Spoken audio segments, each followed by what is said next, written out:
Chapter 979. The second imperial edict that Pai Lupi gave to Li Wangyu was an imperial edict to promote him. Logically speaking, this should be a good thing, but the key point was that the names on the imperial edict made Li Wangyu immediately understand Pai Lupi's purpose. Cheng Chumo, rank 4 General of Loyal Marshal, transferred to the Western Expedition Army. Cheng Chuliang, rank 4 General of Yiwei, transferred to the Western Expedition Army. Cheng Chubi, rank 4 General of Mingwei, transferred to the Western Expedition Army. Du He, rank 4 Official Physician, transferred to the Western Expedition Army. Wei Shuyu, Yuchi Baolin, Yuchi Baochi, Chai Lingwu. None of the playboys ran away, all of them were on this imperial edict.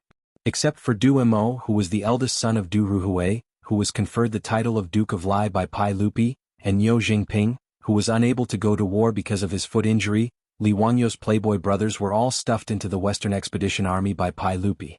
After Li Wangyu finished reading the imperial edict, he was dumbfounded. There were only 2 words in his mind. Total annihilation. Pai Lupi's move was too vicious. Stuffing all of Li Wangyu's playboys into the Western Expedition Army, how could Li Wangyu not go? This was simply a kidnapping. And the hostages were this group of playboys from the Tang dynasty. Thinking of this, Li Wangyu glared at Pai Lupi angrily. He really wanted to ask him, how did he come up with such a wicked idea? Pai Lupi was very satisfied with Li Wangyu's reaction and couldn't help but smile. Fortunately, Li Wangyu didn't copy Journey to the West. Otherwise, Pai Lupi would definitely sigh and say, no matter how capable you are, you can't escape from my grasp. Stuffing this group of playboys into the Western Expedition Army, Pai Lupi had already communicated with Fang Xianling, Qing Yaojin, and the others, and obtained the unanimous agreement of all the big shots. Li Wangyu didn't want to go to the Western regions to eat sand, but it didn't mean that these big shots thought the same. His legitimate son would follow the Western Punitive Expedition Army to hone himself and gild himself. Fang Xianling, Qing Yaojin, and the others had long been annoyed by the fact that these second-generation officials of the Tang Empire were now hiding in Chang and in waiting for death. Now that Li Er had actually proposed to send them to the Western regions, how could Qing Yaojin and the rest still be unwilling? Each and every one of them was smiling so widely that their teeth were almost showing. The only ones who were kept in the dark were Li Wangyu and those foppish young masters. Li Lupi could resist Li Lupi's Tang dynasty. Pai Lupi gave the order and their lord nodded. In any case, they couldn't avoid going to the Western regions to eat sand. Li Wangyu could even imagine how mournful the Silk Pants would be when they learned of this shocking news. For this group of playboys, leaving the flourishing Chang, and leaving the Peace Square, the Hu People's wine shops, and running to the Gobi Desert for a few years, it was a life worse than death. Thinking of the depression of the playboys, Li Wangyu's mood improved a lot. Since Pai Lupi even used the trick of kidnapping the playboys, plus the temptation of marrying Su Changqing, Li Wangyu had already raised his hands and surrendered in his heart. Damn, isn't it just going to the Gobi Desert? Let's go. It's just a trip at public expense. It's no big deal. However, even if Li Wangyu had decided to compromise, he wasn't ready to raise his hands and surrender. Even a dead fish has to jump 3 times. He had to take this opportunity to fight for some benefits for himself. Uncle is indeed wise. Cheng Chumo and his group of bastards should have been thrown into the army long ago to train, so that they won't be eating and waiting to die in Chang, and every day. Li Wangyu had an empathetic expression and almost applauded. Pai Lupi glanced at him. Is that so? Does Zio think so too? Yes, uncle is wise. Well, that's good. I was worried that you wouldn't be willing to part with them. Since that's the case, Zio, you can go out of the palace and announce the order to Cheng Chumo and his group. Tell them to hurry to the Western Expedition Army in Jingzhou. Pai Lupi had already seen through Li Wangyu's idea. He didn't accept it and directly wanted to drive him out of the palace. This made Li Wangyu's balls hurt. Pai Lupi didn't play by the rules, so how could he negotiate? If he went to announce the order to the playboys, Cheng Chumo and his group would definitely know the reason why they were thrown to the Western regions to eat sand. If Li Wangyu also went to the Western regions, everyone would share the burden and it wouldn't be a big deal. As the saying goes, don't worry about scarcity but worry about inequality. The playboys were implicated by Li Wangyu and were driven to the Western regions to eat sand by Pai Lupi and his lord. If Li Wangyu, the main culprit, was still in Chang'an, thinking of how Cheng Chumo and his group would fly into a rage and fight him to the death, Li Wangyu couldn't help but shiver. The consequences were too terrible. Pai Lupi knew this and threw all the playboys into the Western Expedition Army. Li Wangyu saw that Pai Lupi wasn't willing to accept it, so he had no choice but to surrender. He said dejectedly, "Uncle, I'll be the general manager of the marching army, but I also have a condition. Before I leave I want to marry Chongqing first." A trip to the western regions would take at least 1 or 2 years. Li Wangyu didn't want to wait until he came back to get married. A long night was fraught with dreams. He didn't want Empress Zhangsun and Pai Lupi to come up with any more trouble. Pai Lupi didn't even think about the condition proposed by Li Wangyu and nodded in agreement. Okay. He reached out and took an imperial edict from the chamberlain and handed it to Li Wangyu. Opening it, he saw that the content was the same as the previous imperial edict. The difference was that this imperial edict had the seals of the Secretariat and the Minxiao provinces, as well as the signatures of the prime ministers of the Secretariat and the Minxiao provinces. In other words, Li Wangyu had been played by Pai Lupi again. Li Wangyu wanted to cry but he had no tears. Today he had been completely controlled by Pai Lupi. He didn't have any room to struggle. Now that things had come to this, Li Wangyu didn't want to say anything more. The imperial edict that he had been looking forward to suddenly didn't smell good in his hands. "Zio, go back and make some preparations. I've had someone calculate that 3 days from now will be an auspicious day for you to marry Princess Yanling. However, I have another request that you must agree to." Li Wangyu didn't want to struggle. "Uncle, just say it. When you return from the western regions, Changel should be 15 years old.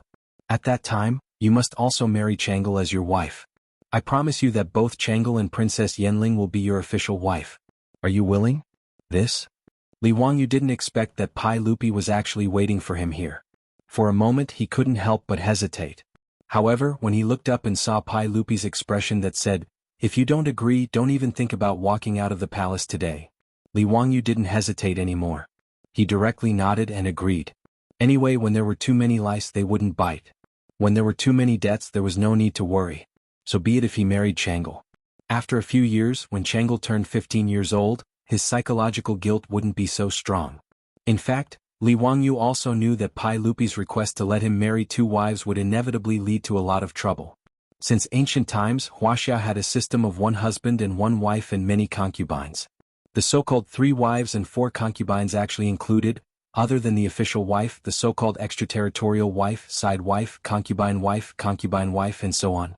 They all belonged to the category of concubines. Pai Lupi had specially allowed him to marry Su Chongqing and Changel as his official wives. This was an exception and breaking the ancestral law.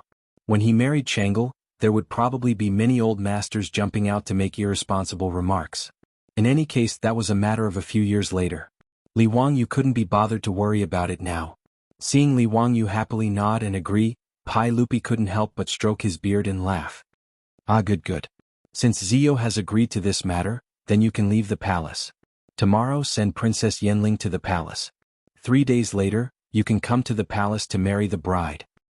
"Yes." Li Wangyu hurriedly bowed and agreed. Holding the 2 edicts and leaving the Taiji palace, Li Wangyu still felt a little absent-minded. Today's matter was really somewhat magical and unreal. Chapter 980.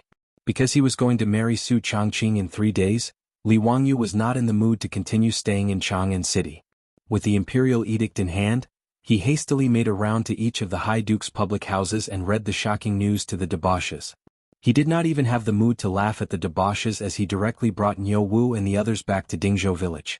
After receiving this sudden good news from the heavens, both the Li residents and the entire Dingzhou village were in a state of chaos.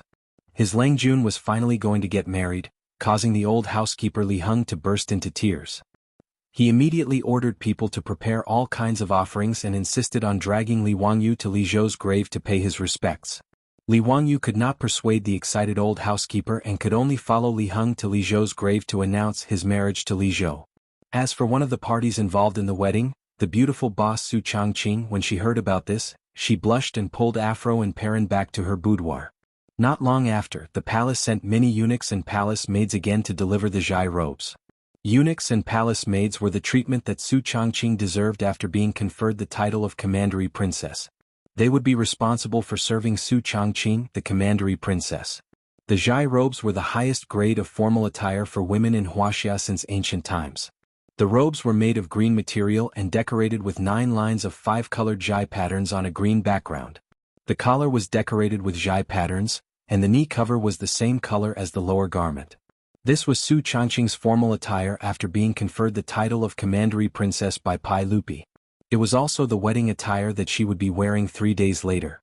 Because Pai Lupi had conferred Su Changqing the title of Princess of Yanling Commandery, Li Wangyu's marriage was said to be a surrender.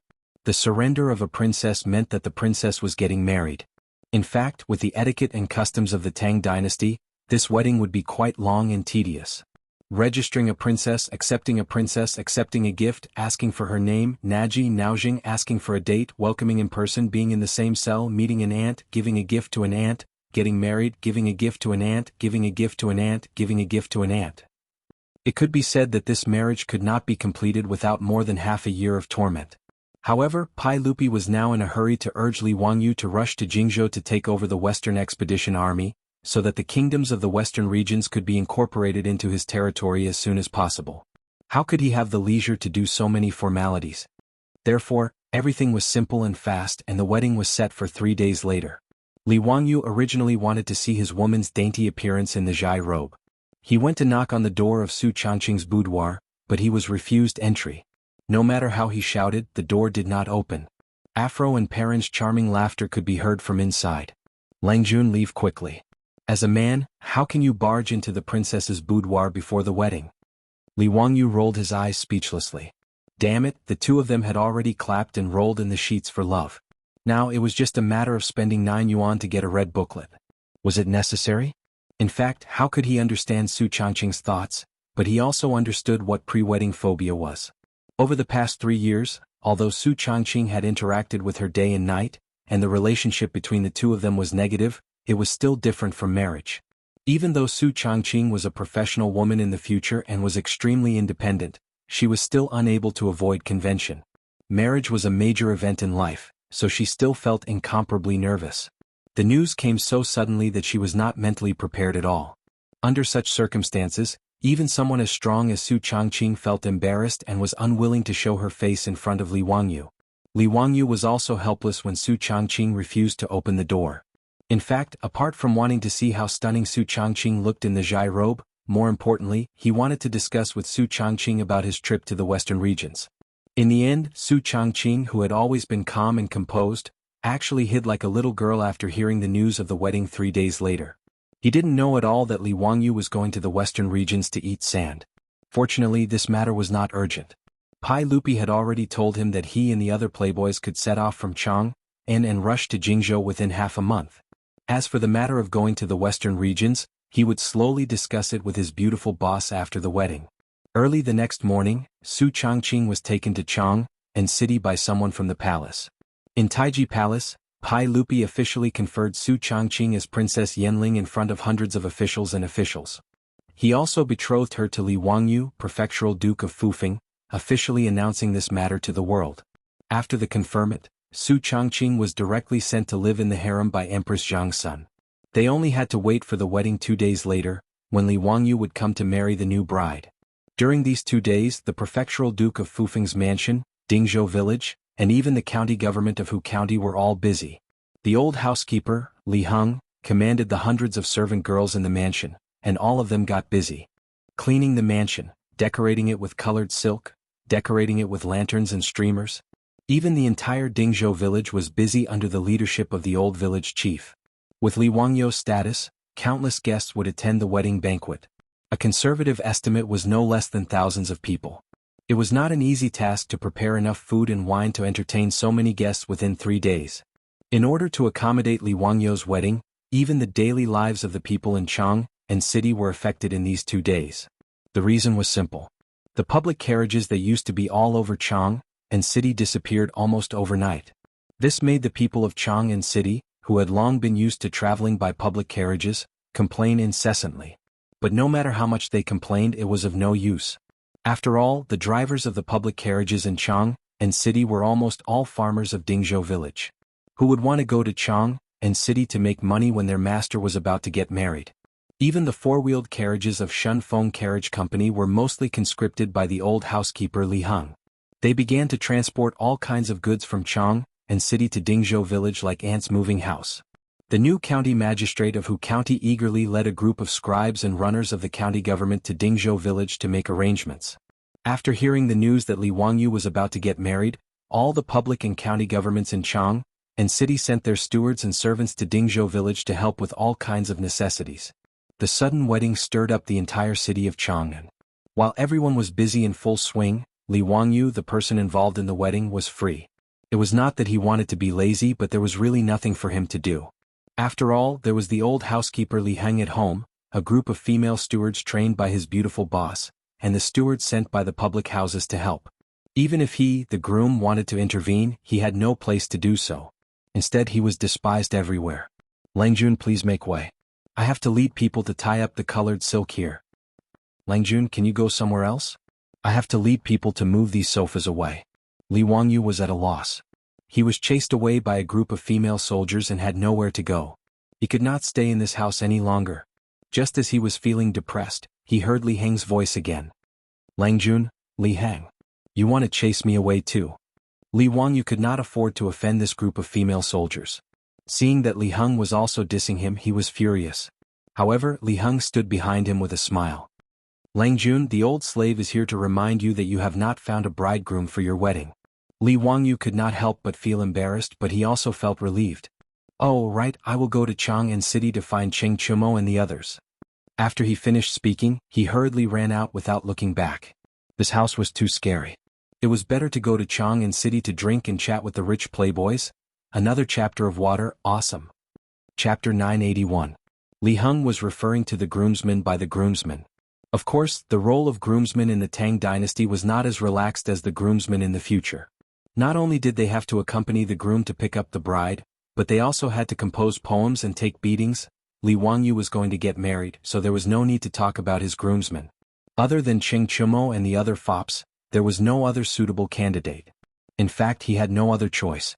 After all, with his current status, the only young people who were of similar age and status were the fops. It was not that there were no other nobles in Chang'an, but Li Wangyu was not familiar with them. He couldn't possibly let the troops or disciples in the mansion be his bridesmaids. That wouldn't be proper. Therefore, when the old housekeeper Li Heng mentioned the groomsmen, he knew that it was time for him to find the fops. Li Wangyu was naturally very attentive when he had a request. He threw out a large amount of copper coins and booked the best brothel in Pingkong Square. He ordered good wine and dishes to be served, and he generously spent money to invite the best courtesans in Pingkong Square to drink with him to liven things up. Li Wangyu's status was high enough, and his poems were the favorite of these young prostitutes. Otherwise, it would not have been easy to invite so many courtesans. Rich and famous, that was how extravagant. However, Li Wangyu had never expected that after 3 rounds of drinking, when he took advantage of the fact that everyone was in a good mood to propose his wedding in 2 days and invite the debauches to be his bridesmaids, the debauches' reactions were completely different from what he had expected. Li Wangyu thought that with his relationship with the fops, wouldn't it be a simple matter to ask them to be his groomsmen? Who would have thought that when he said this, Cheng Chumo and the others looked at each other and shook their heads. Don't talk about this. Yes. Ziyu, don't even think about asking your brothers to be your groomsmen. Don't even think about it. I won't go. Brother has no time. Li Wangyu was dumbfounded. He didn't understand what this group of silk pants meant. Chai Lingwu raised his wine cup and drained it in one gulp. Zio, it's all your fault that all of us have to go to the western regions with you to eat sand. You still want us to be your bridesmaids? In your dreams. Yes. It's this bastard brat. Just talking about it makes me angry. Brothers, today we will avenge our grievances. If that bastard Ziyu walks out of Peace Square, I'll take it as my loss. Drink this bastard to death. As the group of silk pants said this, they raised their wine glasses and rushed towards Li Wangyu with ill intentions. This scene scared Li Wangyu so much that he immediately hid behind those girls. Damn it, if these bastards really forced him to drink, he would die. Brothers, let's talk nicely. Let's talk nicely. No matter what, it's all my fault. Brothers, whatever compensation you want, just say it. I won't hesitate.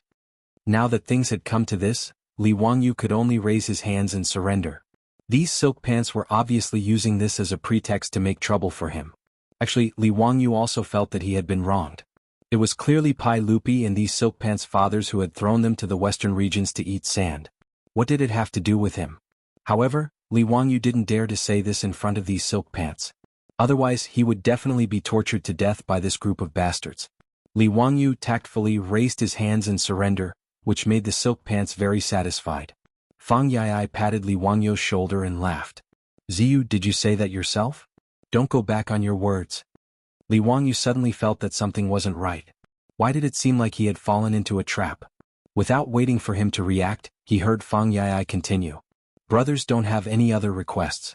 As long as you can bring us delicious food that we have never eaten before, fine wine that we have never drunk before, and beautiful women that we have never seen before, we will be your bridesmaids. If you can't do it, humph, you can go to Taiji Palace to pick up the bride yourself. Yes, just these 3 small things. Ziyu, if you can do it, we will forgive you. Wahaha, that's the truth. Cheng Chumo and the other silk pants laughed heartily. Du Go and Niu Jingping didn't have to go to the western regions to suffer, but at this moment they also clapped and cheered. This made Li Wangyu so angry that he clenched his teeth. What the hell were these 3 requests? Delicious food that they had never eaten before? This group of silk pants almost treated his residence as their own home. In these past few years, what kind of good things had they not eaten? The delicacies that he and Su Changqing knew how to make in the future were more or less finished. But if he had to think carefully, it wasn't that Li Wangyu couldn't think of something. Fine wine that they had never tasted before was also simple. Recently, Li Wangyu had nothing to do, so he just happened to brew a kind of wine that could be used to send off the silk pants. But what the hell was a beauty that they had never seen before? Don't look at how Li Wangyu had a beautiful superior as his wife and a European beauty like Aphrodite as his concubine. But when it came to the matters of men and women, compared to this group of silk pants, he was simply a model of a clean and honest man. This group of scoundrels, each one of them was a lecherous talent. Who knew how many women they had defiled? Where would he go to find them a beauty that they had never seen before? Li Wangyu rubbed his nose and very helplessly began to bargain. Brothers, you won't be so cruel, right? Are you really willing to let this little brother go to Taiji Palace alone to pick up the bride the day after tomorrow? The silk pants looked at each other and laughed loudly, replying in unison, "We are willing." Damn it. Li Wangyu resisted the urge to give them the middle finger. Can we lower the conditions? For example, this little brother will find fine wine that you have never tasted before. How about it? No. The silk pants once again replied in unison. Damn it. Li Wangyu was now 100% sure that this group of scoundrels was doing it on purpose. They clearly wanted to embarrass him. This was a blatant retaliation. The silk pants winked at each other, very pleased with their success in teasing Li Wangyu. Even the courtesans in the surroundings were covering their mouths and secretly laughing. Li Wangyu didn't know whether to laugh or cry at this group of shameless silk pants, but he suddenly thought of something. Alright, since these silk pants were willing to die, then he was willing to bury them. He couldn't help but roll his eyes. Brothers, you have to keep your word. If this little brother can do these 3 things, when this little brother gets married the day after tomorrow, you will have to be this little brother's bridesmaids, and you can't be sneaky, you have to fulfill your duties as bridesmaids. Li Wangyu's sudden words made the silk pants suspicious. The tragic experience of making a bet with him was still vivid in their minds. Who knew what kind of trouble this little brat would come up with? If they failed to take revenge and were instead played by Li Wangyu, that would be too shameful. Chai Lingwu chuckled and whispered into everyone's ears, "Just agree with him. When we finish eating and drinking, we can just say that we have eaten and drunk this thing, right? Besides, even if we haven't eaten and drunk it, where would he find a beauty that he hasn't seen before? If we say that we have seen it, what can he do to us?" Haha, Brother Lingwu's words are reasonable. The silk pants laughed and nodded, agreeing one after another. Cheng Chumo laughed heartily and said, "Ziyu, we've already discussed it and we'll do as you say. If you can do these 3 things when you get married the day after tomorrow, we will be at your beck and call with no complaints." Good, then let's high-five as an oath. Li Wangyu didn't hesitate, stood up and high-fived the silk pants. "Brothers, please come to my residence tomorrow evening. I'll show you the delicious food you've never eaten before, the fine wine you've never drunk before, and the beauties you've never seen before. What do you think?" Good. Yesterday, I shamelessly stopped updating because something happened that made me unable to write. It's a long story. Today, I accompanied a brother to deal with a traffic accident, and only had time to write at night. It's now 10:30 and I just finished writing and uploaded it for review. Everyone, please don't blame me. Even if you blame me, it's useless. I'm just this arrogant. Chapter 982. The next day, when the sun was setting in the west, a group of playboys happily rushed to the Lai Hot of Dingzhou village, ready to eat and drink to their heart's content and teach Li Wangyu a lesson while they were at it. The few of them had already come to an agreement. Eating and drinking did not matter. If Li Wangyu really came up with something new, they would just admit it openly. The only thing they had not seen before was beauties. No matter what kind of stunning beauty Li Wangyu brought, they would not admit it. Ching Chumo and the others had a good plan, but how could Li Wangyu not know what they were thinking? Naturally he was prepared. In the end, who would be tricking who today they would have to wait and see. Ziyu, your brothers are here.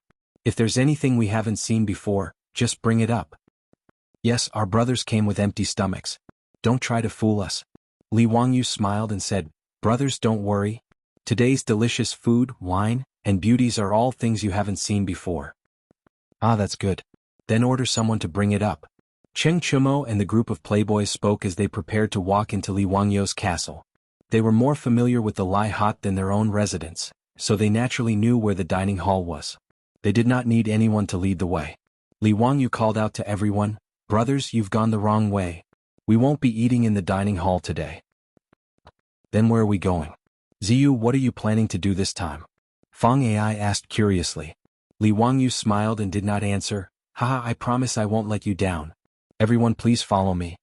After he finished speaking, he led the group of playboys to the balcony on the top floor of his castle. At this time, on the balcony, a cool breeze blew, making people feel very comfortable. Li Wangyu's castle was originally built on a hillside, and the castle was built very high. Standing on the balcony, the view was very wide and it was like looking at Chu Tianshu from afar. Looking down at Dingzhou village from afar, under the setting sun, faint smoke rose from kitchen chimneys, creating a beautiful rural scene. Chai Lingwu clapped his hands and cheered, wonderful, wonderful. Ziyu is indeed interesting, drinking and making merry here. It's quite wonderful. The group of silk pants were also very satisfied with this, and they all praised Li Wangyu for his good intentions. Everyone sat down on the floor of the balcony. Immediately, the mansion's servant girls brought over a few long charcoal stoves. Ching Chumo was puzzled and asked, Zio, what are you doing? What was the meaning of this furnace? Could it be that the delicacies you prepared for your brothers need to be made on the spot? Of course. Li Wangyu smiled and said, today I'll treat you all to barbecue. Barbecue? What kind of food is that we haven't seen before? Ziyu, don't try to fool your brothers. Fang Ai shouted in dissatisfaction. The group of silk pants nodded their heads in agreement. In the Tang people's recipes, the most common food was barbecue. In the history of the Tang dynasty, the famous dish Munyang Bu Hu was made by stuffing the meat of goose with diced meat, mushrooms and winter bamboo shoots. Placing the meat into the belly of a lamb, the lamb was sewn up and roasted. After roasting, the lamb was discarded and only the goose was eaten. Other than roast chicken, roast duck and roast whole lamb, the Tang people also liked to use the Korean-style barbecue of the later generations. They cut the meat into thin slices and roasted it on a bronze plate. It was called bu. This method of eating had been passed down since the Han dynasty. Therefore, when the silk pants heard that Li Wangyu was treating them to ordinary barbecue, they were immediately dissatisfied and made a fuss. Li Wangyu chuckled, brothers, don't be anxious. How could the food that I'm treating you all be as simple as ordinary barbecue?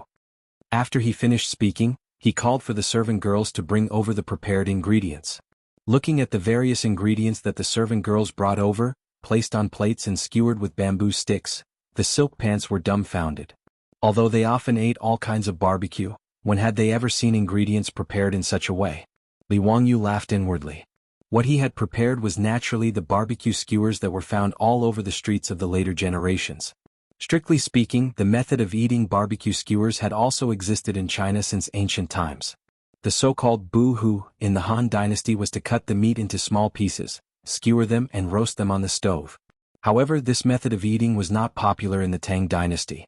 Later generations of barbecue skewers used more seasoning, so the taste was naturally poles apart from that of ancient times.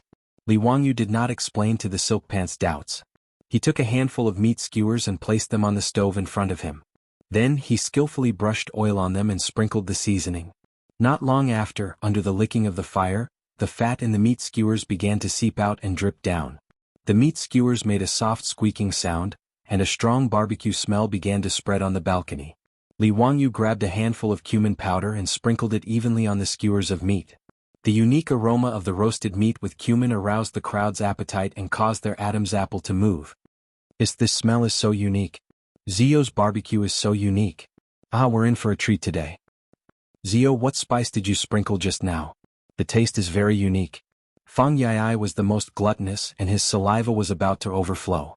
He was even more curious about the cumin powder that Li Wangyu had sprinkled just now. Cumin was a spice that was spread from the western regions to the central plains through the Silk Road during the Tang dynasty. The Tang people called it fennel, but they did not develop the method of using cumin powder to barbecue meat. Li Wangyu had only managed to obtain some cumin through Hu merchants after much difficulty. Li Wangyu did not answer Fang Yai's question. He only brought the barbecued meat skewers to his nose and sniffed them before taking a big bite. He had not eaten barbecue for a few years since he had transmigrated to the Tang dynasty. At this moment, his appetite was aroused. With a bite of the skewer, the tender, crispy, salty, and spicy taste exploded in his mouth. Li Wangyu couldn't help but let out a long sigh of satisfaction. Zio, let your brothers have a taste. How does it taste? Yes, don't try to eat it all by yourself. Fang Yai said as he reached out to snatch the barbecue skewers from Li Wangyu's hands. Li Wangyu dodged and looked at the group of playboys with a smile. Brothers, let's talk about it first. Have you seen this barbecue skewers before? If you have, then don't eat it. I'll eat it myself. Cheng Chumo and the others looked at each other and nodded. That's right. We have never seen this barbecue skewers before. Is this okay? Quickly, let your brothers have a taste. The playboys had a good idea. They would eat and drink as they pleased. In the end, no matter what woman Li Wangyu slept with, they would not admit it. Therefore, they agreed to Li Wangyu's question very quickly. Seeing that the playboys had agreed, Li Wangyu distributed the barbecue skewers in his hands with a smile. The fragrant barbecue naturally attracted the praise of the playboys. Li Wangyu taught the playboys how to barbecue skewers. A group of the top officials of the Tang dynasty began to try out the barbecue skewers excitedly. Everyone ate barbecue on the terrace. It was very lively. Cheng Chumo bit off all the mutton on the skewers in one bite. After chewing a few times he asked, Zio, this food is really good. You pass. Where is the wine? Where is the wine that we have never tasted before? Chapter 983.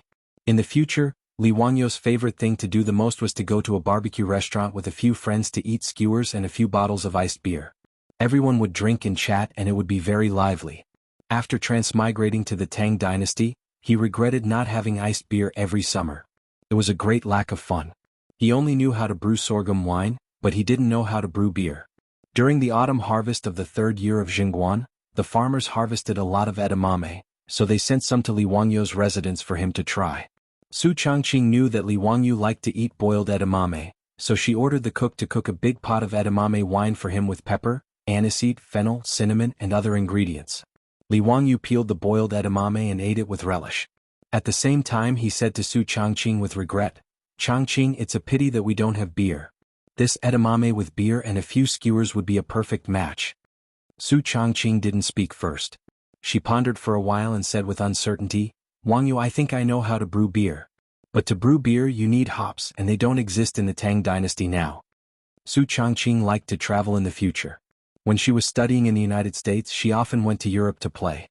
When she was traveling in Germany she had visited a beer museum and had memorized most of the traditional brewing techniques of beer. However, Su Changqing didn't like to drink, so she never thought of brewing beer after transmigrating to the Tang dynasty. Today, when she heard Li Wangyu complain about not having iced beer, she thought of this matter. However, brewing beer required hops, and hops were introduced to China around the Ming dynasty. Li Wangyu was stunned when he heard this, then he slammed the table and stood up. Changqing, you really know how to brew beer? I know about hops. They don't exist in the Tang dynasty, but they do in Europe.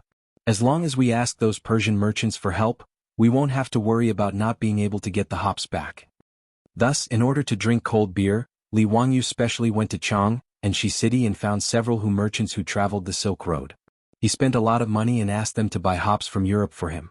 Beer was introduced to China at the beginning of the 20th century, but the origin of beer was very ancient. In the 3rd century BC, the Sumerians of Babylon had already brewed beer, and by the 4th century AD, beer had already spread throughout Europe. Therefore, Li Wangyu asking the Persian merchant to help him find hops was not a troublesome matter. However, it was a long journey. It was not until 2 years later that Li Wangyu finally got the hops that he had been longing for from the Persian merchant. With hops, brewing beer wasn't difficult. Hops, wheat, yeast, and water were fermented for more than 10 days before the beer was ready. Originally, Li Wangyu wanted to invite those silk pants to drink cold beer. But now it was just the right time to satisfy those silk pants' request. When Cheng Chumo asked for the beer, Li Wangyu immediately ordered someone to bring over a large barrel of beer. Self-made beer wasn't like liquor or wine. It wasn't suitable for long-term storage. It needed to be refrigerated and consumed as soon as possible. The fresher the beer, the more refreshing it would be. This was also one of the reasons why there were no merchants who used the Silk Road to transport beer to China. In order to preserve the beer that Li Wangyu brewed, he stored it in the cellar with ice cubes. When the barrel was brought out, it was still emitting cold air. "Ziyu, your beer has been chilled?" Cheng Chimo asked curiously as he reached out to touch the cold beer barrel. "That's right. This beer is called beer and it's best to drink it chilled." Li Wangyu didn't forget to say a few words. Then he picked up a huge beer glass, put in ice and poured a full glass of beer. In order to drink the beer, Li Wangyu ordered the craftsman to make a batch of beer by blowing glass according to the appearance of beer cups in the future. When the beer was poured into the cup, the light golden liquid and the thick layer of white foam on the rim of the cup immediately attracted the attention of the group of silk pants. During the brewing process, malt, hops, yeast and other beer ingredients would produce a special protein which would dissolve in the beer. During the fermentation process, a large amount of carbon dioxide would be produced. Thus, when the beer was poured out, it would produce white foam. Naturally, those silk pants had never seen beer before, so they found it novel. "Zio, what kind of beer is this? It's so unique. Give me a cup to try." TSK. This beer is actually light golden. Why are there so many bubbles?" Li Wangyu ignored them and picked up the glass of beer in his hand, tilting his head back to take a sip. That familiar cool and refreshing taste caused Li Wangyu to burp in satisfaction after gulping down half a cup of beer. Only then did he turn his head and smile at the other rich kids. "Brothers, the taste of this beer is smooth, sweet, and has a rich aftertaste. It's completely different from the alcohol that you've drunk on a daily basis." The silk pants were already envious of the beer. Hearing Li Wangyu's words, they naturally did not hesitate and rushed forward to grab the glass of beer. They poured the beer out of the barrel and impatiently drank it in big gulps. Li Wangyu did not expect that the silk pants would have such a different reaction when they drank the beer that he thought was refreshing. After Cheng Chumo and the others drank it, they immediately spat it out. They jumped and scolded, "Zio, are you kidding us? You dare to say that such a disgusting beer is delicious?" "Yes, it's so bitter. Are you sure it's not horse urine?" "Zio, what kind of beer is this? It's so bland and tasteless." Cheng Chumo and the others were used to drinking strong alcohol. Now that they suddenly tasted beer, they did not realize the benefits of the beer and were all disgusted. As for Fang Yai, Chai Lingwu and the others, after drinking it in big gulps, they were like Li Wangyu and comfortably burped, "Comfortable. This beer is so refreshing. Good beer. Comfortable." After they finished speaking, they could not help but look at each other with disdain in their eyes. Obviously, they all felt that the other party's taste was too bad. Thus, a civil war over whether the beer tasted good or not immediately broke out. Cheng Chumo and Fang Yai and the others spat at each other, looking like they wanted to wash each other's faces with their own saliva. Li Wangyu was too lazy to participate in the silk pants' internal conflict. He minded his own business and drank his beer and ate his skewers, feeling very comfortable. Niu Jingping sat next to him and unceremoniously reached out to grab the skewers that Li Wangyu had just barbecued and ate with the beer. Li Wangyu curiously asked, "Brother Jingping, why don't you argue with Brother Chumo and the others?" Niu Jingping took a bite of the mutton skewer in his hand and laughed, "I'm not as stupid as them. What's there to argue about? With good food and good beer in front of us, what's the point of talking nonsense? Zio, don't just watch from the sidelines. Let me ask you, now that there's good beer and good food, where's the beauty? Quickly call her over and let me see her." Li Wangyu silently gave Niu Jingping the middle finger. It seemed that this guy was not arguing because he was thinking about the beauty. "I'll take another day off tomorrow because I have something to do. I'll praise myself while I'm at it. I wrote another chapter. Awesome. If it's not hydrology, where did the 2 million plus words come from? The introduction can be finished with 200 words. Wow. Hydrology is good for a while, hydrology is good for a while. The ancients did not lie to me." Chapter 984. In fact, Li Wangyu had been waiting for them to ask about the beauty. Ever since the debauches had made these 3 requests in order to play with him yesterday, he had been busy the entire day waiting to watch a good show. After Niu Jingping asked the question about the beauty, those who were still quarreling stopped quarreling as they all turned their heads and stared at Li Wangyu with burning eyes. "Yes, Ziyu, where is the beauty?" Li Wangyu was not in a hurry. He smiled at Cheng Chumo and said, "Brother Chumo, you haven't said whether my beer passed the test yet." Cheng Chumo hesitated for a moment, then took a big gulp of beer. He had been arguing with Fang Yai and the others just now, so he was a little thirsty. After taking another sip of the cold beer, he realized the beauty of the beer. Although the taste of the beer was a lot lighter than the strong alcohol he was used to, it was quite refreshing and refreshing. Don't say this beer is really good for quenching thirst. Yes, this beer passed the test. Speaking of which, Ziyu, why did you give this beer such a weird name? Cheng Chumo took another big gulp of the cold beer and shook his head. Obviously, he was very dissatisfied with Li Wangyu's naming ability. Li Wangyu silently rolled his eyes, too lazy to bother with this guy. He naturally knew that the name beer was very strange in the Tang dynasty.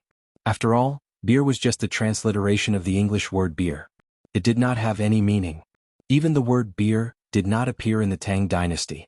It was a word invented by the people of Qingdao in the future. Cheng Chumo and the others had always thought that the beer Li Wangyu was talking about was spleen wine or skin wine. Logically speaking, beer should be called wheat wine, just like sorghum wine and rice wine. It should be named after the ingredients used to brew it, or it should be given another elegant name. However, Li Wangyu was too lazy to think of a new name. Moreover, he was already used to calling it beer. If he changed the name, he would not be used to it. Therefore, Li Wangyu did not care whether the Tang people could accept it or not. He stubbornly used the name beer. After the silk pants got used to the taste of beer, they all accepted this kind of alcohol. After all, beer and barbecue were a perfect match. Naturally, they could taste the beauty of it. Alright, Zio, your brothers admit that today's food and wine are pretty good. You can summon that beauty now. That's right. Let us brothers see what kind of beauty we have never seen before. If you want to fool us, you can go to the Taiji Palace yourself tomorrow. Wah! Cheng Chumo and the others laughed very happily. They were waiting to make fun of Li Wangyu later. How could Li Wangyu not understand what these bastards were thinking? However, he was already prepared.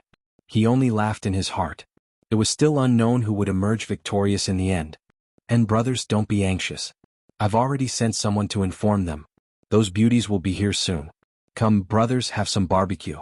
This barbecued lamb kidney is good stuff. Not only is it chewy, it's also a rare tonic. It's best for men's vitality. Brothers, you know. As Li Wangyu spoke, he winked at the silk pants. It wasn't easy for me to find these beauties for you brothers. Brothers, you can all get close to them today. There's no need to be polite. The silk pants were slightly stunned. Then they came to a sudden realization, and strange smiles appeared on their faces. Zio's words are reasonable. As the saying goes, what you eat is what you nourish. Aha, this lamb kidney is very nutritious. Give me 10 skewers, no 20 skewers. Get lost. You bastard, aren't you afraid of dying? Waha, dying under a peony skirt? I'll still be a romantic ghost. Brother Ling Wu's words are reasonable. Give me more lamb kidneys too. The silk pants were hinted at by Li Wangyu's words. They all snatched up the oily lamb kidneys and ate with their mouths full of oil. Everyone chatted as they ate the barbecue and drank beer. The cool breeze blew gently, making them feel very comfortable. Li Wangyu and the others were almost done eating and drinking. He gave Niu Wu a look, indicating that he could go and bring the people over. Niu Wu also revealed a strange smile and immediately left to carry out the order. Not long after, 10 beautiful women, under Niu Wu's lead, swayed their slender waists and smiled sweetly as they arrived at the castle's balcony. When Cheng Chumo, Fang Yai, and the others saw so many beautiful women, their eyes immediately widened. Their vulgar gazes wantonly swept over the beauties. Even with the picky eyes of the silk pants, the 10 beautiful women in front of them were of the highest quality. Even in the Peace Square where beauties were as common as clouds, they were at the level of courtesans. However, the silk pants were curious. There were tens of thousands of courtesans in the Peace Square, but there were only about 100 courtesans at the level of courtesans. Which one had they not seen before? The 10 beauties in front of them were the most beautiful women they had never seen before. They couldn't help but be curious as to where Li Wangyu had found these beauties. The silk pants did not stand on ceremony. They directly went forward and each picked a beauty that was pleasing to the eye and pulled them to their side. Since Li Wangyu had already said that these beauties could be intimate, that meant that they would serve them in bed. Naturally, they would not stand on ceremony. What was even more infuriating was that this group of silk pants hugged these beauties and teased them while not forgetting to provoke Li Wangyu with words. Ziyu, although these beauties are beautiful, there is nothing special about them. How can you say that we have not seen them before? You can't fool us like this. Yes, that's the reason. Tomorrow is the Taiji Palace to pick up the bride. Ziyu, you can go by yourself. Forgive us for not accompanying you. Why, Ziyu, you can't blame us for this. Li Wangyu smiled strangely at the side and continued to drink his beer. Brothers, don't be impatient. This little brother promises that you have definitely not seen these beauties before. Cheng Chumo curled his lips in disdain. Ziyu, don't talk nonsense. They all have the same nose and mouth. What's so special about them? You dare to boast shamelessly that we have never seen such beauties before? Li Wangyu smiled. Brothers, as long as these beauties open their mouths, you will know what's so special about them. When the silk pants heard him say this, they realized in hindsight that these beauties had been here for so long and none of them had opened their mouths to speak. Previously, no matter how they teased them, these beauties only covered their mouths and giggled. They never opened their mouths to speak, as if they were mutes. This made the silk pants all puzzled. They did not understand what this meant. Could it be that Li Wangyu had found them a group of deaf and mute women? Or was there something special about these beauties' voices? Cheng Chumo casually hugged a beauty and asked, Ziyu, don't try to be mysterious. Quickly tell us what's so special about these little ladies. Li Wangyu asked curiously, what little ladies? Brothers, you asked this little brother to find them. But you have never seen beauties before, so you didn't say anything about little ladies. The silk pants were stunned again and looked at each other. They did not understand the difference between the two. Li Wangyu laughed. Beauties, introduce yourselves to the little dukes. The 10 beauties in palace attire nodded in agreement and introduced themselves to the foppish young masters. It was fine if they did not open their mouths, but once they opened their mouths, the silk pants were so scared that they almost fell to the ground. AI, there are too many smart people. Old Long's thoughts have all been guessed by you. Fine, I'll lay my cards on the table. It's really a cross-dressing boss. Chapter 985. In the future, there was a group of dangerous creatures that made all straight men's hair stand on end. They were known as cross-dressing bosses. On Baidu Baiki, the term cross-dressing boss was explained like this. Popular online term, pronounced in Japanese as cross-dressing man, which is a man who wears women's clothes. When this term appeared in the 2D world, it referred to a man who was skilled in cross-dressing. The 10 beauties Li Wangyu called over were not women at all. They were male prostitutes that he spent money to find in Chang and City's beehive. The so-called beehive was another name for the brothel where the male prostitutes worked. Male prostitutes had existed in Wuxia since ancient times. They had always been despised by the mainstream of society but were not banned. During the Tang and Song dynasties, due to the open culture, they flourished. After all, it was common for the noble women of Tang dynasty to find gigolos. After Wu Zetian ascended the throne, she even set up a crane control bureau to search for beautiful men for Wu Zetian's enjoyment. Li Wangyu didn't have to spend much effort to find 10 handsome men. Then he asked the maids to put on makeup and put on beautiful palace clothes. After some meticulous makeup, the 10 cross-dressing bosses of the Tang dynasty were born. Although there had been male prostitutes in Wuxia since ancient times, there had never been a cross-dressing boss. Since the Western Han dynasty, the gender confusion between men and women was seen as an ominous sign. Until the Ming dynasty, when the historical record, Guowen, solemnly introduced a strange incident. In the 12th month of the second year of Long Qing, Li Liangyu of Taiyuan Jingle transformed into a woman. Naturally, a man would not transform into a woman for no reason. After all, Li Liangyu was not a virgin who would turn into a girl after touching cold water. The only explanation was that a cross-dressing boss had made a grand appearance. This kind of incident was actually recorded in history books like Guowen and Ming Dynasty. In the history of Wuxia, the most incredible cross-dressing boss was a playboy named Sang Chong during the Ming Dynasty's Qinghua period. He actually disguised himself as a woman and deceived and raped women in Datong, Taiyuan, and 45 other prefectures. Until he was accidentally discovered and sent to the officials to be executed by 1,000 cuts. A total of 182 women were harmed. It was really unbelievable. Yesterday, in order to make things difficult for Li Wangyu, the debauches wanted him to find a beauty that they had never seen before. Thus he thought of the cross-dresser. In any case, the foppish playboys had said beauties, not women.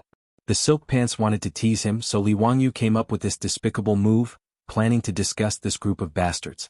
The reason why he came up with such a trick to make fun of the playboys was because Li Wangyu's young heart had suffered a great blow because of the cross-dressing boss. In his previous life, Li Wangyu met a long-haired beauty when he went to a nightclub to drink and dance with his friends. Therefore, Li Wangyu mustered up the courage to strike up a conversation. As a result, when the beauty opened her mouth to speak, Li Wangyu was so scared that he almost fell off the stool. She had an extremely beautiful face, but when she opened her mouth, it was a hoarse and rough male voice. This kind of extreme contrast was unbearable for any man. Li Wangyu ran away from the nightclub. Since then he had been traumatized by the cross-dressing boss. Therefore, when the foppish playboys wanted to make things difficult for him, he immediately thought of a way to counterattack. At this moment, on the balcony, the foppish playboys were shocked when they heard the little ladies in their arms speak. It was no less shocking than the shock that Li Wangyu had received in the nightclub. Replying to the young duke, "This servant is called." Before the cross-dressing boss in Cheng Chumo's arms could finish introducing himself, Cheng Chumo threw him out as if he had been electrocuted. The group of foppish playboys were all shocked by the rough male voice. They were all dumbstruck, their faces full of horror. "Zio Shi, why are they talking like that? Like a man's voice?" Fang Yai's tongue was tied, and he couldn't speak clearly for a long time. Li Wangyu chuckled, "Yai Xiong, what are you saying? They are men, so of course they speak with a male voice. What's so strange about that?" "Meant men?" The foppish playboys were all petrified. Li Wangyu nodded with certainty. "Of course they are men. Hehe, my brothers asked me to find beauties, not little ladies. Why, aren't the beauties that I found beautiful?" Chai Lingwu, who had just been holding the cross-dressing boss, suddenly retched.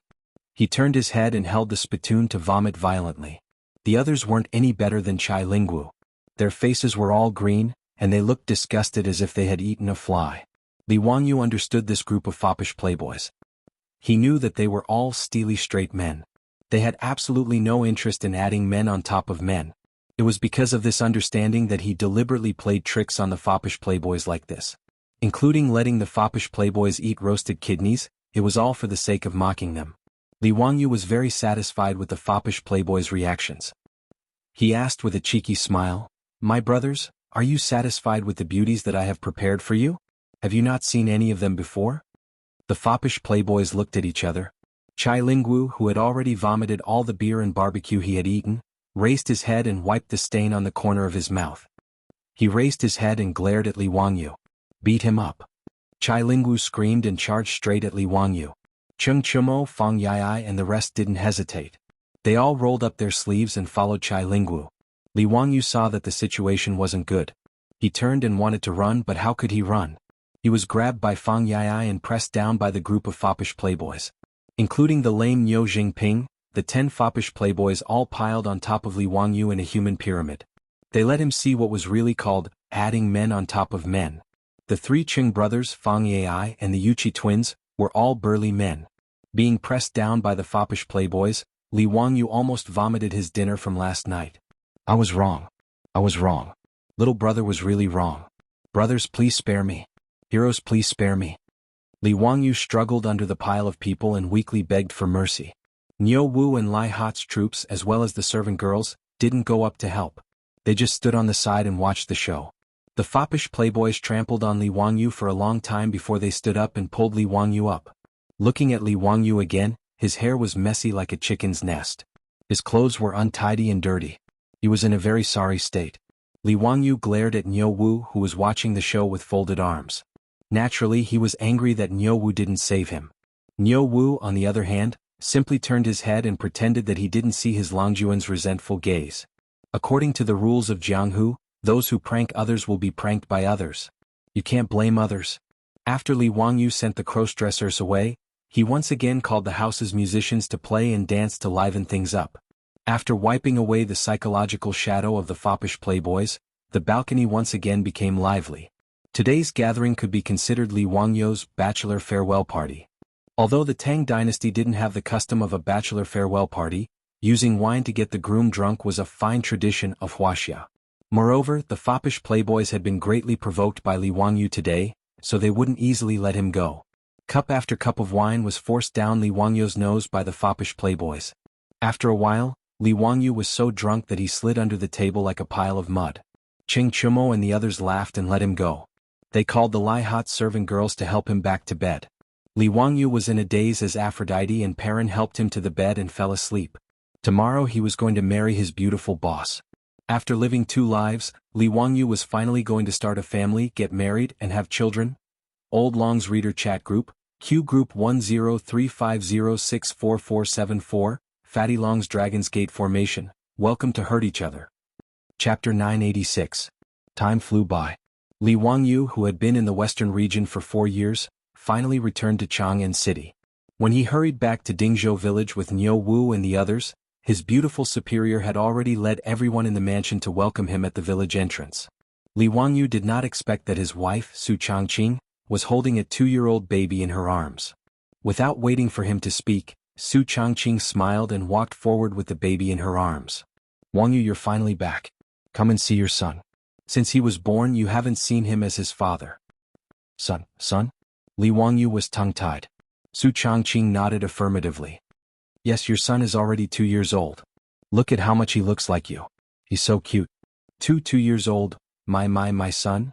Li Wangyu's head was a little dizzy. He counted with his fingers. He had been in charge of the Western expedition for 4 years. Since he went to the Western region he had not returned to Chang'an, nor had he seen his wife. But the child in front of him was already 2 years old. Li Wangyu unconsciously thought of an anecdote in The Legacy of the Heavenly Treasure of the First Yuan Dynasty. Yang Guozhong was sent to Jiangxia. His wife missed him so much that she fell ill. She suddenly became pregnant with Yang Guozhong in her dream and gave birth to a boy named Yang Guozhong. When Yang Guozhong returned, his wife recounted what happened in her dream. Yang Guozhong said, "This husband and wife miss each other so much." Everyone laughed at that time. Yang Guifei's elder brother Yang Guozhong had been an official for many years. His wife, Pei Rou, gave birth to a son for him. She even said that she missed Yang Guozhong too much. In her dream, she had sex with Yang Guozhong and got pregnant. Yang Guozhong actually believed his wife's words and treated the baby as his own flesh and blood. He even named him Yang Guozhong. It was needless to say how Yang Guozhong was mocked by the common people. Li Wangyu was not Yang Guozhong. After he figured out the meaning of this matter, he could not help but break out in a cold sweat. But before he could say anything, a series of shouts sounded in his ears, and his body began to shake violently. Langjun, wake up. Don't sleep anymore. If you continue sleeping you'll miss the time." Li Wangyu suddenly woke up and opened his eyes. Only then did he realize that he had been dreaming. 4 years later he would return home and have a son. That was just a ridiculous dream. Li Wangyu exhaled deeply and wiped the sweat from his forehead, allowing Aphrodite and Perrin to help him up from the bed. How could he have such a horrible dream? Li Wangyu couldn't help but shiver when he recalled the events in his dream. Dreams are all opposite, all opposite. He kept comforting himself in his heart. To say that Su Changqing would make him a cuckold, even if he transmigrated again, Li Wangyu wouldn't believe it. But why would he have such a ridiculous dream on the night before the wedding? Li Wangyu couldn't figure it out. Before he could figure out the meaning of his ridiculous dream, Aphrodite and Perrin had already led a group of maidservants to help him wash up and dress up. Perrin was busy wiping Li Wangyu's face with a hot towel while scolding her. Langjun, Sister Aphrodite and I have been calling you for a long time before you woke up. Today is your big day with Sister Changqing. Langjun, how could you drink so much last night? Fortunately, you didn't pick up the bride until evening, otherwise you would have missed the time. Li Wangyu had indeed been heavily drunk by Cheng Chumo and his group of playboys last night. Now that he was woken up, he still felt his mouth dry and his temples throbbing. After secretly cursing Cheng Chumo and his group of bastards, Li Wangyu asked, "Perrin, what time is it?" "It's almost noon. It's already 9:15. Li Wangyu almost wanted to go back to sleep when he heard that it wasn't even 11 o'clock yet. In the Tang dynasty, picking up the bride didn't require one to leave early in the morning. Picking up the bride at dusk was the custom of the Tang dynasty. It wasn't even 11 o'clock yet. Obviously, Li Wangyu still had a lot of time.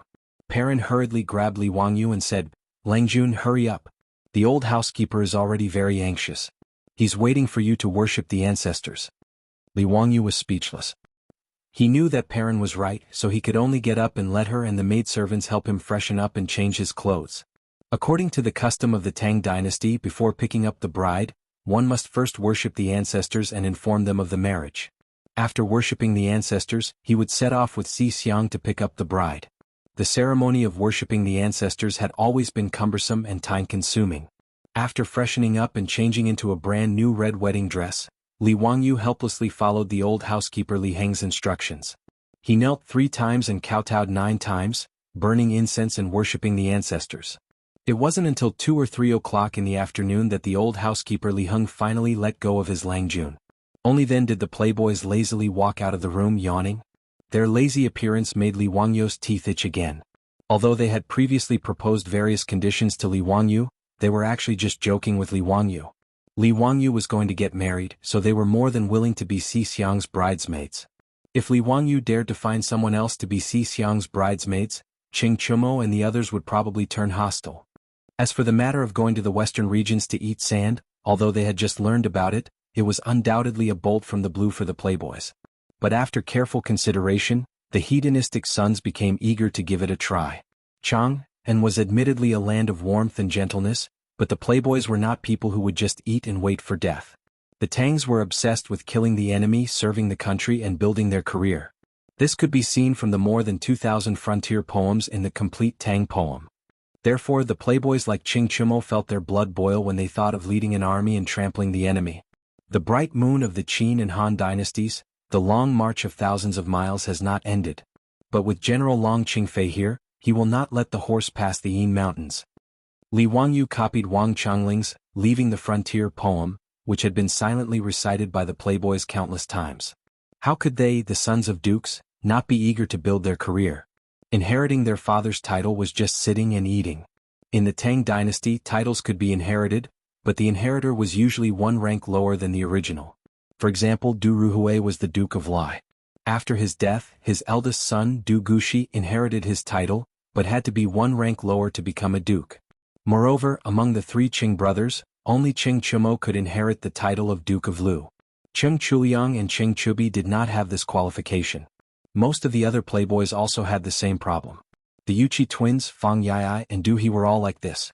Therefore, if the playboys wanted to be bestowed a title, they had to earn their own merits. Under such circumstances, how could the playboys really refuse to go to the western regions to eat sand? Therefore, the so-called revenge on Li Wangyu was just a harmless joke. After lunch, everyone prepared to set off for Chang and to pick up the bride. Tonight's wedding required a big banquet. If they were to pick up the bride back to Dingzhou village, it would be inconvenient for so many guests. Today's wedding was to be held in Chang'an City, in Li Wangyu's house in Kaihua Square.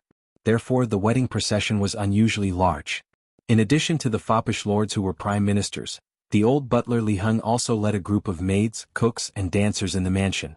Hundreds of people set off together to Chang'an City to escort the bride. As soon as the wedding procession left the residence, Li Wangyu suddenly pulled on the reins of his horse. After greeting everyone, he turned his horse around and galloped back to his castle with Perrin and Aphrodite in tow. This made the playboys a little confused. They did not understand what was wrong with this guy. Chapter 987. Li Wangyu's departure was sudden, but his return wasn't slow either. When he returned to the wedding procession, the wastrel's eyes were wide open. Li Wangyu, who had always been thin and weak, seemed to have grown muscles in an instant at this moment. His body couldn't help but gain weight. Even the originally loose red groom's robe on his body was bulging. Cheng Chumo couldn't help but go up and pat Li Wangyu's shoulder, but his eyes immediately widened. Zhou Yu, you're too treacherous. How did you think of such a shameless thing?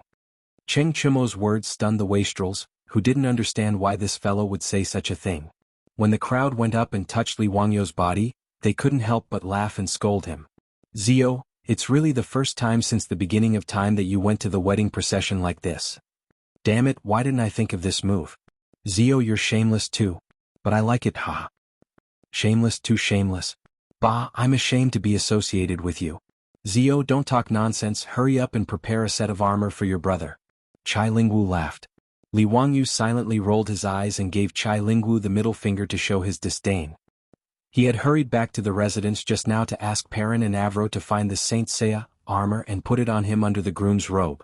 The reason why he had to wear armor when he went to the wedding procession was naturally not because he was afraid of assassination, but because in the Tang dynasty's wedding procession customs, there was a very evil custom of choosing a son-in-law. Even though he was marrying a princess today, the wedding procession process was more or less similar to that of the common folk. Choosing a son-in-law, urging the bride to dress, sitting in a saddle, setting up a wild goose, covering the knees, going around the carriage, and blocking the carriage were all wedding customs of the Tang dynasty. Choosing a son-in-law, also known as playing with a son-in-law, was when the bride's relatives took the son-in-law down a notch. The groom and the bridesmaids would be teased and made difficult by the bride's relatives, and they would be served with wooden sticks. They had to be taught a lesson with a stick before they could proceed to the next stage. Su Changqing was a time traveler. Although she had no relatives in the Tang dynasty, since Pai Lupi had conferred her the title of Princess Yanling, the people in the palace were considered her relatives. In addition, the group of professional women, that Su Changqing had personally brought out had set off early to Taiji Palace to support Su Changqing. Even Yo Yong and Yo Wu's daughter-in-law stood on the bride's side today. Therefore, Li Wangyu was very clear that if he wanted to pick up the bride today, he would have to be taught a lesson with a stick. Although those sticks were wrapped in a thick cotton cloth and could not hurt people, they were still very strong. But with so many sticks raining down on him, even if he didn't get hurt, it would still hurt. A few years ago, during the mass wedding of the palace maids, Li Wangyu just hid on the side to watch the fun and did not take the killing stick. But today he was getting married, so he couldn't hide on the side, right? Therefore Li Wangyu was very shameless. He simply put on the armor under the auspicious clothes, wanting to use the armor to block the sticks of the female army. The playboys despised Li Wangyu's sneakiness, but at the same time, they did not forget to ask Li Wangyu for armor to protect themselves. Everyone followed Li Wangyu and put on the armor under their clothes. After dressing up, everyone laughed and went on the road again, heading towards Chang'an City. At this time, in the main hall of Taiji Palace in Chang'an City, Su Changqing had already changed into the wedding clothes under the service of the palace maids. She was kneeling in the main hall anxiously, waiting for Li Wangyu's arrival. Empress Zhangsun led a 2- or 3-year-old boy into the main hall and sat opposite Su Changqing with a smile. "Qingke greets Masteress," the child said in a childish voice and bowed to Su Changqing. He was Pai Lupi's last eldest son, the future third emperor of the Tang dynasty, Emperor Gaozong of Tang, Li Ji. Li Ji was now 3 years old. Although he had not formally learned from Li Wangyu, he had kowtowed to Li Wangyu under the witness of Pai Lupi and Empress Zhangsun. Therefore it was reasonable for him to call Su Changqing Masteress. Su Changqing smiled and reached out to pull Li Ji into her arms. She had always liked children, so whether it was Chang'e, Wu Meinyang or Li Ji, they were all very close to her. "Has Qingke been obedient recently?" "Masteress, Qingke has always been very obedient." Su Changqing deliberately teased Li Ji. "Really? But I heard that Qingke has been very naughty recently." "Qingke is really obedient. If Masteress doesn't believe it, you can ask Mother." "Mother, Qingke is very obedient, right?" Li Ji was afraid that Su Changqing would not believe it, so he quickly pulled his mother to testify for him. Empress Zhangsun and Su Changqing could not help laughing. The two teased Li Ji for a while, and then Empress Zhangsun asked the palace maid to take Li Ji to play. Empress Zhangsun reached out to help Su Changqing tidy up her hair that was messed up by Li Ji. Then she stared at Su Changqing for a long time and said with a chuckle, "Changqing, you won't blame me, will you?" Su Changqing naturally understood the meaning of Empress Zhangsun's words. If it were not for Pai Lupi and Empress Zhangsun's interference between her and Li Wangyu would have gotten married 2 years ago after he cut off his decline. It was impossible to say that Su Changqing had no complaints in her heart. But she could also understand why Empress Zhangsun would do this. Although she and Li Wangyu were in love, the two of them only traveled through the Tang dynasty and did not wander on an isolated island. The surrounding social environment forced them to compromise on many things. Empress Zhangsun wanted to marry her daughter to Li Wangyu. Although this kind of thing was incredible in the eyes of later generations, it was quite normal in the eyes of the Tangs. Su Changqing slowly shook her head and smiled at Empress Zhangsun. "Aunt, what are you talking about? How can I blame you?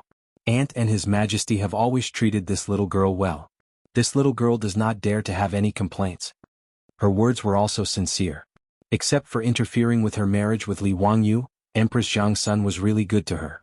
Now that she and Li Wangyu were about to get married, the previous grudge against Empress Zhangsun in her heart naturally disappeared. Empress Zhangsun could see that Su Changqing's words were really sincere, so she was relieved.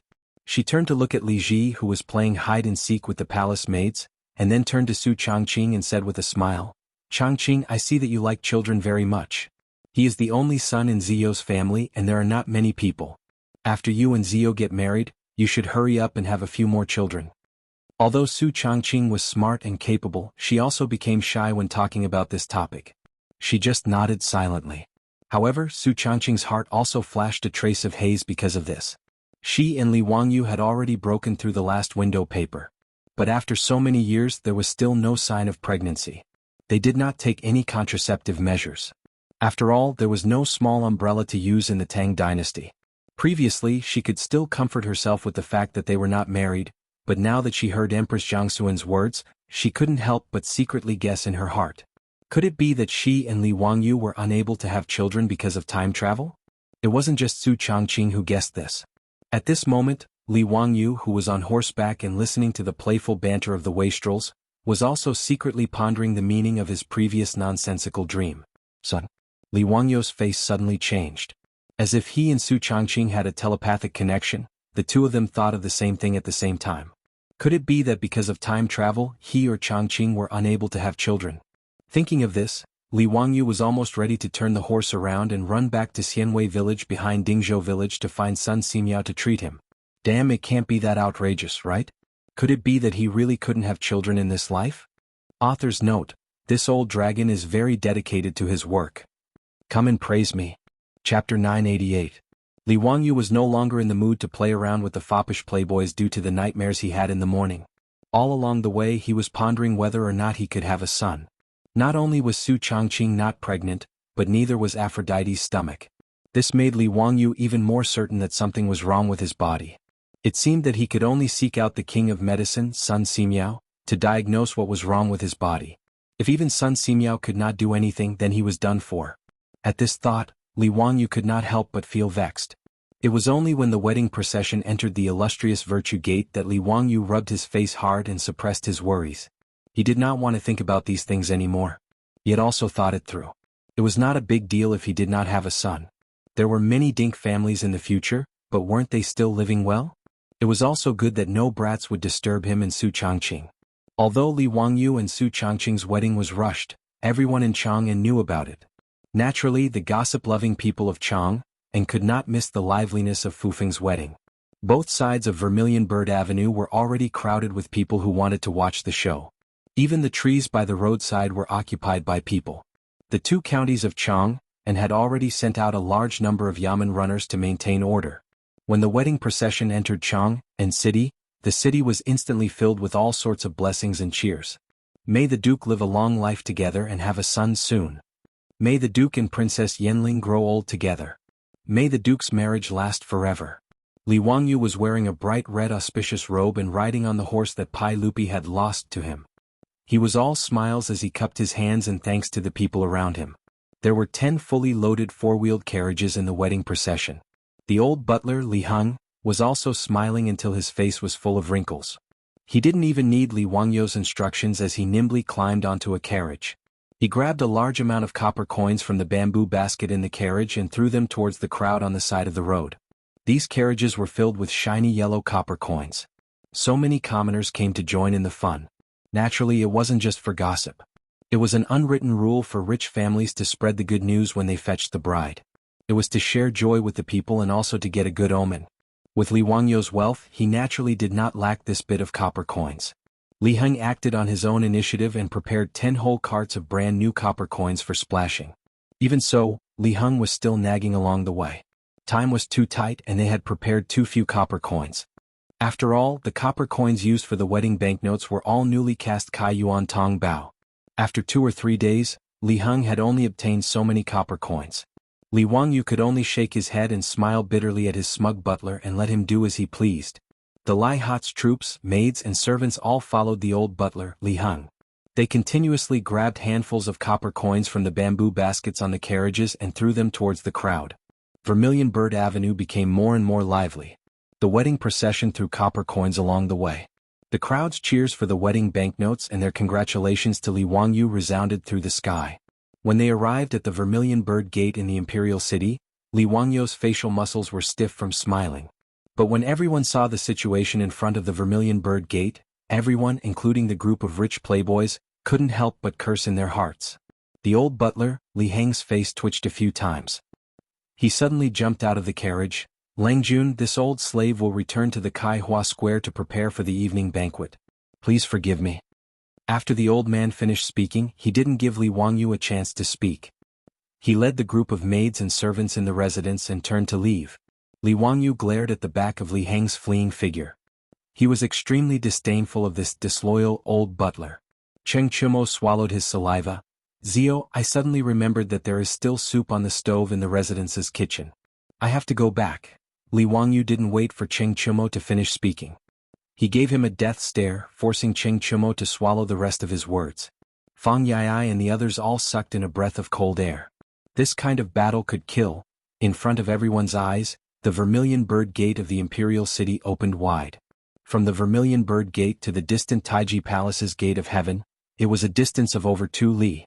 At this moment, on both sides of the Imperial City's main road, several thousand palace maids stood in a dense crowd. They all held wooden clubs in their hands, laughing and giggling at Li Wangyu and the other debauches. Chai Lingwu reached out to touch the armor beneath his clothes. He muttered, "Zio, tell your brothers the truth. What kind of enmity do you have with His Imperial Majesty? To use several thousand palace maids as a son-in-law, I'm afraid that you'll be beaten to death." Li Wangyu did not know whether to laugh or cry. He had not expected that Pai Lupi would actually create such a large spectacle. In reality, Li Wangyu and the other debauches had wrongly accused Pai Lupi. This matter was truly not arranged by Pai Lupi. As the eldest princess, Princess Changel was very gentle and considerate. She had always been well liked in the palace. Pai Lupi intended to betroth Princess Changel to Li Wangyu. Everyone in the palace knew of this. Naturally, these female officials and palace maids also knew of this. However, who would have thought that before Princess Changel could marry Li Wangyu, the Commandery Duke of Fufeng would first marry Princess Yanling? This naturally caused all of the female officials and palace maids to be dissatisfied. Although Su Chongqing had been conferred the title of Princess Yanling, compared to Princess Changel, who had grown up in the palace maids were naturally closer to Changel. Originally, Empress Zhangsun had planned to find several dozen palace maids as a token of goodwill. However, she did not take this matter seriously, directly handing it over to the female officials to make the arrangements. As for the female official in charge of this matter, she had gathered several thousand palace maids. Armed with clubs, they stood guard within the imperial city, intending to teach Li Wangyu, this heartless man, a lesson and vent Princess Changel's anger. Naturally, Li Wangyu and the others did not know the reason behind this. However, just thinking about being beaten and running across this 1,000-meter-long road made their scalps feel numb. It was no wonder that Li Heng, upon seeing such a formation, would turn and run. With his old arms and legs, how could he endure these clubs? At this time, it was best to flee as quickly as possible. The old housekeeper, Li Heng, ran without any sense of loyalty. However, the debauches could not run.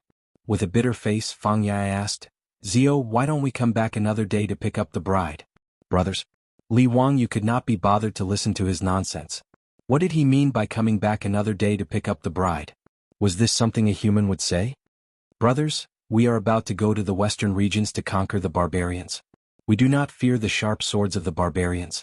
How can we fear the flowery fists and impractical footwork of this army of women? Let's go. Brothers, charge with me." Li Wangyu took a deep breath and jumped off his horse. With a strange cry, he covered his head with both hands and charged forward. The debauches looked at each other helplessly. They could only follow Li Wangyu's example and cover their heads with their hands as they charged toward the Gate of Heaven influence. The palace maids only wanted to tease Li Wangyu and the others. Naturally, they would not hit them for real. No matter what, Li Wangyu was the prefectural Duke of Fufeng and His Majesty's nephew. They did not dare to be too presumptuous. However, when the palace maids' clubs landed lightly on Li Wangyu and the others' bodies, they made soft clanging sounds. A clever palace maid noticed something fishy about Li Wangyu and the others and immediately shouted, "Sisters, they are wearing armor under their clothes." The prefectural Duke of Fufeng was here to pick up the bride, but he dared to cheat. This made the palace maids, who were already dissatisfied, so angry that their noses were almost crooked. Therefore, the wooden clubs that were originally raised high and gently lowered began to be forceful. Instantly, Li Wangyu and the debauches wailed and howled miserably. In yesterday's chapter, I was muddle-headed and wrote Li Ji's nickname Jinu as Qing Quebecois very embarrassing. Please forgive me. Old Long has already received his retribution. It was rare for him to be more diligent yesterday. Not only did he watch the second night, he even went out to exercise at night. After competing with his son to see who could jump the furthest, he tragically sprained his old waist. Retribution, this is a lesson. As expected, one cannot be too diligent. Yes, this must be the case. Chapter 989. Even though Li Wangyu and the other wastrels were wearing armor, the places that the armor could not protect were still sore from the thousands of palace maids' attacks. Everyone covered their heads and ran for their lives. After running for more than 2 miles, they finally escaped the encirclement of the thousands of palace maids. Looking at everyone, their clothes were in a mess and their hair was in a mess. They looked miserable. When Li Wangyu and the other wastrels ran to the Gate of Sky Bearing, before they could catch their breath, they heard a burst of laughter coming from the palace gate. Wah, Ziyu, why are you in such a sorry state? A group of weak little girls beat you up like this, it's really shameful. Heh, he must have fallen into the land of tenderness and fallen for the honey trap. Jingda, the old man's words are reasonable. Wah. Your Majesty is still the best. You only used a few palace maids to make the men of Fufeng County run like rats. Your Majesty, these bastards actually wore armor under their wedding robes when they came to escort the bride. They are too cunning. Li Wangyu and the other wastrels were stunned. When they looked up, they saw a few people standing on top of the gate of sky-bearing. They were pointing at Li Wangyu and the other wastrels and laughing. It was none other than Pai Lupi, who was led by Qing Yaojin, Yuqi Jingda, and the rest of the wastrels. Although it was not arranged by Li Er, this matter could not be hidden from Mi Tuo, who was the head of the provincial palace, who was the imperial chamberlain. After receiving Mi Tuo's report, Li Er laughed heartily. Not only did he not step forward to stop the female officials and palace maids from taking revenge, he even excitedly called Qing Yaojin and the others to run up to the Gate of Heaven Influence to watch the show. Previously, when Li Wangyu and the other wastrels were surrounded and attacked by the thousands of palace maids, Pai Lupi, Qing Yaojin, and the rest were very happy to see it. Li Wangyu and the other wastrels were so angry that their noses were almost crooked, but they could not vent their anger. Other people were all swindlers, but Qing Yaojin, Yuqi Jingda, this group of old ruffians were very fond of swindlers. The more unlucky Qing Chumo was, the happier Qing Yaojin and the others laughed. Li Wangyu couldn't do anything about this group of evil bosses other than secretly cursing them in his heart. Little nephew greets uncle, greets all uncles. Li Wangyu resisted the urge to roll his eyes. Looking at the closed Gate of Heaven Influence, he knew that Pai Lupi and the others were up to something again. As expected, Pai Lupi laughed from above the palace gates. Zio, you should recite a make-up poem. Zhen will say this first, this poem must be composed by you, no one else can do it for you. If this make-up urging poem is not done well, the Gate of Heaven Influence will not open today.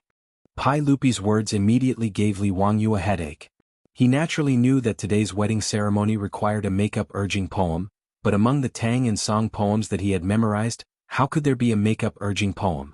On the eve of the wedding, the congratulatory poet would compose a poem to urge the bride to dress and make up. There were too few good works. If he had to compose a poem himself, that would really be asking for his life. Li Wangyu originally planned to have Wei Shuyu, Du He, Du Go, and the others help him compose a poem and just fool them. Now that Pai Lupi had interfered and insisted that he compose a poem, and it had to be a good one, this was asking for his life. Uncle, little nephew's mood is not at peace today, and I really don't have the heart to compose a poem. How about little nephew ask Shuyu and the others to do it for me, is that okay? Pai Lupi immediately shook his head. No. Zio, don't be lazy. Zhen has not heard you compose a poem for a long time. Today's opportunity is rare, how can I let you go? Li Wangyu was in a predicament. Compose your sister's make-up urging poem? Can't he just use a limerick? As a world-renowned little immortal of poetry, if he could not compose a make-up urging poem, this would probably be the most explosive news in Chang and City tomorrow, and even in the entire Tang dynasty. Thinking of this, the forehead of the habitual plagiarist was sweating like beans. He racked his brains to recall the poems he had memorized to see if there were any suitable verses that could be used to make up the number. Just as Li Wangyu was about to be driven to despair by Pai Lupi, a few female officials rushed to the Gate of Heaven Influence. Even outside the palace gate, Li Wangyu could hear the loud voices of Pai Lupi, Qing Yaojin, and the others. What? Is this true? Did you summon Lu Fengyu to confirm? This is a serious matter, you can't joke about it. Pai Lupi's voice came, and Li Wangyu could not help but feel his heart skip a beat. Today was his and Su Changqing's big day. Could it be that there was a noble in the palace who was sick? If that was the case, then he was really unlucky. Before Li Wangyu could figure out the meaning of Pai Lupi's words, he heard Qing Yaojin's hoarse voice again. Bastard, if this is true, then it's really a coincidence. Your Majesty, this is a joyous occasion. Joyous occasion? Li Wangyu's heart, which had just been raised, could not help but fall back down. Since Pai Lupi ordered people to summon Lu Shenwei, the imperial physician of the Shangyao Bureau, and Qing Yaojin said that it was a joyous occasion, could it be that a noble in the palace was pregnant?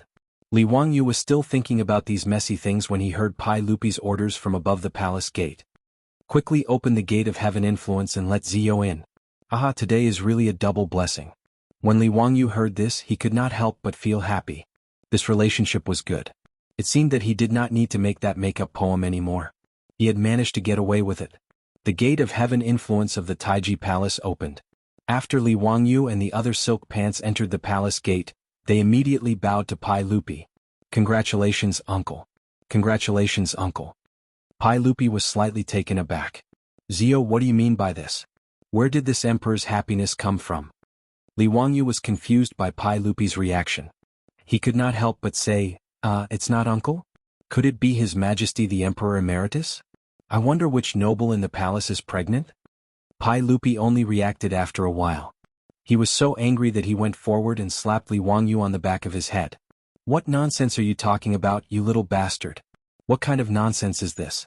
It's you little bastard, who is going to be a father." "Me?" Li Wangyu was shocked and hurriedly waved his hands. "Uncle, don't scare your nephew." How could your nephew? He subconsciously wanted to deny it. How could he be the father of Pai Lupi's child if a noble in the Taiji Palace was pregnant? What did the women in the harem have to do with him? If someone was pregnant, how could he be blamed for it? Wasn't Pai Lupi trying to frame him for causing chaos in the harem?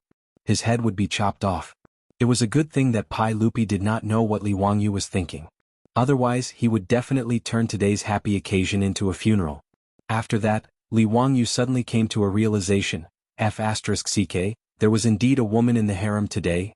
Wasn't Su Changqing in the main hall of the harem waiting for him to marry her? Could it be that Su Changqing was pregnant? Li Wangyu instantly became ecstatic. Uncle, is Changqing is pregnant? Pai Lupi rolled his eyes at him. You're not too stupid. That's right, just now the female official came to report that Princess Yanling suddenly felt nauseous and vomited. Your aunt hurriedly called Lu Fengyu to treat her. I have already asked the female official. Lu Fengyu checked her pulse and confirmed that Princess Yanling is pregnant. She is already 2 months pregnant. Really? Uncle, you're not lying to me? I am going to be a father? Li Wangyu was so excited that he was incoherent. Pai Lupi smiled and nodded. That's right, this is absolutely true. For Princess Yanling's sake, I will spare you today. Quickly go to the main hall. Li Wangyu did not say anything and did not bother to greet everyone. He turned and ran to the main hall. There was only one thought in his mind. Sure enough, Mengdu was the opposite. Chapter 990. Su Changqing didn't expect that she would suddenly feel nauseous and retch while talking with Empress Zhangsun. This naturally scared Empress Zhangsun and she quickly ordered someone to summon Lu Shenwei. When Lu Shenwei hurried to Li main hall and checked Su Changqing's pulse, he smiled. Congratulations, Princess Yanling. Congratulations, Princess Yanling. You are not sick. You are pregnant. You are pregnant. His words stunned Empress Zhangsun and Su Changqing. Shortly after, Empress Zhangsun's face was filled with joy. Lu Fengyu, is this true? Empress, there is absolutely no mistake. This official is certain that Princess Yanling is pregnant and has been pregnant for more than 2 months. Su Changqing was completely dumbfounded. Previously, she had been inwardly depressed, suspecting that she and Li Wangyu couldn't have children. She didn't expect the surprise to come so suddenly. Her period didn't come last month, but because her body didn't have any reaction, she didn't take it seriously, thinking it was just an occasional disorder. Only today did she discover that she was pregnant when she showed signs of pregnancy. Brother Shenwei, you really diagnosed it clearly? Su Changqing covered his mouth with his hand in disbelief. Of course it's not wrong. If Princess doesn't believe me, you can ask my master to diagnose you again after you return to Zhou village. Lu Shenwei twirled his beard and smiled. Su Changqing quickly nodded. I believe. Of course I believe. Brother Shenwei, don't misunderstand. I just... She was momentarily speechless. In her excitement, hot tears flowed from the corners of her eyes. Empress Zhangsun knew that she was emotional and hurriedly comforted her. Changqing, this is a happy occasion. Don't cry. You are a married woman today. You should be smiling. Moreover, a woman is pregnant. She wouldn't dare to be so emotional. What if she hurts the child? Hearing this, Su Changqing hurriedly reached out to wipe his tears in a flurry. Then he smiled through his tears and nodded repeatedly to thank Empress Zhangsun. Fortunately, Li Wangyu and Su Changqing were born in the Tang dynasty. If it were the Ming and Qing dynasties, people like them who got pregnant before marriage would probably be drowned in a pig cage. However, in the Tang dynasty, the people were open-minded and did not value women's chastity before marriage. It was even common for women to lose their chastity and remarry. Like Li Wangyu and Su Changqing, the Tangs would not find it shameful. They would only regard it as a matter of elegance. Therefore, Empress Zhangsun was not surprised by Su Changqing's pregnancy. After confirming that Su Changqing was really pregnant, Empress Zhangsun hurriedly ordered the female official to report to Pai Lupi. In Li Wangyu's line, his father, Li Zhou, had passed away long ago. Li Wangyu was Li Zhou's only son. For the Tangs, carrying on the family line and spreading the family name was the most important thing. Now that Li Wangyu was about to have a child, it meant that Li Zhou's line would have an heir. Pai Lupi originally did not like Li Zhou very much. However, because of Li Wangyu, he no longer had any ill feelings towards Li Zhou. He even posthumously gave Li Zhou the title of head of the Department of Ceremonial Ceremonies, bestowed the posthumous title of Zhen, and sent people to repair Li Zhou's grave. As Pai Lupi's nephew, Li Wangyu could have an heir. This was also a big matter for the royal family. Even though Li Zhou's and Li Wangyu's names had not yet been re-entered into the imperial register by the imperial clan temple. However, in the hearts of Pai Lupi and Empress Zhangsun, Li Wangyu was a member of the Li Tang imperial clan. There was no doubt about this. Therefore, whether it was Empress Zhangsun or Pai Lupi, when they learned that Su Changqing was pregnant, their first reaction was to be overjoyed. Seeing Li Wangyu's back as he madly ran away, Pai Lupi jokingly scolded, but then he frowned. Su Changqing was pregnant with Li Wangyu's heir. This was naturally a good thing, but it was also a problem that was neither too big nor too small. Pai Lupi understood his nephew very well. He knew that he was a very emotional person. In addition, Li Wangyu valued Lady Su very much. Now that Lady Su was pregnant, this guy might not be willing to go to the western regions.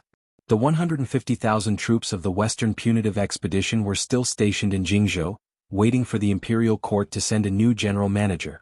If Li Wangyu did not want to do it, then it would really be a headache for Pai Lupi. After Qing Yaojin laughed, he also thought of this matter. Your Majesty, now that Princess Yanling is pregnant, I'm afraid that Zio will not be willing to go to the western regions. Pai Lupi nodded and sighed. That's right, I also thought of this matter. Sigh, this is a troublesome matter. He shook his head. Forget it. No matter what, today is Zio's big day. We'll discuss this matter after he gets married. Qing Yaojin and the others could only silently nod and no longer discuss this matter. After Li Wangyu ran madly to Li Main Hall, he did not wait for the palace maids to inform him. He wanted to rush into the hall, but he almost collided with Empress Zhangsun. Zio, you're going to be a father. Why are you still so impatient? Empress Zhangsun stretched out a slender finger and lightly tapped Li Wangyu's head as she scolded him jokingly. Li Wangyu did not have his usual quick-wittedness. He only grinned foolishly. Yes, and is right. Andy, is Changqing doing well? Empress Zhangsun rolled her eyes at him. Changqing is inside. You should go in. Don't be so careless. Be careful not to hurt the child.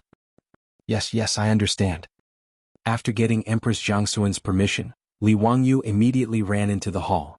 Not to mention how happy Li Wangyu and Su Changqing were, and how helpless Li Wangyu was. In short, the bustling wedding was simplified because of Su Changqing's pregnancy. The wedding process of sitting in the saddle, dipping the goose, covering the knees, going around the carriage and blocking the carriage was just a formality. Pai Lupi and Empress Zhangsun had Li Wangyu carefully help Su Changqing onto the carriage, which could be considered to have completed the bridal escort process. After the bridal escort carriage arrived at Kaihua Square Lai Hot, the old housekeeper Li Heng and the others were wild with joy when they learned that their mistress was pregnant. It was lively again. And on this day of the wedding banquet, Li Wangyu was unsurprisingly drunk by a group of guests who came to congratulate him again. After Li Wangyu and Su Changqing's wedding, it was lively for 2 days. Li Wangyu slowly recovered from his ecstasy. And the first thing that Li Wangyu thought of was the same as Pai Lupi's guess. This guy didn't want to go to the western regions anymore. Su Changqing was now 2 months pregnant. In other words, in 8 months he would be a father. At this time, asking him to abandon his wife and child and run to the western regions was simply asking for his life. From Chang'an to the western regions, even on a fast horse, it would take 2 months, not to mention that the army moved even slower.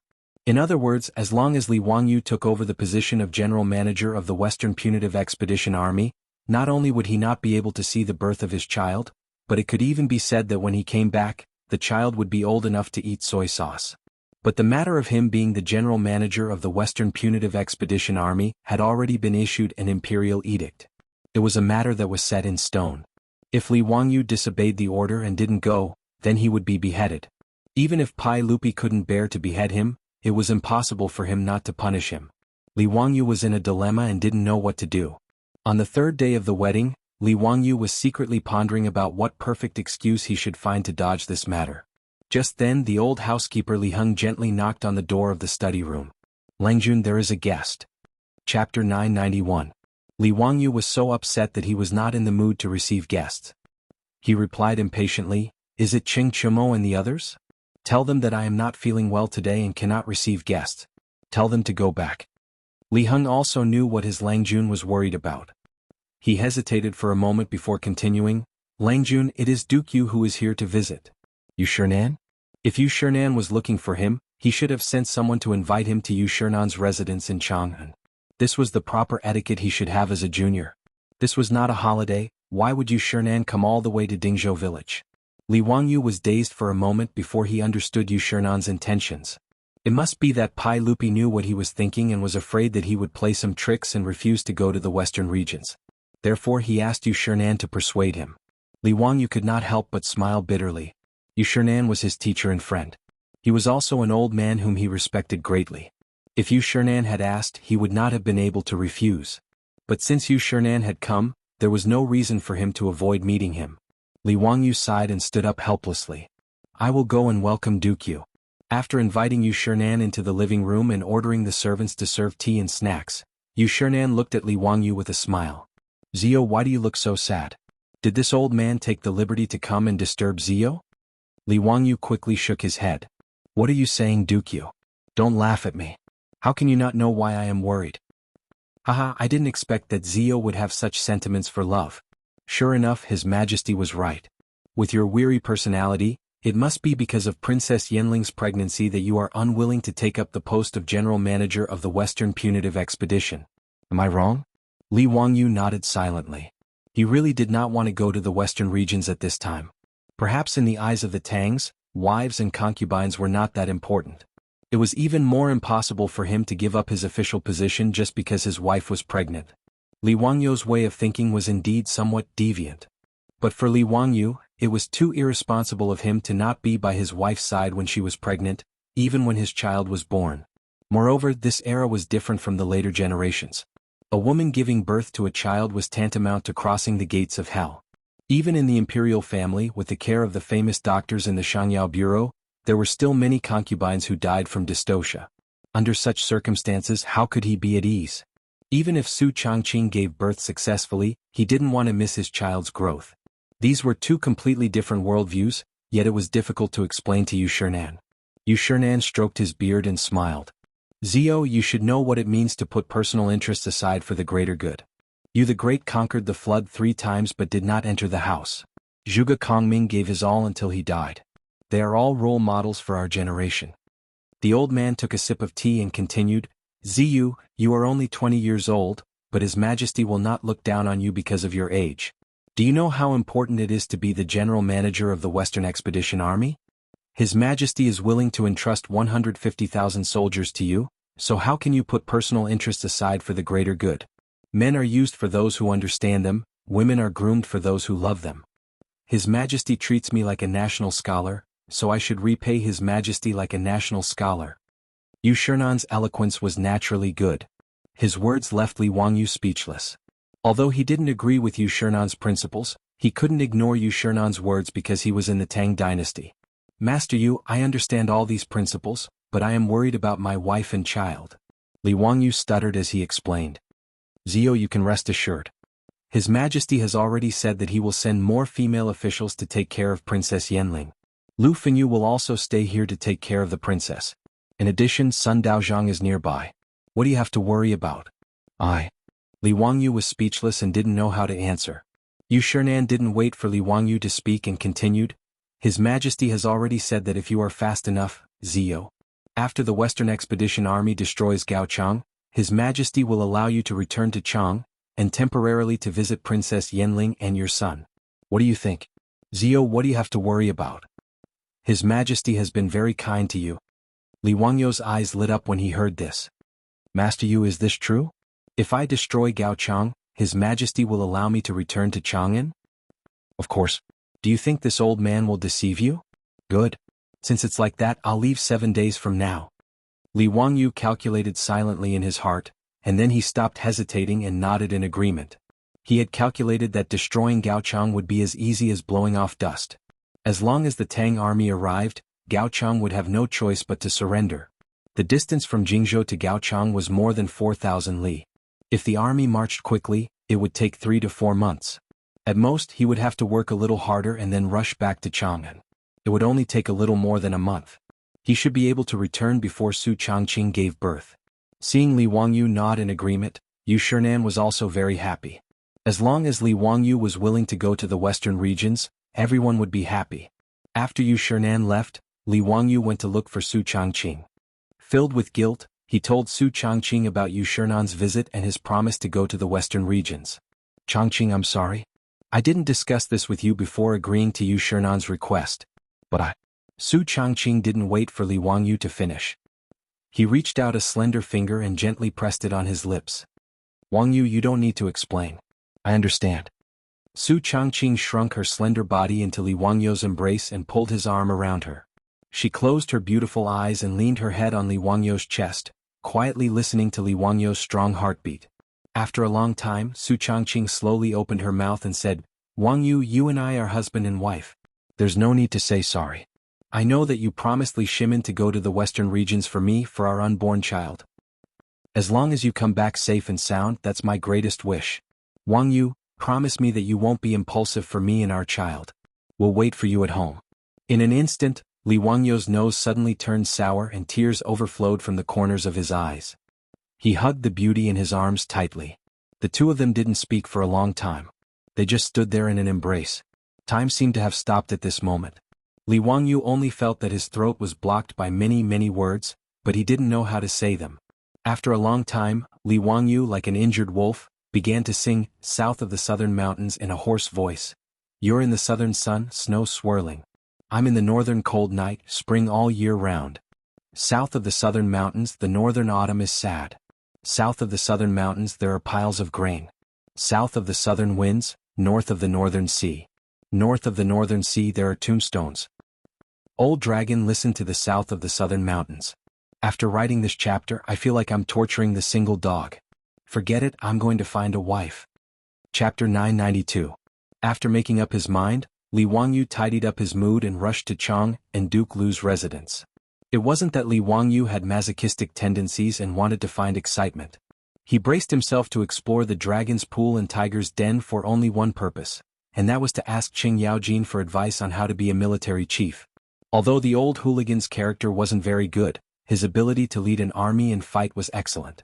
Among the generals of the Tang dynasty, Qing Yaojin was one of the top. Otherwise, Pai Lupi wouldn't have listed him as one of the 24 meritorious officials of the Ling Yan Pavilion. Although in the romance of the Sui and Tang dynasties, Qing Yaojin was described as a reckless general who only knew 3 axes, but in reality Qing Yaojin was a very shrewd person. Whoever treated him as a reckless man would be an idiot. Li Wangyu was just a fan of the army in the future. How could he know anything about arranging troops and how to lead an army to war? Pai Lupi forced him to take the position of the Western Expedition Army's military chief. He could only make a last-minute effort and run to the old hooligan to ask for advice. After all, he was the military chief. If all military affairs were handed over to Niu Jinda, Shui Wanjun, and the other deputy chiefs, it wouldn't be pleasant to hear. When Qing Yaojin heard that Li Wangyu actually took the initiative to ask for a beating, he couldn't help but laugh. Wah, Ziyu actually took the initiative to come, that's rare. Since you're here today, don't think about leaving. Come, prepare the banquet. Li Wangyu saw that the old hooligan was about to flip out again and quickly raised his hands in surrender. Uncle Qing, this nephew came to visit Uncle Qing today to ask for advice on military matters. Let's forget about this wine.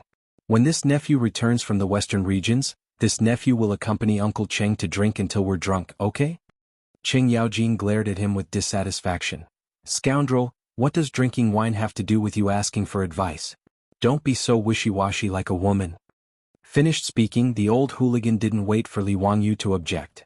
He directly grabbed Li Wangyu and strode toward the central room. Li Wangyu immediately regretted it. Damn, if he wanted to ask about military matters, wouldn't it be better for him to look for Li Jing? Wasn't it better to look for Qin Xiong? Why did he have to run over to Qing Yaojin, this old hooligan? Not waiting for Li Wangyu to finish regretting, the person had already been pushed to the central room of Duke Lu Mansion by Qing Yaojin.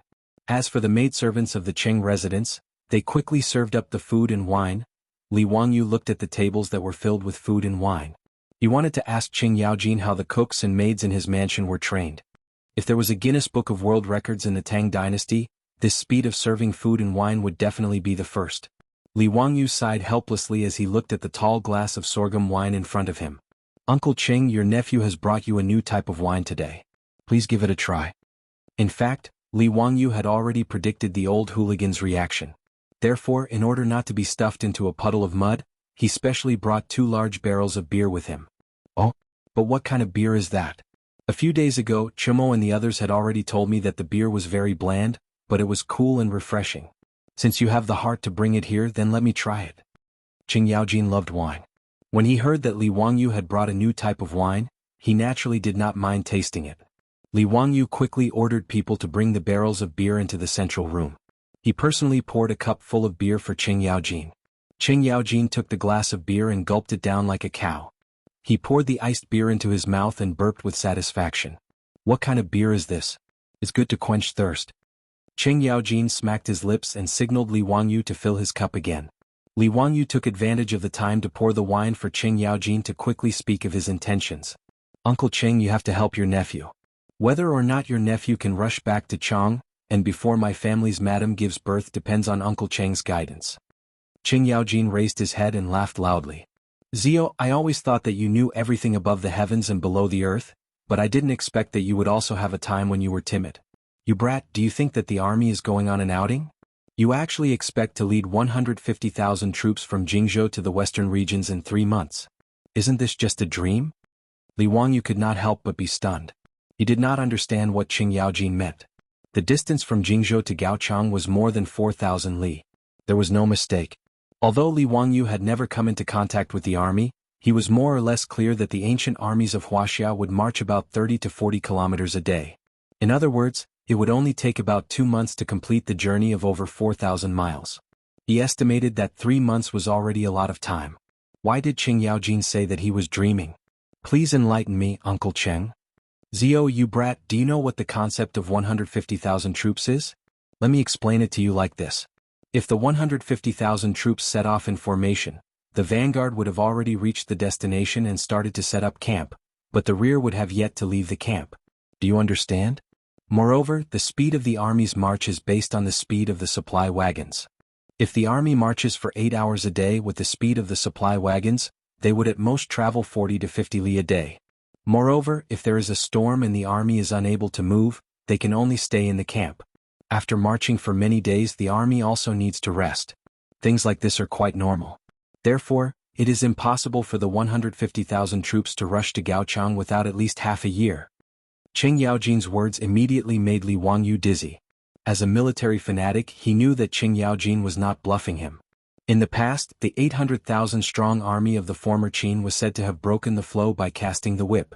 In the end, the vanguard was completely defeated, and the rear was still on the way. This was the wooden barrel principle. The marching speed of the army had to be consistent with the slowest unit in the army. However, Li Wangyu thought that the speed of the logistics of the army should not be so slow. Li Wangyu asked in confusion, Uncle Qing, ever since I created the four-wheeled carriages, the speed of the logistics has not been slow. Not to mention 200 li a day, even 100 li a day is not a problem. Qing Yaojin raised his head and drank another large cup of beer. He glared at him and said, Nonsense. Do you think those four-wheeled carriages of yours can enter the desert? When Li Wangyu heard this, it was as if he was struck by lightning. He was stunned on the spot. He had indeed forgotten that after the army passed Dunhuang County, they would enter the vast desert. The Ting'er Desert was the fourth largest desert in China. It was more than 160 kilometers wide, and the four-wheeled carriages would not be able to enter it. The Tang dynasty had already established a trade center in Dunhuang County. Large quantities of goods were transported to Dunhuang County by four-wheeled carriages. This greatly reduced the transportation distance of the Silk Road caravans. However, from Dunhuang County to the western region, the caravans had to change to camel caravans to continue forward. It was the same for the army. To supply the 150,000 troops with supplies, they had to use a large number of camel caravans to meet the needs of the army. As a result, the Tang army's marching speed would not be fast. Moreover, to pass through the desert, the Tang army had to bring sufficient water in addition to provisions and supplies. Under the guidance of a guide, they could pass through the desert. After Li Wangyu understood this point, he could not help but sit down dejectedly. If that was the case, how could he rush back to Chang, and in half a year? Chapter 993. Cheng Yaojin happily chugged down a cup of cold beer, and after letting out another loud burp, he was very satisfied. He then looked at Li Wangyu, who had a conflicted expression on his face, and gave him another heavy blow. Zio, you brat, you probably haven't calculated how much grain is needed to supply an army of 150,000 soldiers, right? Let this old man put it this way, not mentioning the equipment, armor, tents, flags and drums, just the grain alone is an astronomical figure. When the soldiers of the Tang dynasty set out, they bring 5 days' worth of rations and rely on the rest of the supplies. Each soldier eats 2 liters of rice a day, and for an army of 150,000 soldiers, just this alone requires 3,000 dan of grain. If we calculate that each carriage can carry 30 dan, we need 100 carriages to supply the army for 1 day. Luckily, the Tang dynasty doesn't lack horses and mules, and we also have you to make these carriages. Otherwise, even if His Majesty wanted to attack Gaochangua, it would be difficult to do so. Just maintaining the army's rations is already a huge problem. But even so, if the army wants to pass through the desert, they still need to use camels, mules and horses. A camel can carry 3 dan, and a horse can carry 5 dan. Zio, you brat, calculate how many animals are needed to supply the army? And with so many animals, how much horse feed and millet will be needed? Have you calculated it? Also, how much did we lose during the transportation of these rations? Cheng Yaojin's words left Li Wangyu even more speechless. He really didn't know about this, but when he did, he was given a fright. It was no wonder that Pai Lupi only ordered Ho Junji to attack the western regions in the 13th year of Jingguan. In truth, it was because of the logistical difficulties. Li Wangyu also didn't know that in the 13th year of Jingguan, the army of 150,000 that attacked the western regions only had 70 to 80,000 soldiers. The rest were in charge of logistics. But things were different now. At the very least, after Li Wangyu made the horseshoes, the Tang dynasty's warhorses and horse-drawn horses had rapidly declined. As a result, almost everyone in the army of 150,000 rode horses. Even the infantrymen relied on their horses to travel. They would only dismount to fight on the battlefield. The movement speed of the army could be increased by a lot because of this. However, due to the wooden barrel theory, they would still be dragged down by the resources. Before the troops and horses move, the provisions and fodder must move first. This was a necessary condition for a large army to march to war. Li Wangyu was very depressed by Cheng Yaojin's words. He couldn't help but grab the wine cup and gulp down a big mouthful of wine. He thought that Pai Lupi had found his conscience. However, he did not expect that this unscrupulous Uncle Tsong would actually dig such a big hole for him, and he actually foolishly jumped into it. Li Wangyu might not understand military matters, but how could Pai Lupi not know? Pai Lupi was well aware of how long it would take for an army of 150,000 to reach Gaochang. Even so, Pai Lupi still pretended to ask Yu Shernan to tell him that after destroying Gaochang, he could return to Chang and for a visit. Bah, this old man is really bad. The more Li Wangyu thought about it, the angrier he got. He didn't even need Cheng Yaojin to persuade him to drink. He drank 1 cup after another to drown his sorrows. Cheng Yaojin did not try to persuade Li Wangyu. For an old hooligan, not hitting someone when they were down was already very kind. Zio, don't be so anxious. It's not a big deal for a woman to give birth. Look at me, my wife has given birth to so many children for me, but I've never been as nervous as you. Cheng Yaojin drank big mouthfuls of wine as he made fun of Li Wangyu. Li Wangyu silently rolled his eyes. He really couldn't be bothered to talk nonsense with this old hooligan. Cheng Yaojin pointed at a plate of food that the maidservant had just brought over and said, "Come Zio, try the bacon made by the chef in my residence. It's perfect to go with wine. I'm not bragging, but there's no place in Chang, and that makes better bacon than the one in my residence. Even the food bureau in His Majesty's palace can't compare." Cheng Yaojin's words made Li Wangyu's eyes light up. Bacon? Then he suddenly slapped his head. He had been muddle-headed recently. How could he have forgotten about the military rations? The military rations of the Tang dynasty mainly consisted of various kinds of millet and livestock. These unprocessed millet and livestock were not only difficult to transport, but also not easy to eat. Due to the problems of transportation and productivity, ordinary soldiers could at most guarantee staple foods like millet. As for non-staple foods, they could only eat soy sauce and pickles. In fact, since ancient times, Wuxia also had military rations that were easy to carry around. For example, the rations that the Han army brought were called chow. The so-called chow was fried rice noodles. After the 5 grains were fried, they were crushed so that they could be carried. It was equivalent to the fried rice and fried noodles of the modern era. When eating, one would grab a handful and put it into one's mouth and send it underwater. Soy sauce, salted fish, salted meat, and various kinds of pickles were the salt that the soldiers needed every day. There were also fast food, such as rice balls and noodles. However, in most cases the military still cooked millet into rice or porridge to eat. The range of military rations in the modern era was very wide. Li Wangyu had invented an air pump for his hemispherical experiment and could use vacuum packaging to preserve food. After cooking the food, it could be sealed in bamboo tubes or earthen jars to preserve it for a long time. In addition, food such as luncheon meat and instant noodles were not difficult to make. Li Wangyu could even learn from Qi Jiguang's military rations, light biscuits. These military rations could not only be made in Chang'an, but they could also be made from local materials for the Western Expedition Army. Making millet and livestock directly into military rations that were easy to store and transport could greatly reduce the amount of grain transported. Thinking about this, Li Wangyu almost wanted to get up and leave. He wanted to return to Zhou village to discuss with Su Changqing and immediately start the production of military rations. Anyways, no matter what, Li Wangyu needed to think of a way to reduce the pressure on the logistics of the army. Only then could he increase the speed of the army so that he could rush back to Chang'an within 8 months. However, it was not enough to just make military rations that were easy to store. If the army wanted to pass through the Tang Desert, they had to give up on the 4-wheeled carriages and change to camel teams and horses. From Dunhuang Prefecture to Gaochang Country, there were still 2,000 miles. If they only relied on camel teams, it would slow down the speed of the army. When Li Wangyu traveled in the modern era, he had also ridden camels in the desert.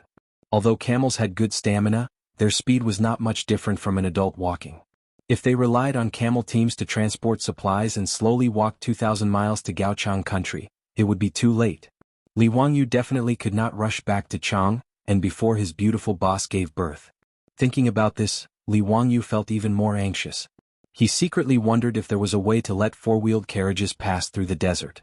Li Wangyu naturally understood that 4-wheeled carriages could not pass through the desert because the wheels were too narrow and the pressure was too high. The solution was simple, and that was to widen the wheels to increase the surface area of the wheels and reduce the pressure. However, there was no rubber in the Tang dynasty, much less rubber tires. If he used wood to make such a wide wheel, just the weight alone would make it impossible for horses to drag it, let alone pass through the desert. As for tracks, that was even more out of the question. The technical difficulty was even more complicated than rubber tires, and it was not something Li Wangyu could do. Moreover, with the weight of iron tracks, even horses and camels would not be able to pull them. The Tang Desert had become a stumbling block. Chapter 994. Li Wangyu thought about it, but he could not think of a way to get the 4-wheeled carriage through the desert. Actually, the best way was to get rubber out of it. However, rubber trees were far away in South America, so where would the Tang dynasty find them? Of course, apart from the rubber trees in South America, China also had a plant that could replace rubber, and that was rubber grass. The rubber grass that originated in Xinjiang could also be used to extract rubber. Li Wangyu remembered that the rubber grass in the future could be used to extract 70 kilograms of rubber per mu. On the other hand, the rubber trees could only extract 80 kilograms per mu. However, the rubber grass was far away in the western regions, and distant water could not quench the present thirst. Furthermore, Li Wangyu did not know how to extract rubber from the rubber grass. Now that the army was about to set off, where would he find the time to experiment? On the other hand, after he led the army to conquer the western regions and establish the Anxi Protectorate, he should order people to plant rubber grass. Even if the production was low, as long as he could get rubber out of it, it would be worth it. However, it was useless to talk about all this now. It would not be of any help to him in getting the 4-wheeled carriage through the desert. Seeing Li Wangyu frown, Qing Yaojin laughed even more happily. Zio, don't let your thoughts run wild. Just lead the army to conquer the western regions. If you want women, just bring your concubine. If not, there are plenty of beautiful women in the western regions. A real man shouldn't be so bashful over a woman. Li Wangyu was so angry that he had nothing to say. Qing Yaojin, this old hooligan, should be caught and drowned in a pig cage. However, since things had already reached this point, even if he was unwilling, he had no other choice. Even after returning to Dingzhou village, Li Wangyu did not dare to tell Su Changqing about his conversation with Qing Yaojin. If Su Changqing knew that he could not return to Chang'an in 8 months, how disappointed and upset would he be? Although his beautiful boss was only 2 months pregnant, Li Wangyu didn't dare to take the risk and make her sad because of him. Li Wangyu only had Niu Wu select a few quick-witted troops from the manor and teach them how to make vacuum-packed food, luncheon meat, instant noodles and other things. He then had them set out in advance, bringing along the command of his military chief, and quickly rushing to Jingzhou. He had the Western Punitive Expedition Army immediately begin preparing military rations according to the methods he taught them. As for the subsequent production of military rations, Li Wangyu taught it to Yan Libin and asked him to pass it on to the Ministry of War. In the later stages of the Western expedition, all the rations and supplies needed to be replaced with these military rations. The reason why Li Wangyu didn't report such an important matter to Pai Lupi directly was because he was angry. He was angry that Pai Lupi had deliberately set him up. He was angry that Pai Lupi had caused him to not be able to accompany Su Changqing. Therefore, Pai Lupi had deliberately ordered someone to pass on a message, but he had avoided meeting Pai Lupi. However, how could Pai Lupi not pay attention to such an important matter? After the Ministry of War produced a batch of military rations according to Li Wangyu's method, they immediately presented it to Pai Lupi. After tasting these delicacies, Pai Lupi was naturally overjoyed. On the same day he led a group of dukes to Dingzhou village. Even though Li Wangyu felt uncomfortable with the arrival of Pai Lupi, he could only obediently go out of the manor to welcome him. Your subject Li Wangyu, prefectural Duke of Fufeng, greets your majesty. This fellow was also angry and didn't even refer to himself as nephew. He followed the etiquette of a subject greeting the king and greeted Pai Lupi. Pai Lupi looked at him in surprise, but immediately understood Li Wangyu's intentions. Haha, are you angry with me? Your subject doesn't dare. Don't dare? Pai Lupi suddenly knocked Li Wangyu's head with a chestnut. I don't see how you don't dare. You still dare to give me that look. Do you believe that I will immediately order people to send you to Li Main Hall and let the Empress teach you a lesson? Li Wangyu's expression became even more bitter when he heard this, and he hurriedly begged for mercy. Your Majesty.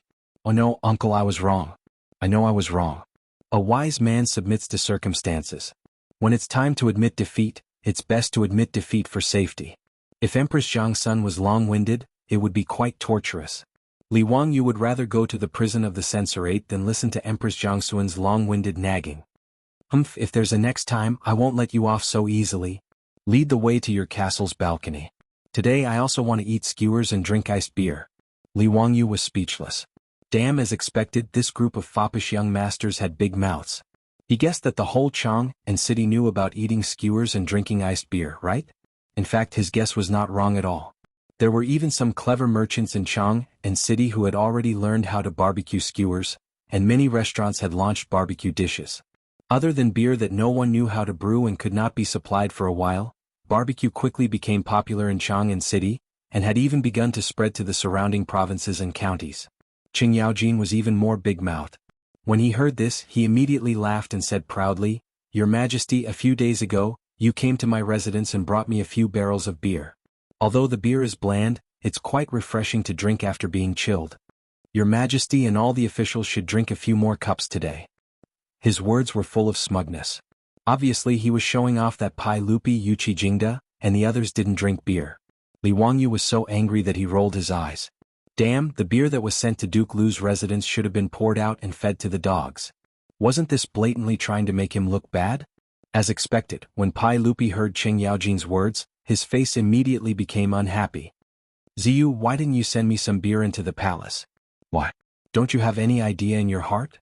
If you didn't force me to eat sand in the western region, would I not send you beer? Li Wangyu was rolling his eyes in his heart, but he could only show an expression of fear and trepidation. Uncle, you've wronged me. This beer has just been brewed not long ago. I have to find someone to try it first and see if I'll have any hysteria after drinking it. Uncle's health is more important. How can I casually offer you beer? Ha, Ziyu's words are reasonable. Pai Lupi was very happy when he heard this. He turned his head and glanced at Qing Yaojin, who was showing off. Some old man's skin is rough and his flesh is thick. It's best to use him to test the beer. The group of dukes who didn't get to drink the beer also laughed. Each of them began to use words to ridicule Qing Yaojin, this old hooligan. Qing Yaojin, who was just proud of himself, was so angry that his face immediately turned black. Ziyu, you brat, come over here. Today I'll have a good time with you. Qing Yaojin rubbed his fists and looked at Li Wangyu, ready to take action to vent his anger. Li Wangyu naturally had long been prepared for this old hooligan to flip out. He quickly hid behind Pai Lupi, causing everyone to burst into laughter again. After laughing and joking, the little bit of awkwardness between Li Wangyu and Pai Lupi dissipated. Li Wangyu invited everyone to the castle's balcony to take a seat and ordered people to bring barbecue and iced beer. Everyone ate and drank until they were drunk. Only then did Pai Lupi bring up the matter of the army rations again. Chapter 995. Zio, I have personally tasted the military rations that you ordered your men to produce. If it can really be preserved for a long time like you said, the combat strength of the Tang dynasty's cavalry will increase by 30%. I will remember all of these merits. When the Western Expedition Army returns victorious, I will not be stingy with your rewards. Pai Lupi's words were not exaggerated at all. Whether or not the soldiers could eat well would actually affect their combat strength. There were many examples in history of winning wars because of improved food. It was not that Pai Lupi was unwilling to provide better rations for the army. It was just that he was limited by the transportation capacity and how to cook them on the battlefield. In fact, ever since Li Wangyu accidentally discovered the high-yield potato crop and popularized it throughout the Tang dynasty, food was no longer the main factor that restricted the logistics of the Tang army. Transportation, storage, and cooking were the key factors. The production methods that Li Wangyu came up with perfectly solved the logistical problems of the army. For example, rice that was steamed with corn, potatoes, and bacon could be sealed in a clay jar and vacuumed. Could be easily stored for about a month. Luncheon meat was just a mixture of pork, seasoning, and starch and then steaming it in a pot. After vacuuming it, it was quite convenient to eat it. Moreover, after Pai Lupi and the other dukes tasted the luncheon meat, they were full of praise and felt that it was a rare delicacy. The fact that military rations could be made so delicious and could be stored for a long time was a huge surprise to the emperor and officials of the Tang dynasty. As for instant noodles, it was even simpler. After rolling out the noodles, they were steamed in a pot and then deep-fried until they were thoroughly fried. Although Li Wangyu could not come up with the various flavors of instant noodles, even the plain boiled noodles were enough for Pai Lupi and the other dukes to their heart's content. After tasting the military rations for the first time, Pai Lupi and the other dukes could not believe that such delicious food was actually meant for the army. More importantly, the cost of producing these rations was not high. Pai Lupi had even ordered the officials of the Ministry of Civil Affairs to calculate that because the new military rations were easier to transport and store, if the loss of millet and livestock was included, after the army changed to the new military rations, the amount of food consumed would be even less than the original millet. Eating better and spending less money, Pai Lupi was naturally overjoyed. He immediately rushed to Dingzhou village and praised Li Wangyu. Li Wangyu secretly pursed his lips. In his opinion, no reward was as good as letting him go home and accompany his wife. Of course, Li Wangyu also knew that his words were useless. Now, Pai Lupi would definitely not let him go. Therefore, in response to Pai Lupi's words, Li Wangyu only smiled and did not say anything. Pai Lupi raised his beer cup and drank it in one gulp. He glanced at Li Wangyu and said, "Zio, are you complaining about me? I wouldn't dare. Humph, even if you don't say it, I know. You bastard, you have no future at all. You only revolve around a woman every day." Pai Lupi glared at Li Wangyu angrily and continued, "Actually, I am not lying to you. It is not difficult for the army to reach Gaochang in 3 to 4 months."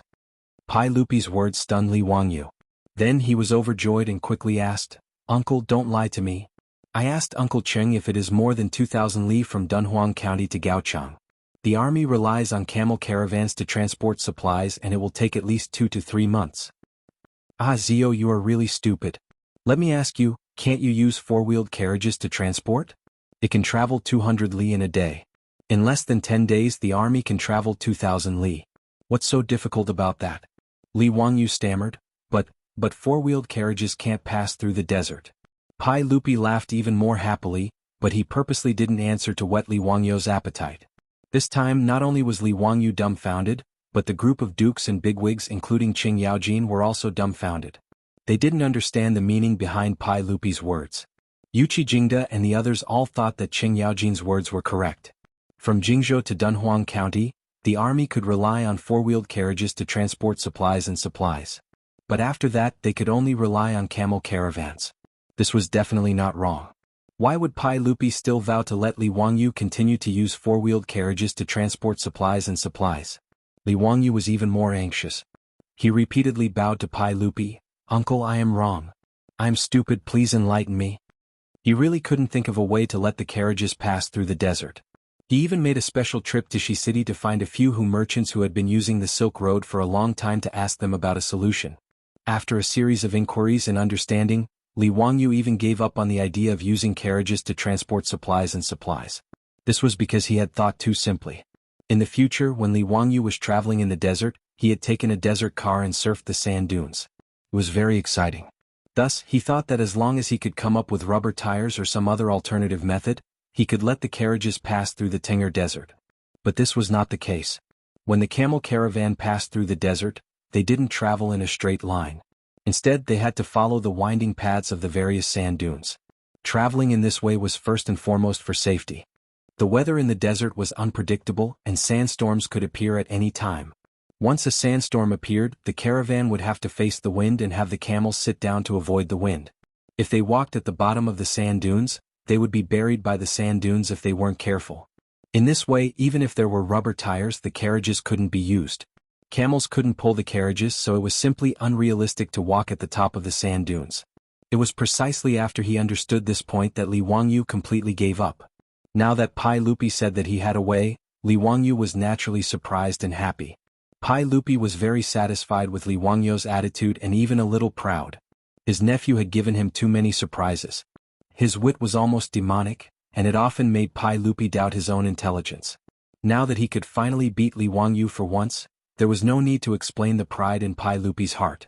He coughed lightly and said slowly, "Zio, let me ask you.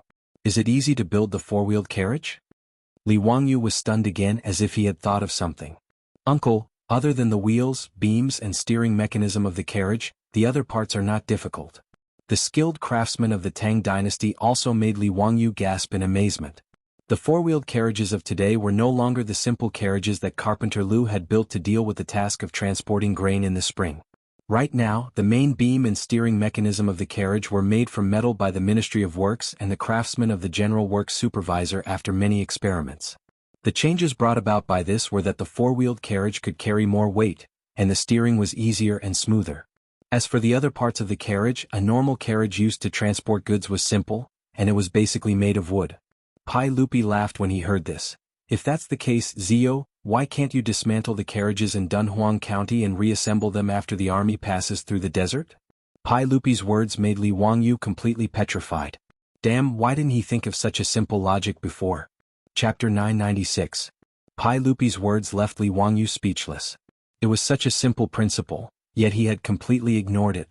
His brain was at a dead end, and he kept thinking about how to make the four-wheeled carriage travel in the desert. He was not the only one. No one, including Qing Yaojin and the others, had thought of such a simple method. Since carriages could not travel through the desert, they could use camel caravans to transport resources. The Tang desert was only 200 li wide, so the camel caravans did not travel in a straight line. Instead, they had to travel along the sand dunes and oases. Even so, if everything went smoothly, it would take at most half a month for the camel caravans to pass through the desert. It would not take up too much of the army's time. The main components of a four-wheeled carriage were the wheels, axles, and steering mechanism. These could be dismantled and transported across the desert by camel caravans. After passing through the desert, the craftsmen in the army would cut down trees and make a new four-wheeled carriage. It wouldn't be much of a hassle. In this way, the logistics of the Western Expedition Army would be easily ensured. After the military rations were produced, the four-wheeled carriages would transport them to Dunhuang Prefecture, taking 10 days. They would then be transported to the other side of the desert by camel caravans before the four-wheeled carriages took over. Under the fastest circumstances, a batch of resources could be transported from Chang and to the various countries in the western regions in 30 days. Even if there were storms and sandstorms along the way, it would take at least 2 months. Li Wangyu could even imagine how much benefit this transportation route would bring to the Tang dynasty after the army conquered the western regions and established the Anxi Protectorate. The caravans traveling the Silk Road could all transport their goods in this way, greatly reducing the cost and time. And the Great Tang would benefit immeasurably from this. Even without the economic benefits, the connection between the western regions and the Central Plains would be closer after this communication line was opened. In history, Pai Lupi established the Anxi Protectorate in the 14th year of Jingguan, bringing the western regions under the rule of the central government. He set up farms, collected taxes and stationed troops, declaring the sovereignty of the Tang dynasty. But that was all. The Tang dynasty ruled the western region for no more than 100 years. It wasn't until the Qing dynasty that the western region was reintegrated into the territory of China. The fundamental reason was that the relationship between the western region and the central government was too distant, making it difficult for them to maintain their rule. Once the Western Punitive Expedition Army opened up this line of communication, the western regions would become one with the Central Plains. The Great Tang's rule over the western regions would no longer be as short-lived as it had been in history, vanishing without a trace. Li Wangyu had to admit that Pai Lupi's imagination was simply genius. Cheng Yaojin, Yuqi Jingda, and the other dukes also flattered Pai Lupi's genius ideas for quite a while. After Li Wangyu understood all of this, he suddenly clapped his hands and said, "Uncle is really talented and wise. This nephew admires you greatly. This nephew will order someone to pass on the message and have the Ministry of Works and the General Works Bureau make early preparations." Pai Lupi snorted proudly and said, "There's no need. This emperor has already ordered the Ministry of Works and the General Works Bureau to make the parts for 1,000 carriages. I've already ordered people to send them to Dunhuang County in advance." Li Wangyu finally understood that Pai Lupi had already thought of a solution. It was just that he wanted to make him suffer because of his bad taste. However, even if he was played by Pai Lupi didn't fool him. As a result, it would be very easy for him to go back and forth to Chang, and within 8 months after conquering Gaochang, Li Wangyu hurriedly bowed to Pai Lupi and said, "Thank you, uncle. This nephew is grateful to the point of shedding tears. This nephew was very willful in the past. Uncle, please be magnanimous and forgive this one. That's enough. From now on, it's more important to concentrate on your work. Don't throw a tantrum anymore. You're going to be a father soon and you're also a county duke. You can't be so reckless. If this emperor doesn't force you to go to the western regions, I'm afraid that I don't know when you'll be willing to take out the new military rations." Yes, you're right, uncle." Pai Lupi had solved a huge problem for him. Now, no matter what Pai Lupi lectured him, Li Wangyu could only listen obediently. Pai Lupi was very pleased with himself after teaching Li Wangyu a lesson. Only then did he let him go. Li Wangyu set aside his worries and continued to flatter Pai Lupi with the other dukes. This emperor of the ages laughed heartily and downed cup after cup of beer like it was water. After Pai Lupi and the other dukes had their fill, Li Wangyu heaved a long sigh of relief as they were carefully escorted back to Chang'an by the guards. Several days later, it was finally time for them to set off. Li Wangyu put on the glittering silver armor with the help of Aphrodite and Perrin. At the moment of departure, he hugged Su Changqing tightly, who was already in tears, and gently stroked her hair. He whispered in Su Changqing's ear, "Changqing, wait for me at home." Su Changqing rubbed her teary eyes and only clutched Li Wangyu's clothes tightly while nodding desperately. In fact, if it were in the past, the two of them wouldn't be so sad as if they were about to part forever. It was just that Su Changqing was coincidentally pregnant, and the strong woman in the past had melted into tenderness. After appeasing his beautiful superior with great difficulty, he repeatedly instructed the old steward Li Heng and Perrin to take good care of her. Only then did Li Wangyu reluctantly get on the imperial horse that Pai Lupi had given him. Suppressing the reluctance in his heart, Li Wangyu didn't dare to look back and directly urged the horse to gallop out of the mansion. Niu Wu immediately led a group of Lai Hot troops and urged their horses to follow closely behind. Perrin and all the maidservants in the mansion all bowed respectfully. "We hope that the Duke will plow the courtyard and sweep the acupoints and return in triumph." Niu Yong was unable to accompany Li Wangyu on an expedition because of the disability of his arm, so he remained in the mansion and led the remaining troops to guard the Li family's home. At this moment he raised his only arm and beat a war drum, making a majestic sound that shook the heavens as he marched for his Langjun. Outside Lai Hot, the villagers of Dingzhou village had already gathered on both sides of the village road under the leadership of the old village chief. When they saw Li Wangyu appear with the crowd, they all bowed down. "We hope that the Duke will plow the courtyard and sweep the acupoints and return in triumph." "We hope that the Duke will plow the courtyard and sweep the acupoints and return in triumph." Li Wangyu only felt a lump in his throat, but he didn't dare to stay any longer. He could only salute the villagers with cupped fists and urged his horse to leave. He didn't go directly to Jingzhou but had to go to Chang'an first. When the soldiers of the Tang dynasty went to war and returned in triumph, the ceremony would be held outside the Gate of Heaven Influence in the imperial city. When Li Wangyu led the troops to Chang'an, a group of foppish young masters were already waiting outside the gate of Mingda in military attire. When they saw Li Wangyu appear, even the foppish young masters who usually didn't behave properly knelt on one knee in front of Li Wangyu. They then hit their chest armor with their right fist and saluted Li Wangyu properly. From today onwards they were all Li Wangyu's subordinates, and the ceremony couldn't be ignored. After the ceremony, the foppish young masters got on their horses and surrounded Li Wangyu. They rode their horses up the Vermilion Bird Avenue and toward the Vermilion Bird Gate. The two sides of the Gate of Heaven influence in the imperial city were already filled with valiant imperial guards in bright armor and fluttering flags. These 2,000 or so Yi Shao cavalry were ordered by Li Wuxia to guard Li Wangyu's left and right. They were the officers and soldiers who followed him to the western region. After 3 cannon shots, the Gate of Heaven influence opened. Pai Lupi, who was also dressed in military attire, rode out of the palace. Li Wangyu immediately got off his horse and led the foppish young masters and the soldiers to bow 3 times and kneel 9 times. When the army went to war, there was a strict ceremony. Worship the heavens, worship the earth, worship the temple, worship the god of war. Chapter 997. Even the officials of the aristocratic families who had always been at odds with Li Wangyu did not dare to neglect the ceremony of the army's departure. As the saying goes, the important affairs of the country were in the worship of the army. No one dared to joke about the departure of the army. Tai Changqing Wang Ying's expression was solemn as he prayed to the heavens.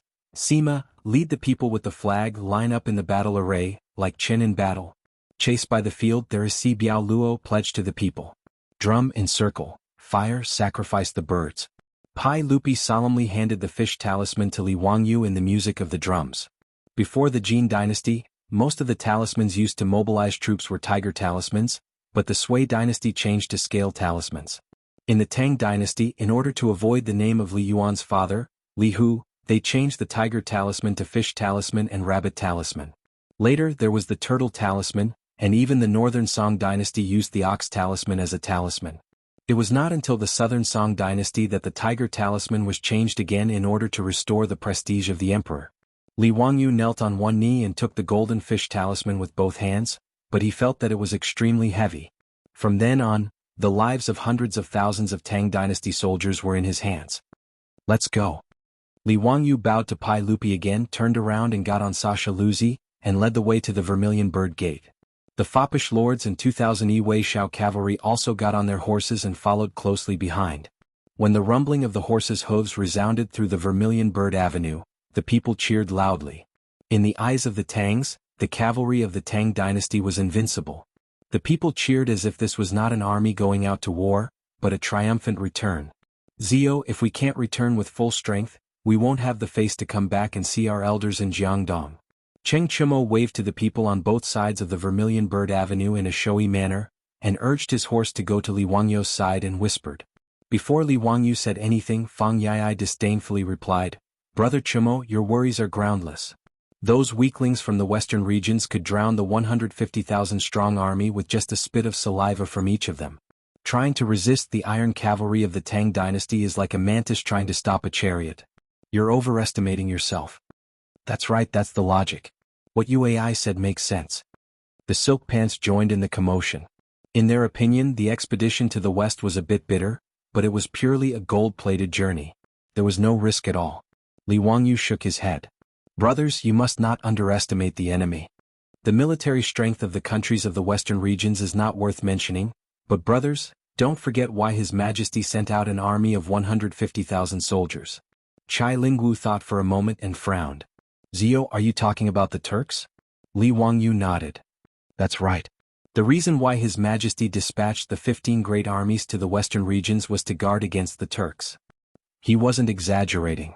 In history, Pai Lupi sent Ho Junji to lead an army of 150,000 to attack Gaochang to intimidate the Turks. Although the eastern Turks were destroyed by the Tang dynasty and Sheli Khan was captured, the western Turks were divided and their strength was greatly reduced. However, the Turks in the north were an enemy that the Tang dynasty had to guard against. At the end of the Tang dynasty, there were as many as 67 times when the Turks attacked the Central Plains. Under such circumstances, it wasn't surprising that Pai Lupi and the officials in the imperial court treated the Turks as their number one enemy. Even though Li Wangyu had given the map to Pai Lupi, the Turks were still the enemy that the Tang dynasty had to guard against. Li Wangyu was actually a little worried that the Turks would come to cause trouble when the Western Expedition Army attacked the western regions. Although in history the 14th year of Xinguan's invasion of Gaochang went smoothly, it was now the 5th year of Xinguan's reign. Who could guarantee that the Turks wouldn't cause any trouble?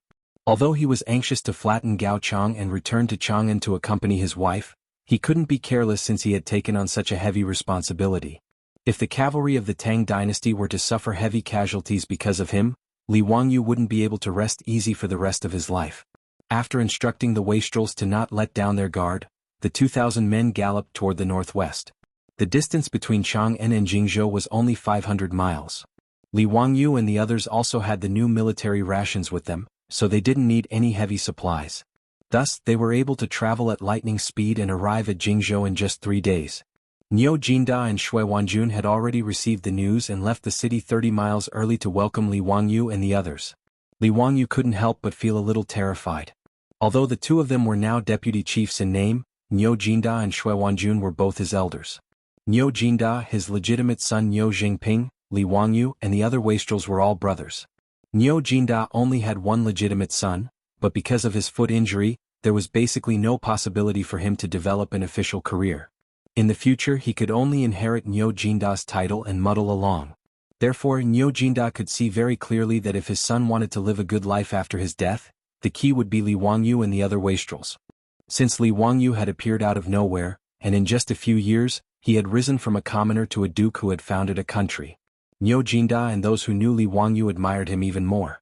In Niu Jinda's opinion, if it weren't for Li Wangyu being so young, he should at least be the founding duke based on his achievements. Although Shui Wanjun wasn't familiar with Li Wangyu, he also understood Li Wangyu's ability and status. To Shui Wanjun, Li Wangyu was more important as the crown prince's teacher and the emperor's nephew. But no matter what, neither Niu Jinda nor Shui Wanjun put on the airs of an elder in front of Li Wangyu. Instead, they truly treated themselves as his subordinates. After seeing Li Wangyu, Niu Jinda and Shui Wanjun immediately bowed and cupped their fists in greeting. This startled Li Wangyu so much that he immediately jumped off his horse and supported the two. "Uncle Niu, General Shui, please don't be so courteous. I really don't deserve this." Niu Jinda laughed loudly and said, "This is not like Chang'an City. The army has its own rules. General Manager, please don't be so courteous. Just give us your orders." "Uncle Niu, you are too courteous. You also know that I was forced by the emperor to be the marching general manager. I had no choice. But when it comes to marching and fighting, it is the first time for me to get involved. Therefore if there is anything wrong with me, please feel free to point it out." Li Wangyu's attitude was very humble. He wasn't the kind of person who had his eyes on the top of his head. He knew what his strengths and weaknesses were. When it came to marching and fighting, he was a layman. Even if he was the marching general manager, it was better for him not to get involved. Professional matters should be left to the professionals. This was also the management method that his beautiful superior had taught him before he left. In Su Changqing's opinion, managing the 150,000 people of the Western Expedition Army was no different from managing a large company. Even if Li Wangyu didn't understand anything as chairman, as long as he used the right person, there was nothing to worry about. For Li Wangyu, the simplest thing was to delegate power. He could leave all military matters to Niu Jinda and Shui Wanjun. Moreover, an army of 150,000 couldn't possibly march all at once. It had to be divided into the vanguard, the center, and the rear, all of them working together. When the time came, Shui Wanjun would lead the vanguard, Niu Jinda would oversee the center, and Li Wangyu would lead the rear to slowly hold the line. In history, before Ho Junji's army had even arrived, Shui Wanjun's vanguard had already scared King Gaochang to death and attacked Gaochang. After Li Wangyu's army arrived at Jing province and rested for a day, the army of 150,000 finally set out for the western regions. Chapter 998. The journey from Jingzhou to Dunhuang Prefecture was more than 3,000 miles. The 150,000 West Expedition Army traveled smoothly and arrived at Dunhuang Prefecture in just over a month. The army traveled within the Tang dynasty and set up camp along the way. With the help of the various prefectures, there was naturally no trouble. However, after setting off from Dunhuang Prefecture and heading west, the army did not have any more convenience. This long journey had tormented Li Wangyu and the group of wastrels. Even though Li Wangyu was used to riding a horse, the bumpy ride on the back of a horse for over a month made him complain incessantly. Unlike him and Su Changqing, who left home to travel to the center of Shu, they went sightseeing and did not rush. Naturally, it was not as tiring. As for the army, there was a fixed number of miles they traveled and how long they set up camp each day. Although all the soldiers, including Niu Jinda, Shui Wanjun, and the group of wastrels were full of praise for the new military rations, Li Wangyu definitely did not like to eat them. who would want to eat instant noodles, luncheon meat, rice balls and other military rations every day. Over the past month, Li Wangyu felt nauseous whenever he saw the new military rations. He hated himself very much. Why did he have to invent such disgusting food? Thinking about how he still had to eat those damn military rations for a long time, Li Wangyu felt that his life was gloomy. Every day he did not eat well or sleep well. Plus, he was worried about his pregnant wife at home. Li Wangyu had a hard time over the past month. He even suspected that when he returned to Chang'an from the western region, his legs would become bow-legged because of the long period of riding a horse. Niu Wu had tried to persuade him to sit in the carriage many times, but Li Wangyu gritted his teeth and rejected Niu Wu's good intentions due to his identity as the general manager of the army. Actually, he was thinking too much. With his current status, not to mention sitting in a carriage, even if he had a few concubines by his side, no one would dare to say anything. This time, when Li Wangyu left for the western regions, Su Changqing originally wanted Avro to follow Li Wangyu and take care of his daily needs. However, in the end, Li Wangyu still gritted his teeth and rejected this tempting proposal. After all, Huaxia's tradition since ancient times was that there were no women in the military. No matter if it was the women of the soldiers, concubines or maidservants, they were all forbidden from entering the military. Li Wangyu didn't want to break this military discipline, so he could only politely decline Su Changqing's good intentions. Of course, it was not absolute that there were no women in the army. There was a very special type of woman in the army, known as the camp prostitute. During the spring and autumn warring states period, the king of Yu, Jian, had to endure hardships. In order to raise the morale of the army, he found many young widows to comfort the soldiers and raise their morale. During the time of Emperor Wu of Han, the wars were long and drawn out. In order to stabilize the morale of the soldiers and raise their morale, they set up camp prostitutes to treat the soldiers who did not have a wife. During the Tang and Song dynasties, prostitutes were even more popular. Not only Huaxia but many armies in the ancient world were also like this. The Holy Roman Empire, Napoleon's expeditionary army, etc., all had a certain number of prostitutes following them. These prostitutes were mostly pitiful people. When Li Wangyu found out about this, he was also furious. However, he was temporarily powerless to change this matter. He could only order the officers in charge of logistics to treat the prostitutes well and not let them be abused. When the army arrived in Dunhuang Prefecture, Li Wangyu heaved a sigh of relief. He eagerly ordered the army to rest for half a month in Dunhuang Prefecture. This was not only because Li Wangyu wanted to slack off, but it was also to let the West conquering army get used to the desert environment and climate. This was also the decision that Li Wangyu made after discussing with Niu Jinda and Shui Wanjun. Different from the future, with the current transportation conditions of the Tang dynasty, one's horizons and experiences were limited. Out of the 150,000 West conquering army, the number of people who had personally seen the desert could be counted on one hand. Even Niu Jinda and Shui Wanjun, these two old generals, had never come into contact with the desert before. To the West conquering army, the danger of attacking the countries of the western regions was not worth mentioning compared to the desert. Be it quicksand, sandstorms, disorientation, lack of water, to the army they were all fatal threats. Furthermore, the sand dunes in the desert were not static. As such, even the most experienced guides did not dare to guarantee that the army could safely pass through the desert. Every year there were many merchant groups that went missing in the desert. In the future, Li Wangyu had actually come to Dunhuang to travel. He had also ridden camels in the desert and played with desert cars. However, that was it. He had only been at the edge of the desert and experienced the charm of the desert. As for the desert, he was also unfamiliar with it. Even his experience and knowledge from the future could not provide much help for the West conquering army to pass through the desert. Without satellite navigation and communication equipment, if they wanted to pass through the desert, they could only rely on camels and guides that were familiar with the desert. Therefore, the two old generals, Niu Jinda and Shui Wanjun, in order to ensure that the army could pass through the desert smoothly, ordered the soldiers to enter the desert under the guidance of the guides every day and undergo training. The group of wastrels was even more unfamiliar with the desert. This was the first time they had seen such a boundless desert. All of them were like Granny Lu, who had just entered the Grand View Garden, making a fuss about nothing. "Zio, this is the desert? Damn it, I can't see the end of it. There is nothing but sand." Cheng Chimo stood on the city wall of Dunhuang County and looked at the undulating sand dunes outside the city. He exclaimed in disbelief. Li Wangyu pushed the sunglasses on his nose and smiled. "Brothers, you may not know, but the desert in front of us is more than 300 miles wide. After passing through this desert we will arrive at the western region. This. The wastrels could not help but suck in a breath of cold air. Fang Yai looked up at the dazzling sun and murmured, I heard that Chief Niu and Chief Shui have ordered the soldiers to enter the desert. They leave early and return late so they can only travel 10 to 20 miles a day. Doesn't that mean that it will take at least half a month for the army to pass through the desert? There is not even a tree to be seen in the desert. If we walk 300 miles in the desert, won't we die from the sun? Cheng Chumo and the others nodded silently. When they looked at the desert in front of them again they felt a little annoyed. The iron armor on their bodies was hot to the touch after being exposed to the sun for a while. Furthermore, the climate in Dunhuang County was dry, so the amount of water they drank every day was much more than usual. However, once the army entered the desert, they would be short of water and could only rely on the camel caravans to maintain their lives. Just thinking about it made these wastrels who had not suffered much feel uncomfortable. When Li Wangyu heard the complaints of the wastrels he suddenly remembered something. Chapter 999.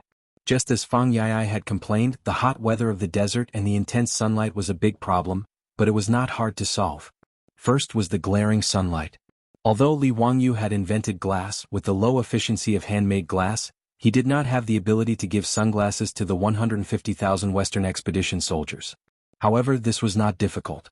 He only needed to prepare black gauze and let the soldiers cover their eyes with a thin layer of gauze to effectively block the sunlight. As for the problem of sunscreen he could only learn from the Arabs. Using white linen to make headscarves not only blocked the sun, but also the wind and sand. Li Wangyu noted down these two matters and prepared to look for Niu Jinda and Shui Wanjun, the two old generals, to prepare the black veils and headscarves for the soldiers.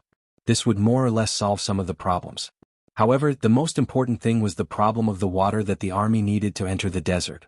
Li Wangyu could not do anything about this. Other than letting the camel caravans bring more water, Li Wangyu could not do anything else to make water appear out of thin air. As a result, a very important problem became apparent. The number of camels that were prepared for the army was far from enough. In order to cooperate with the Western Expedition Army, Dunhuang Prefecture had already prepared 20 to 30,000 camels under the orders of Pai Lupi, as well as hundreds of experienced guides. One camel could carry 3 stones of goods. For the army to march for a day, they needed 1,000 camels to supply the supplies. 20,000 camels could only meet the food needs of the 150,000 soldiers for 20 days. However, as a result, Li Wangyu did some simple calculations and was shocked to find that if the camel caravans needed to carry the parts of the four-wheeled carriages, as well as enough water, various supplies and horse materials, it seemed that the remaining 10,000 camels were not enough to support the needs of the 150,000 soldiers. The only way was to reduce the amount of water they could carry. However, if the army were to lose their way and miss the few oases in the desert, it would be a disaster for them. After thinking about this point, Li Wangyu did not have the time to continue arguing with the rich kids. He hurriedly ran to find Niu Jinda to discuss this matter. Niu Jinda and Shui Wanjun, the two old generals, fell silent after hearing Li Wangyu's words. The two of them had been leading troops for many years and had experienced countless battles. However, they had never come into contact with the desert, and did not know what to pay attention to when marching in the desert. Niu Jinda sighed and said, Head Chief, if it is as you say, this is a big problem. Now it was impossible to recruit more camel caravans. His Majesty and the officials of the court have already done their best to recruit these caravans for the army. Niu Jinda and Shui Wanjun were very stubborn and insisted on calling Li Wangyu by his official position, which made him very uncomfortable. However, since the two old generals insisted on doing so, he could only accept helplessly. Li Wangyu nodded. He knew that Niu Jinda was not bad. With the national strength of the Tang dynasty, although it was not impossible to recruit more camels, it would take time. It was not possible to recruit tens of thousands of camels in a short time. Shui Wanjun pondered for a moment and said, Why don't we reduce the amount of water? I have asked the guides. There are many oases in the desert with water sources that can supply the army. Li Wangyu shook his head and said, I'm afraid that's not right. If we lose our way and can't find the oases, won't we be trapped in a hopeless situation? He wasn't trying to frighten them. In an era without satellite navigation, getting lost was a very normal thing. When Li Guang went to the North Desert to attack the Xiongnu people, he almost missed the opportunity because he got lost. Moreover, the sand dunes in the desert could change their positions or even move due to the wind. Even those oases could be buried by sandstorms. It would be too dangerous to entrust the drinking water of the 150,000 soldiers to the oases in the desert. Moreover, even if the oases in the desert had water sources, the scale of the water source was limited. It would be very difficult to supply 150,000 people with drinking water. Shui Wanjun and Niu Jinda looked at each other and nodded silently. They knew that Li Wangyu was right. The three of them were silent for a while. Li Wangyu made up his mind and said, "Uncle Niu, Chief Manager Shui, it seems like we can only split up. Chief Manager Shui will lead 20,000 vanguard troops and 10,000 supply troops. I will lead 30,000 troops and another 20,000 supply troops. The remaining 30,000 troops and the supply troops will stay in Dunhuang County. After we cross the desert, the camel caravan will return. Uncle Niu will lead the rest of the army to cross the desert." The 150,000 Western Expedition Army only had 80,000 actual combat soldiers. The other 70,000 were supply troops, medical soldiers and craftsmen in charge of logistics. He and Shui Wanjun only led 80,000 troops. The camel caravan would be enough to supply the army and there would not be any problems. Niu Jinda nodded and then shook his head. Chief Manager's suggestion of splitting up makes sense. I also agree. However, Chief Manager, please stay in Dunhuang County and lead the rear army. Chief Manager, please be at ease. With Chief Manager Shui and me, there will not be any problems. Li Wangyu had to admit that Niu Jinda's suggestion was too tempting. If they could stay in Dunhuang County, it would naturally be better than going to the desert to eat sand. However, temptation was just temptation. Li Wangyu could only grit his teeth and reject Niu Jinda's good intentions. As the chief manager of the Western Expedition Army, if he stayed in Dunhuang County and did not advance, it would be too embarrassing. Li Wangyu shook his head and smiled. Uncle Niu, let me lead the army. With the strength of the Western region countries, by the time I crossed the desert, Chief Manager Shui might have already flattened Gaochang. When Niu Jinda heard him say that, he felt that it made sense. Whether it was Li Wangyu, Niu Jinda or Shui Wanjun, the Western region expedition was more like an armed march. With the strength of the Tang army, flattening the Western region was not difficult. Li Wangyu would not be so foolish to think that he could return to Chang'an after taking down Gaochang. Attacking Gaochang was just an excuse for the Tang dynasty to conquer the Western region. After Gaochang was conquered by the Tang army, the army would definitely go around conquering Yutian, Qiuzi, Wusun, and the other countries until they established the Anxi Protectorate. As for the excuse of conquering the Western region countries, it was not a big deal. Just like the story of the big bad wolf and the little white rabbit, I told you not to wear a hat, was also a good excuse. In short, the weak were prey to the strong. Li Wangyu did not feel that there was anything wrong with using such a preposterous excuse to destroy the Western region countries. After all, from a certain point of view, bringing the Western region under the rule of the Tang dynasty was not necessarily a bad thing for the people of the Western region countries. Furthermore, Li Wangyu was not a saint, so he did not have any psychological burden. He only wanted the army to quickly pass through the Ting'er Desert and conquer Gaochang. With Gaochang as the center, he would take down a large enough piece of land and establish a perfect supply line before returning to Chang'an. After the three of them finished their discussion, Niu Jinda and Shui Wanjun went to make preparations. A few days later, the Western Expedition Army that had rested enough started to move out toward the vast desert. Chapter 1000. Fang Yai shook the almost empty water sack in his hand and poured the last bit of water into his thirsty mouth. He then hung the water sack back on the camel's back while cursing. Mother **Ker, the sun in this desert is really too poisonous. Zio, how long did the guide say it would take to reach the next oasis? Li Wangyu was also dispirited by the sun. He replied weakly, what's the hurry? We'll reach this evening. Brother Yai, just bear with it. There's a fixed amount of water. That's right. We can't spoil this bastard. He's already drunk 2 sacks of water today. Zio, don't give this bastard any more water. It'll be better if he dies of thirst. Chai Lingwu immediately added insult to injury. If it was in the past, Fang Yai would have pounced on Chai Lingwu and wrestled with him. However, at this moment, even someone as valiant as Fang Yai could only point his middle finger at Chai Lingwu to show his disdain. Li Wangyu looked back at the army that stretched for dozens of miles and then looked up at the scorching sun above his head. The weather in this desert was too hot. He and the group of wastrels were actually fine. After entering the desert, they had already changed their camels. However, the soldiers of the Tang dynasty could only dismount and walk. They pulled their beloved horses and trudged through the desert with great difficulty. There was nothing they could do about it. The feet of the horses were too small. Although they could barely walk in the desert if they carried the soldiers on their backs, their stamina would be depleted too quickly. Therefore, in the desert, other than the flat areas or the edge of the desert, the horses of the army could not be ridden. Instead, the soldiers needed to take care of them. The journey of hundreds of miles in the desert almost required the soldiers to walk with their feet. One could imagine how hard it was. The only thing that made Li Wangyu feel fortunate was that they did not encounter any bad weather along the way. Although it was a bit tiring, there was no danger. The 30,000 vanguard led by Shui Wanjun had already set off 5 days in advance. By the time Li Wangyu led the army through the desert, Shui Wanjun and his army would have probably reached Gaochang. At present, the army had already traveled for 5 to 6 days in the desert. Both men and horses were exhausted and urgently needed to rest. Fortunately, the dozens of guides who cooperated with the army were very familiar with the Tang desert. They were very sure that the army could reach a lake around evening today.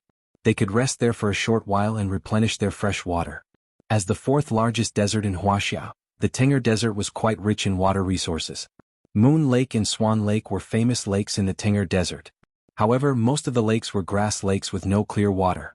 Only a small portion of the lakes had accumulated water, enough to supply the army with drinking water. Sure enough, the guides were very reliable. Before sunset, the army successfully arrived at an oasis in the desert. In the oasis, there was a small lake with an area of several hectares. However, the sight of it made the soldiers so excited that they were unable to control themselves. Some of the more impatient ones even took off their clothes and were about to jump into the lake. Fortunately, Li Wangyu and a group of silk pants arrived in time and stopped those soldiers. What kind of joke was this? Asking these soldiers who were as dirty as mud monkeys to take a bath in the lake, would they still be able to drink the water? Li Wangyu would rather die of thirst than drink the bath water of a group of rough men. Although the commander of the 50,000 soldiers was Li Wangyu, in reality, Niu Jinda and Shui Wanjun had already arranged various matters. Whether it was marching or setting up camp, the generals would handle it. Li Wangyu did not need to worry about it. After the army set up camp around the lake, Li Wangyu's mood became much better. Around the lake was a rare desert meadow due to the existence of a water source. The area was quite large, about a few hectares. At this moment, the war horses in the army were all released and allowed to move around in the meadow to look for food. Li Wangyu's heart ached for his horse, Sasha Luzi, so he asked Niu Wu to bring it over for him. He was prepared to take it for a walk. Langjun, why don't you rest? Leave Sasha Luzi to me, Niu Wu advised. No need. After riding a camel for a day, I want to stretch my muscles and bones. Li Wangyu shook his head and rejected Niu Wu's good intentions. Although the previous month of riding a camel was torturous, after riding a camel for a few days, Li Wangyu felt that riding a horse was much more comfortable. People who had not ridden a camel before would not be able to feel the bumpiness of the camel. It was as if there was a spring under its butt, constantly shaking up and down. There was no need to talk about that kind of uncomfortable feeling. Seeing his Langjun say this, Niu Wu did not try to persuade him anymore. He smiled and handed Sasha Luzi's reins to him. Although Sasha Luzi was won by Li Wangyu from Pai Lupi, he still cherished this horse. As one of the famous 6 horses of Zhaoling, Sasha Luzi understood human nature. Towards Li Wangyu, his successor, he was also very obedient. After seeing Li Wangyu, Sasha Luzi excitedly snorted and rubbed its head against Li Wangyu's body. It seemed to know that Li Wangyu was going to ride it for a ride. Its 4 hooves constantly kicked the sand under its feet, seeming to be impatient. Evidently, the continuous walking in the soft sand these days had made Sasha Luzi very uncomfortable. Li Wangyu could feel Sasha Luzi's mood. He laughed and mounted the horse. Niu Wu, tell the prefectural troops not to follow me. I'll just run around the meadow and come back. Niu Wu nodded and did not object. This meadow was already occupied by 50,000 Tang soldiers. There were also Tang soldiers patrolling the surrounding sand dunes. There was no need to worry about any threat. After Li Wangyu rode Sasha Luzi out of the camp, his legs lightly clamped on Sasha Luzi's stomach. The horse immediately understood his intentions. Sasha Luzi let out a neigh and shot out like lightning. The large meadow allowed Sasha Luzi, who had been holding back for several days, to run quite freely. Li Wangyu felt the wind blow past his ears. Gusts of cool wind hit his face, making him feel very comfortable. He could not help but let out a loud roar. The horse under him ran even faster. 1 man and 1 horse ran on the meadow for about an hour. Only then did Sasha Luzi, who was covered in sweat, slow down. At this time, the sun was already setting in the west. Li Wangyu looked at the orange sunset on the horizon. He could not help but feel moved. He urged the horse to go to the sand dunes beside the meadow. He wanted to see the beautiful scene of smoke rising from the desert and the setting sun on the long river. Although there were sunsets like this every day for the past few days, he who ate sand every day did not have the mood to appreciate any beautiful scenery. Today it was rare for the army to find such a beautiful meadow. They were also prepared to rest for a day. They were not in a hurry to travel.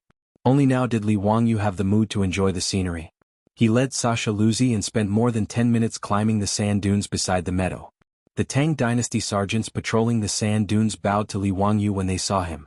No need to be polite. You go patrol. I will return to the camp after watching the sunset. Don't worry. Li Wangyu refused the sergeant's protection with a smile and waved his hand to indicate that they did not need to care about him. The sunset in the desert was the loneliness. What was the meaning of being surrounded by a group of people? Li Wangyu, who looked slightly hipster, stood on the top of the sand dunes and gently stroked Sasha Luzi's soft mane beside him. Just as he was immersed in the beautiful sunset, he was surprised to find that there seemed to be something strange in the sky. Li Wangyu was a little surprised. He looked carefully. After a while, he suddenly realized what the strange thing in the sky was. Li Wangyu did not have time to care about Sasha Luzi. He directly jumped on the horse and urged it to rush down the sand dunes. He kept calling out to the nearby Tang dynasty sergeants. Run. Return to the camp. Return to the camp. Sandstorm. It's a sandstorm. Unknowingly, 1,000 chapters have passed. Chapter 1001. Half a month later, a few fast horses rushed into Chang'an, covered in dust and exhaustion. They were messengers sent by Niu Jinda. They rushed 800 miles and exhausted several post horses. They changed horses all the way back to Chang'an from Dunhuang County in just a few days. The messengers did not disturb others and went straight to Taiji Palace. They handed over the waist token of the Deputy General Manager of the Western Expedition Army and asked to see Pai Lupi. However, they brought a shocking piece of bad news. The General Manager of the Western Expedition Army, Li Wangyu, Commandery Duke of Fufeng, was attacked by a sandstorm when he led the army through the desert. His whereabouts were unknown. The army of 50,000 had searched the desert for several days and still did not find any trace of him. In a panic, they could only send people back to Dunhuang County to report to Niu Jinda. When Niu Jinda heard about this, he was also shocked and could not control himself. Li Wangyu had disappeared without a trace for several days because of the sandstorm, and in an environment like the desert. This made Niu Jinda feel a chill that shot from his tailbone to the top of his head. Although he had seen the power of a sandstorm with his own eyes, he knew that under such circumstances, the situation was not optimistic. The desert was not like other environments. If no trace of Li Wangyu was found for 5 or 6 days, even if he was not buried by the sand, he would have died of hunger and thirst. If something happened to Li Wangyu, Commandery Duke of Fufeng, it would cause a huge earthquake in the court. His identity was too important and too sensitive. However, at this point, no matter how terrified Niu Jinda was, he did not dare to be negligent. He hurriedly sent people 800 miles away to report to Chang'an. Fortunately, he also knew that this was a serious matter and did not dare to spread it. He only repeatedly told the messengers to keep it a secret and not let anyone know except to report it to His Majesty. In the Sweet Dew Hall of Taiji Palace, several tired messengers covered in dust knelt in the hall with their heads close to the ground. They did not dare to look directly at the furious Pai Lupi. Bastard, bastard! What kind of bullshit news is this? How dare he, Niu Jinda, spout such nonsense in front of me? I will order people to chop off his head. How did Zio die? How could he go missing? He was the Tao ancestor's personal disciple. How could a mere sandstorm do anything to him? Men, drag these bastards out and beat them to death for lying about the military intelligence. The furious Pai Lupi did not believe the news brought by the messenger at all. He immediately ordered his men to drag them out and beat them to death. Mi Tua, who was serving beside Li Er, was also extremely shocked, but he still had some rationality and immediately advised, "Everyone, let's invite Minister Fang and the others into the palace to discuss." The County Duke of Langi probably wouldn't. Shut up. Even you want to deceive the emperor? How could Pai Lupi listen to these words at this moment? In a fit of rage, he reached out and slapped Mi Tua. "Get out, all of you. Get out. I don't want to see you." Mi Tua covered his face and did not dare to say anything. He hurriedly ordered the palace maids and the trembling messengers to leave the Sweet Dew Hall. He hesitated for a moment, then stretched out his hand to summon a few eunuchs, asking them to immediately invite Fang Xianling, Zhang Sun Wuji, Gao Shilian, and the others into the palace. He also ordered people to arrange for the few messengers who were still in a state of panic to rest. If Li Wangyu really died in the desert Chang'an and city would really be in chaos. Looking at the palace maids hurriedly leaving, Mi Tuo could not help but sigh. After Fang Xianling and the others entered the palace, they still did not know what had happened. After Mi Tuo whispered what had happened, the three leaders of the imperial court all trembled. Mi Tuo, is this true? How could this be possible? Zio had 50,000 soldiers to protect him. How could this happen? Fang Xianling was so agitated that even his beard was trembling. Mi Tuo heaved a long sigh as well. According to County Duke Langyi's message, the army had set up camp in an oasis in the desert that day. County Duke Fufeng was in a good mood, so he rode His Majesty's horse Sasha Luzi to walk it. However, a sandstorm suddenly came without warning. Before Commandery Duke Fufeng could return to the camp, he was swallowed by the sandstorm and disappeared. The 50,000 soldiers have been camping in the oasis and searching for Commandery Duke Fufeng. However, after searching for 5 or 6 days, they still could not find him. I'm afraid that Commandery Duke Fufeng. He did not finish his words, but everyone immediately understood what he meant. Everything pointed to disaster. Gao Shilian was also shocked. How could this happen? What is His Majesty's attitude now? Mi Tuo smiled bitterly. His Majesty does not want to believe this and is furious. Just now, he almost ordered the messengers to be beaten to death. I took the initiative to invite the 3 ministers here so that you can comfort His Majesty. After all of you know the relationship between His Majesty and Commandery Duke Fufeng. 2 days ago, I heard His Majesty saying that when Commandery Duke Fufeng wins and returns to the court, he will let him marry Princess Royal. Zhang Sun Wuji nodded. His Majesty and Zio have a deep relationship. This will be hard to accept. Minister Fang, Minister Gao, I think we should go and see His Majesty first. Fang Xianling and Gao Shilian looked at each other and nodded silently. They asked Mi Tuo to go into the hall and report. Mi Tuo left in a hurry. Fang Xianling and Gao Shilian looked at each other speechlessly. No one noticed that Zhang Sun Wuji's eyes revealed a subtle smile.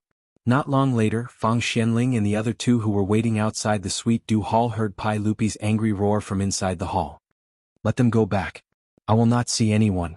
Mi Tuo, order the cavalry division to go to Dunhuang County and find out the truth. Find out who is behind this. Whoever dares to spread lies, I will not let them go easily. Fang Xianling smiled bitterly and turned to look at Gao Shilian and Zhang Sun Wuji. He stepped forward and knocked on the door. Your Majesty, please calm down. We know that Your Majesty is worried about Zio's safety. In my opinion, Zio is not an unlucky person. Moreover, he is the direct disciple of Daozu. How could an accident happen to him? Perhaps Zio has already been rescued by Daozu. However, I heard that a day in heaven is a year on earth.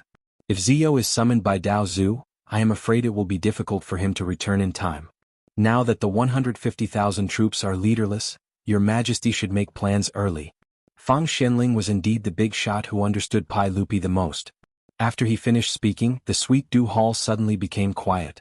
After a long while, Pai Lupi's voice came from inside the hall. Mi Tuo, invite Minister Fang and the others in. Fang Xianling and the other 2 were led into the hall by Mi Tuo.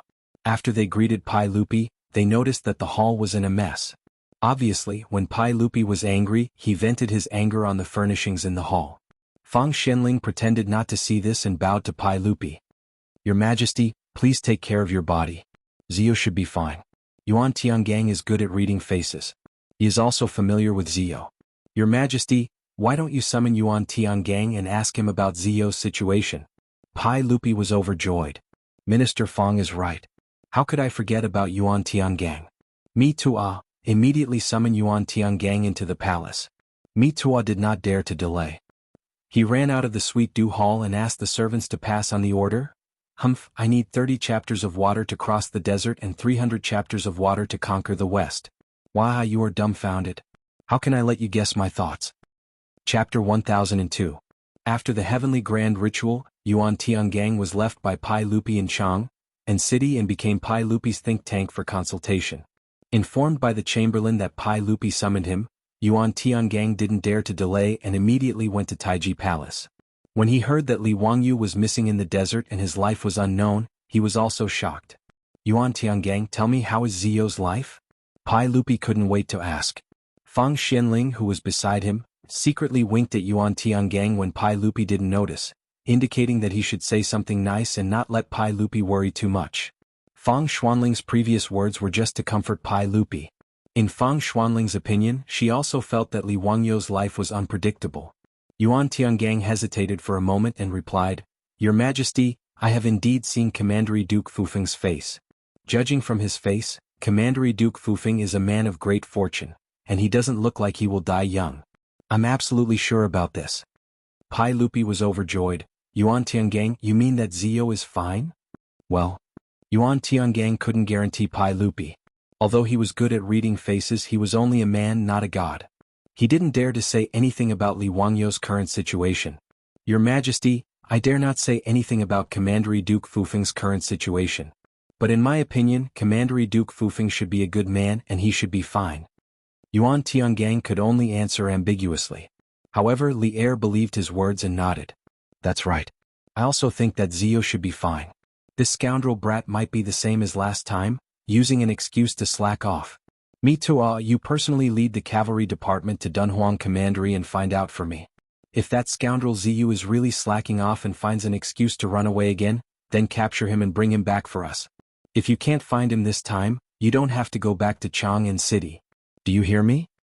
Mi Tua groaned inwardly, but he could only obediently kneel down and accept the order.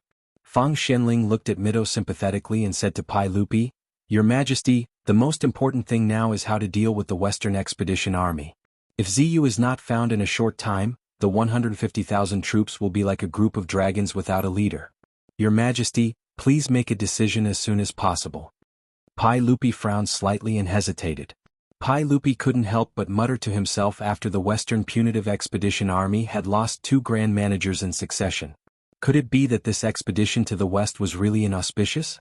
Ho Junji had been inexplicably burned to death by Luo Yi's son, and not even his bones remained. His most trusted nephew, Li Wangyu, had also encountered a sandstorm. Until now there had been no news of him, and it was unknown whether he was dead or alive. Should the expedition to the west continue?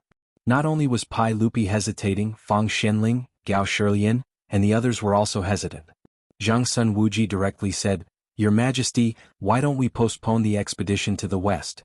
Losing 2 Grand Managers in succession is really inauspicious, and it might be a warning from the heavens.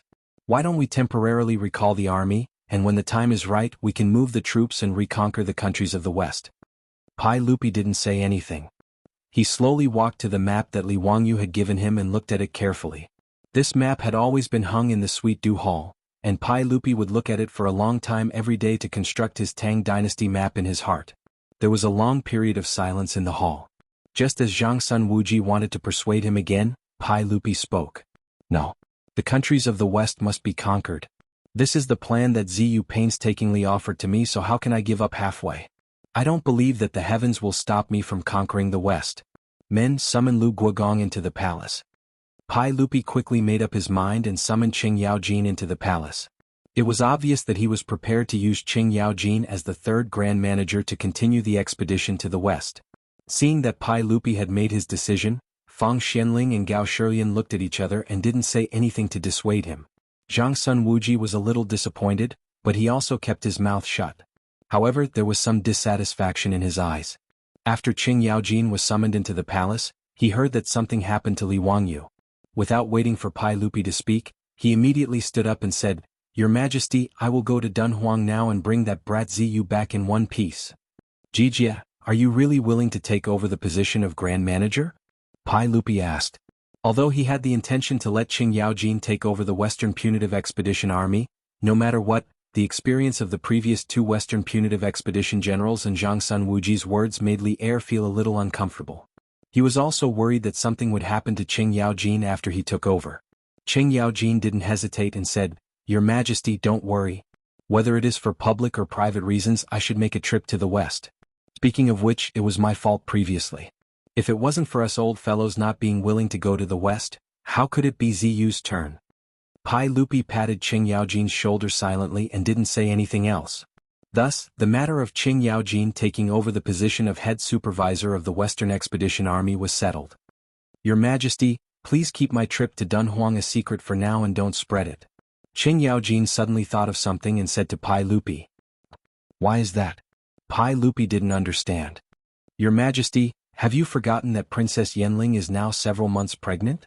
If something happens to Ziyu and she hears about it, I'm afraid, no matter what, that is Ziyu's flesh and blood. Qing Yaojin, this old hooligan, was actually a fine person. If anyone really treated him as a boor, that person would be a fool. For him to have a good ending, he naturally had great wisdom. His words reminded Pai Lupi and the others. That was indeed the case. If something happened to Li Wangyu, the child in Su Changqing's stomach would be Li Wangyu's bloodline. If Su Changqing was too emotional and hurt the child in her stomach, that would be a huge sin. Pai Lupi, Fang Xianling and the others exchanged glances and nodded their heads silently. Jijia's words make sense. We have to hide this matter from Yanling. At least before Ziyu's Qilin's son is born, we can't let him know about this. Zhang Sun Wuji and the others nodded their heads in agreement. Everyone discussed the matter of the Western expedition before Qing Yaojin left the palace and returned to his residence. He packed his bags and prepared to rush to Dunhuang Prefecture. Not mentioning how Qing Yaojin would rush to Dunhuang Prefecture to clean up the mess left by the Western Expedition Army, Zhang Sun Wuji returned to his residence after leaving the palace and ordered someone to call his eldest son, Zhang Sun Chong. Chong, if you have time, go to the palace more often to visit your aunt. Also, get closer to Changle. Zhang Sun Chong didn't understand and asked, Father, why do you say so? It's natural for me to visit my aunt, but Changle has already been betrothed to Li Ziyo. Even if I'm her cousin, it's still inconvenient, right? Zhang Sun Wuji twirled his beard and smiled. That was then and this is now. You just have to listen to me. Zhang Sun Chong asked, Father, did something happen? I originally planned to ask His Majesty to marry Changle as your wife. But I didn't expect that His Majesty would betroth Changle to Li Ziyo before I even said anything. I also miscalculated back then. I didn't expect Li Zhou to give birth to such an amazing son. In just a few years, this kid has skyrocketed and gained His Majesty's trust. In the long run, I'm afraid our Zhang Sun clan will really be suppressed by others. Fortunately, Li Ziyo is like his father, a short-lived ghost. Zhang Sun Wuji couldn't help but twirl his beard and laugh. Zhang Sun Chong was stunned and quickly asked, Father, why do you say so? Did something happen to Li Ziyo? Yes. Zhang Sun Wuji nodded his head proudly. Obviously he had already treated Li Wangyu as a dead man. Chapter 1003. Zhang Sun Wuji had always been a person with strong ambitions. However, he also understood that he did not have the ability to shake Li Tang's empire. Therefore, Zhang Sun Wuji had always been very careful in hiding his intentions in front of Pai Lupi. Pai Lupi indeed regarded Zhang Sun Wuji highly. Zhang Sun Wuji was ranked first among the 24 meritorious officials of the Lingyan Pavilion. In history, Pai Lupi had even married his eldest daughter, Princess Changle, to Zhang Sun Wuji's eldest son, Zhang Sun Chong. His favoritism towards Zhang Sun Wuji had already reached the extreme. However, it was clear that Zhang Sun Wuji was not satisfied with being a powerful relative. After Li Qingqian was involved in a rebellion and was deposed, Zhang Sun Wuji realized that there was a glimmer of hope for him to seize power. Therefore, although they were both his blood-related nephew, Zhang Sun Wuji did not choose to support Li Tai, who was already an adult and known for his intelligence. Instead, he chose Li Ji, who was only 15 years old. At that time, Pai Lupi had once considered passing the throne to Li Tai. However, under Zhang Sun Wuji's persuasion, he ultimately chose Li Ji. The reason why Zhang Sun Wuji chose to support Li Ji was naturally because Li Ji's abilities were mediocre and even somewhat cowardly. In Zhang Sun Wuji's opinion, it would be easier for him to control and seize power if such a nephew ascended the throne. However, no matter how much Zhang Sun Wuji calculated, he did not expect Li Ji to marry an extremely powerful wife. In the end, Zhang Sun Wuji was unable to defeat Wu Mainyang. He died and his reputation was shattered. His relatives were exiled to Lingnan.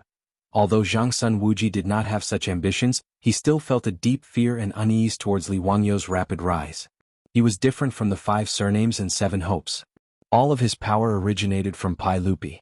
As a result, Zhang Sun Wuji, who was originally close to Li Wangyu, became increasingly dissatisfied when Li Wangyu's nobility rank became higher and he became closer to Li Qingqian, Li Tai, and the others. When Li Wangyu's grievous news arrived, Zhang Sun Wuji was secretly delighted. He felt that a stumbling block had disappeared just like that. Therefore, when he returned to the mansion, he immediately instigated his son, Zhang Sun Chong, to steal Li Wangyu's wife. There was no need to talk about Zhang Sun Wuji's despicable acts. Time flew by like a white horse and 8 months passed in the blink of an eye.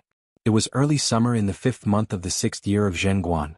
In these 8 months many things had happened. After Qing Yaojin rushed to Dunhuang County to take over the Western Expedition Army, he immediately led the rear army into the desert to meet up with the 50,000 soldiers who were still in the desert oasis searching for Li Wangyu.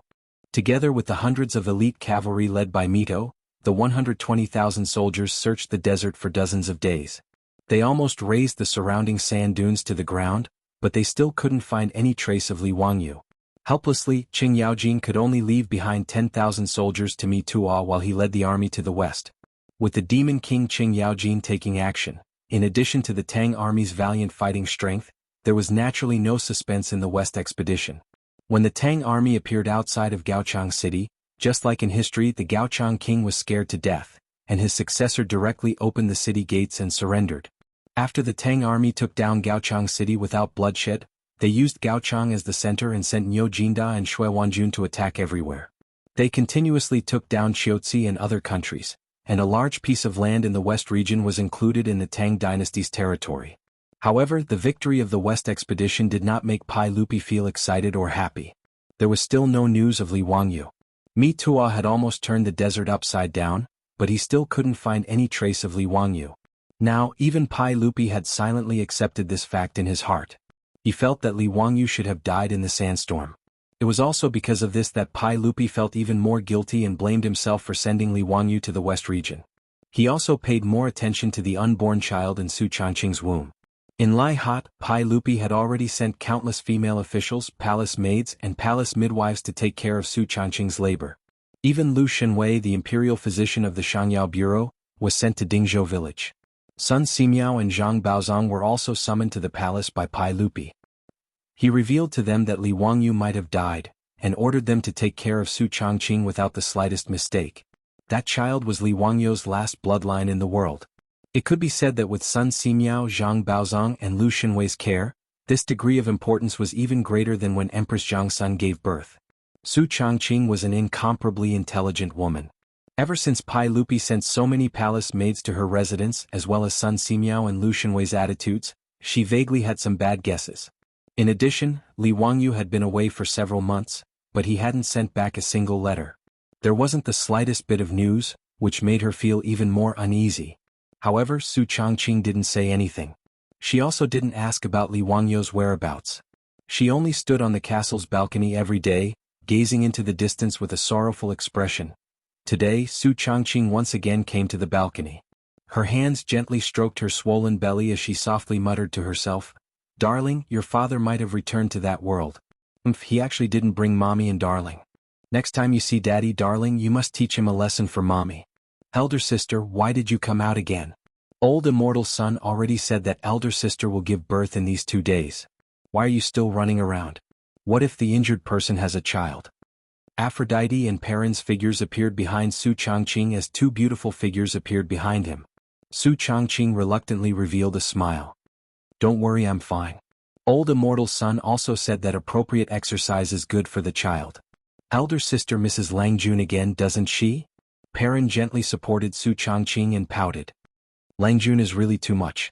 He's been in the western regions for 8 months and didn't even send a letter back. He even said that he would definitely return within 8 months. Su Changqing reached out to stroke Perrin's hair and smiled. "Alright, don't blame him. Wangyu might be entangled with something." Avro also held Su Changqing's arm and smiled. "That's right. The western regions is so far away from Chang'an. It took me an entire year to come to Chang'an with the caravan. Perrin, don't blame Langjun." Both of you are speaking up for Langjun. I can't argue with you." Perrin smiled and stuck out her tongue. "Elder sister, let's go back." Su Changqing nodded and looked up at the western regions again. Just as she was about to turn and leave, she suddenly clutched her belly and let out a soft cry. Avro and Perrin were startled. "Elder sister, what's wrong?" "But the child kicked you again." A few drops of sweat rolled down Su Changqing's pretty face. She slowly shook her head. "The amniotic fluid seems to have broken. Maybe the child is about to be born." These words shocked the 2 girls. After a long while, they let out a cry of surprise and hurriedly called for the palace maids. They carefully helped Su Changqing back to her room and ordered someone to immediately invite Sun Simiao and the others over. Sun Simiao and the others hurried over. After a round of diagnosis, the midwife in the palace also checked Su Changqing's body. Quick, immediately report to the palace that Princess Yenling is about to give birth. The news was immediately sent back to Taiji Palace. Pai Lupi and Empress Jiangxuan's imperial carriage, under the protection of a large group of imperial guards, quickly brought Changel, Li Qingqian, Li Tai and the others to Dingzhou village Lai Hot. Is it a boy or a girl? Chapter 1004. The news that Su Changqing was about to give birth to a child soon spread throughout half of Chang'an. Including Yu Shinan, Gao Shilian and Fang Xianling, who were all Li Wangyou's close elders, Ma Zhou Yanlibin, these Li Wangyou's disciples, as well as Yu Qijingda, these dukes and big shots who had always been on good terms with Li Wangyu. They also quickly set out, spurring their horses to follow behind Li Heir's imperial carriages, rushing towards Dingzhou village. Li Wangyou's possible end death could be hidden from the people in Lai Hot, but it could not be hidden from the officials and generals in the court. Almost everyone knew that the child who was about to be born today might be Li Wangyou's posthumous child and would inherit Li Wangyou's title in the future. When Pai Lupi and Empress Jiangsun led everyone to Lai Hot, Su Changqing had already been sent to the delivery room by the midwives. The palace maids kept sending towels, hot water, and other utensils into the delivery room. The old butler Li Heng and Yo Yong were anxiously pacing back and forth outside. Seeing Pai Lupi and the others appear, Li Heng and Yo Yong were about to go forward and greet Pai Lupi, but Pai Lupi waved his hand and said, "Don't be so formal. Li Heng, how is Yenling now?" "Your Majesty, old immortal son and Lu Fengyu have already diagnosed that the wife's body is fine and should be able to give birth smoothly. The midwives in the palace are assisting the wife." In the Tang mansions, the mistress and the young lady were all called wife by the servants. This form of address made Li Wangyu feel like he was being taken advantage of. Empress Jiangsun immediately said, "I'll go and see Changqing." Changel also pulled her mother's sleeve and said, "Mother, I also want to see sister." When Changel first met Li Wangyu, she was only a 7 or 8-year-old little girl. Now, 5 or 6 years had passed, and the little girl had grown into a young and beautiful girl. Li Wangyu traveled to the Tang dynasty and had a good appearance. He was very handsome and was not inferior to those young men in the later world. In addition, he shamelessly copied a lot of works, which made him even more charming.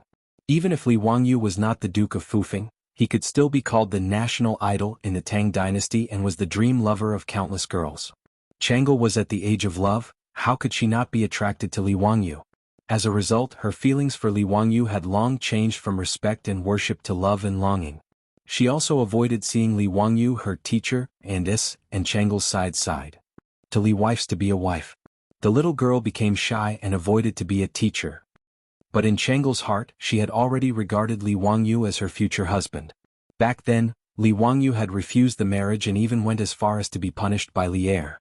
He had gone to Huayin County to become the county magistrate. This had made Changel depressed for a long time. She often hid in the palace and cried secretly. This was also the reason why Pai Lupi was so angry with Li Wangyu. His precious little cotton-padded jacket was actually crying because of this bastard Li Wangyu. He really deserved to die. Pai Lupi was an emperor, but first of all he was a father. His good cabbage was despised by a pig. It was really annoying.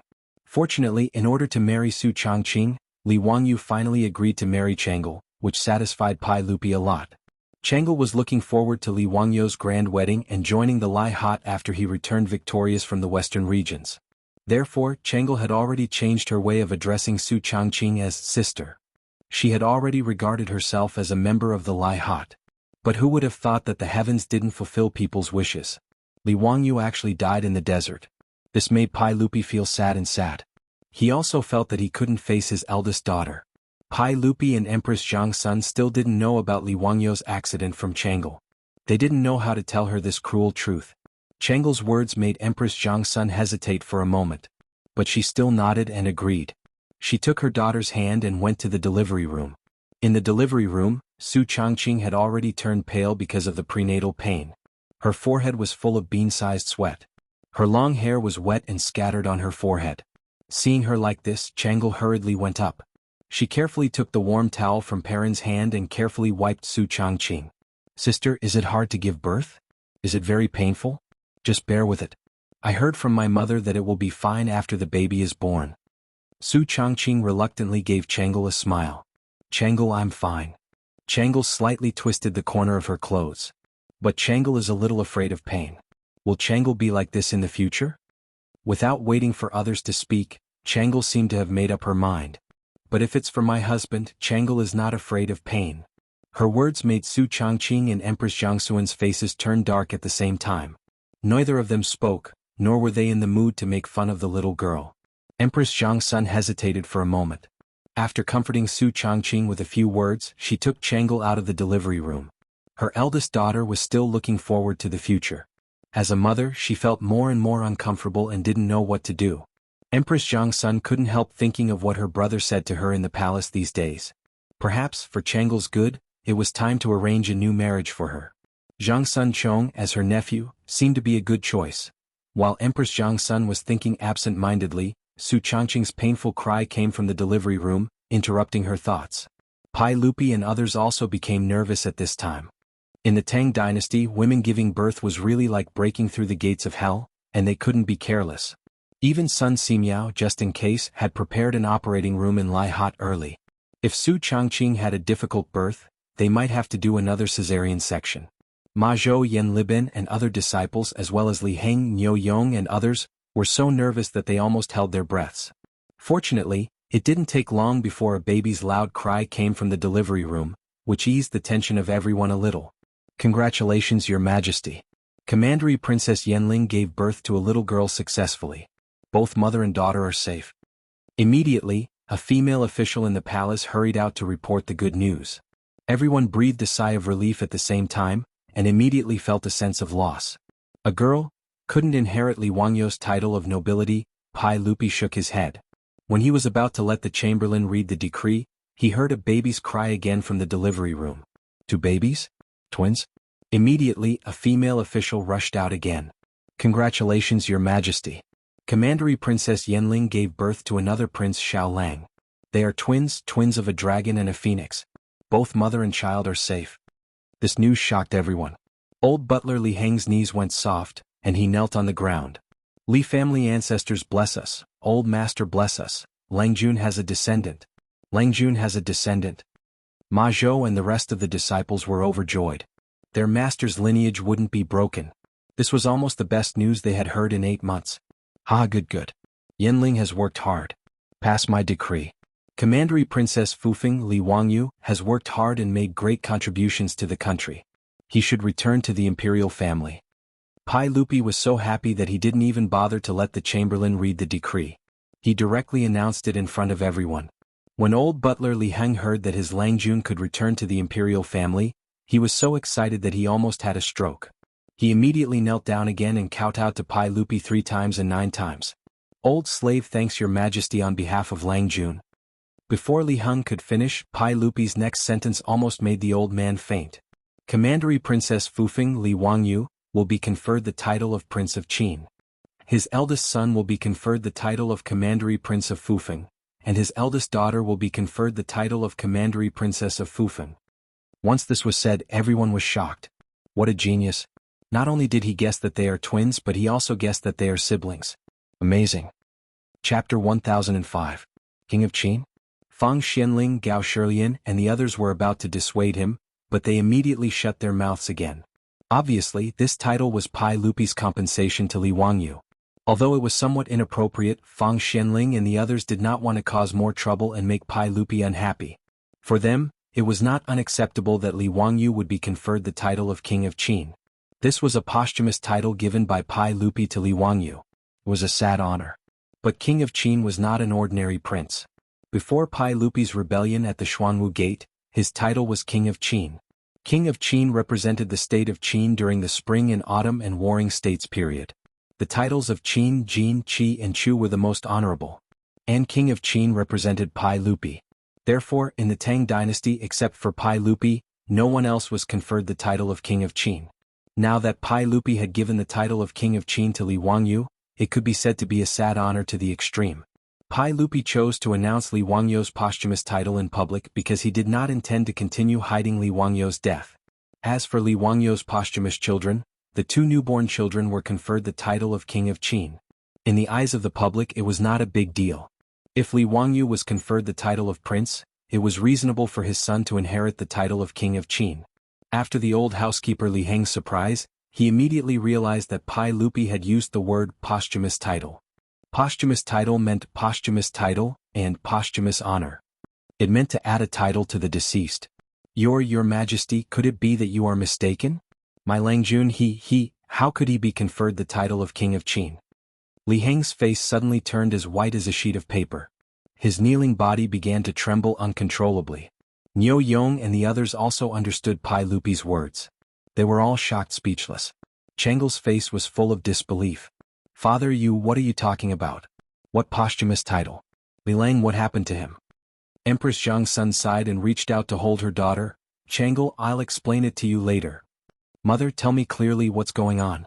What's wrong with my husband? Changle was unwilling to listen to Empress Zhongsun. She pulled her and kept asking in a panic. Empress Zhongsun had no choice but to tell her daughter in a low voice about how Li Wangyu had encountered a sandstorm in the desert a few months ago. After hearing Empress Zhongsun's narration, Changle's body shook and she almost fainted. No, this is impossible. Mother, you must be lying to me. How did Li Lang die? It can't be. Mother, you're lying to me, right? Empress Zhongsun knew that her daughter had long been deeply in love with Li Wangyu. It was hard for her to accept this cruel reality. She didn't argue with Changle and just pulled her into her arms.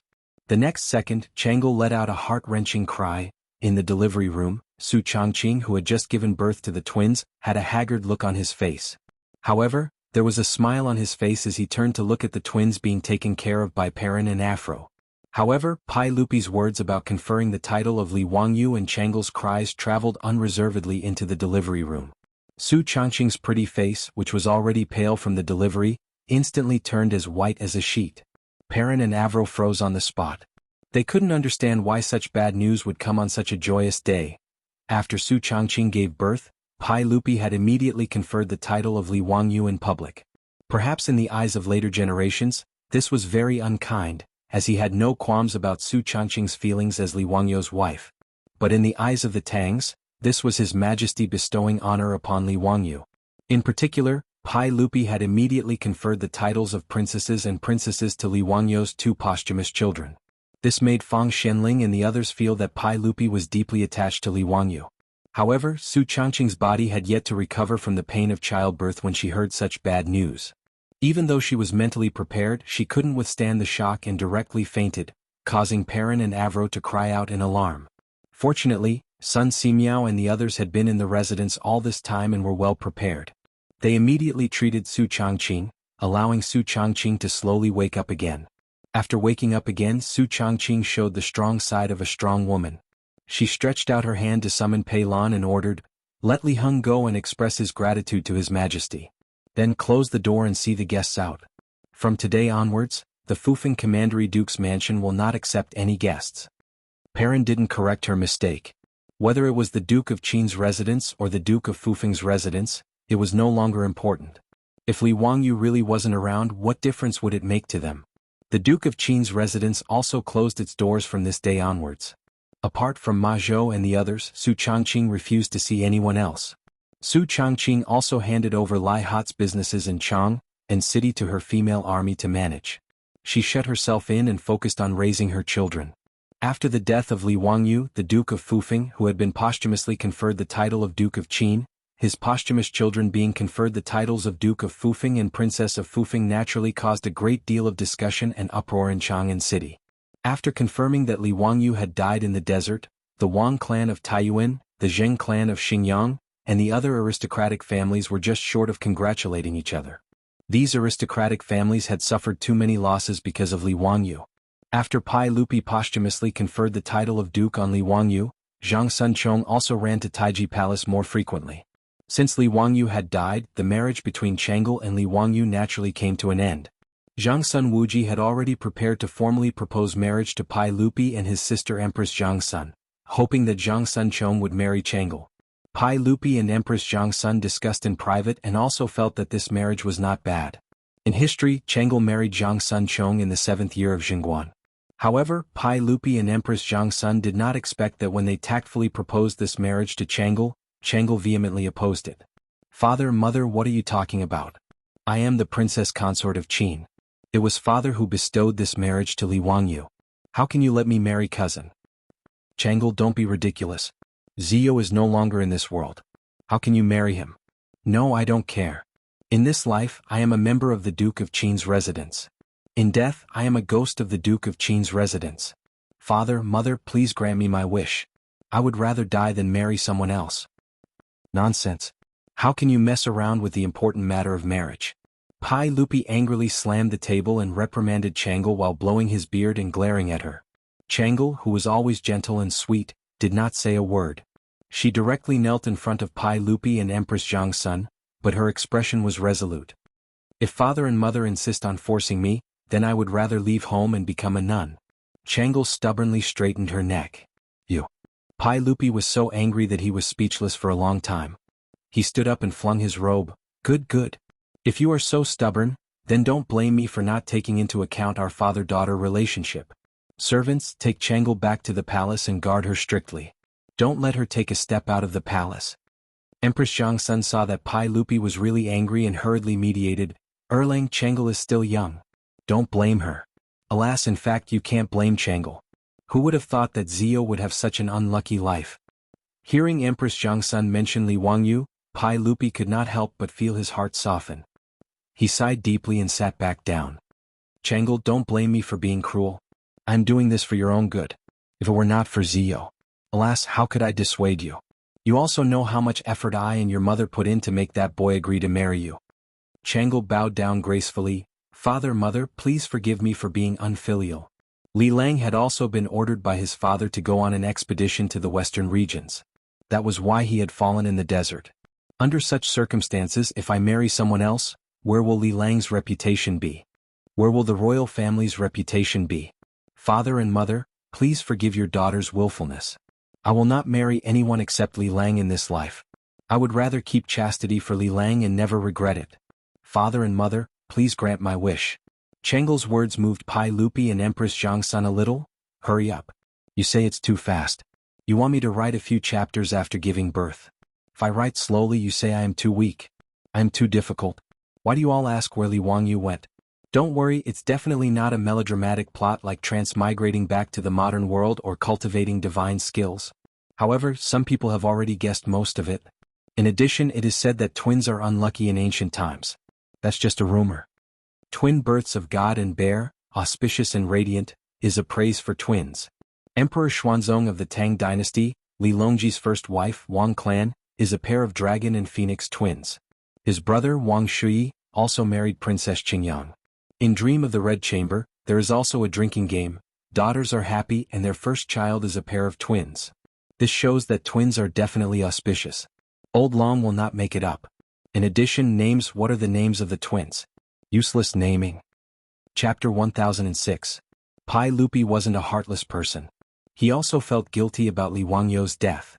That was why he conferred Li Wangyu the title of Prince of Qin and conferred the titles of Prince and Princess of Qin as compensation.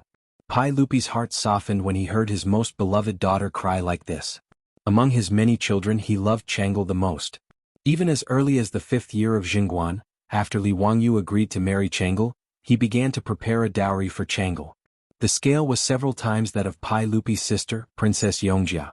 For this reason, Wei Jing even wrote a memorial to ridicule Pai Lupi with the story of Emperor Ming of Han.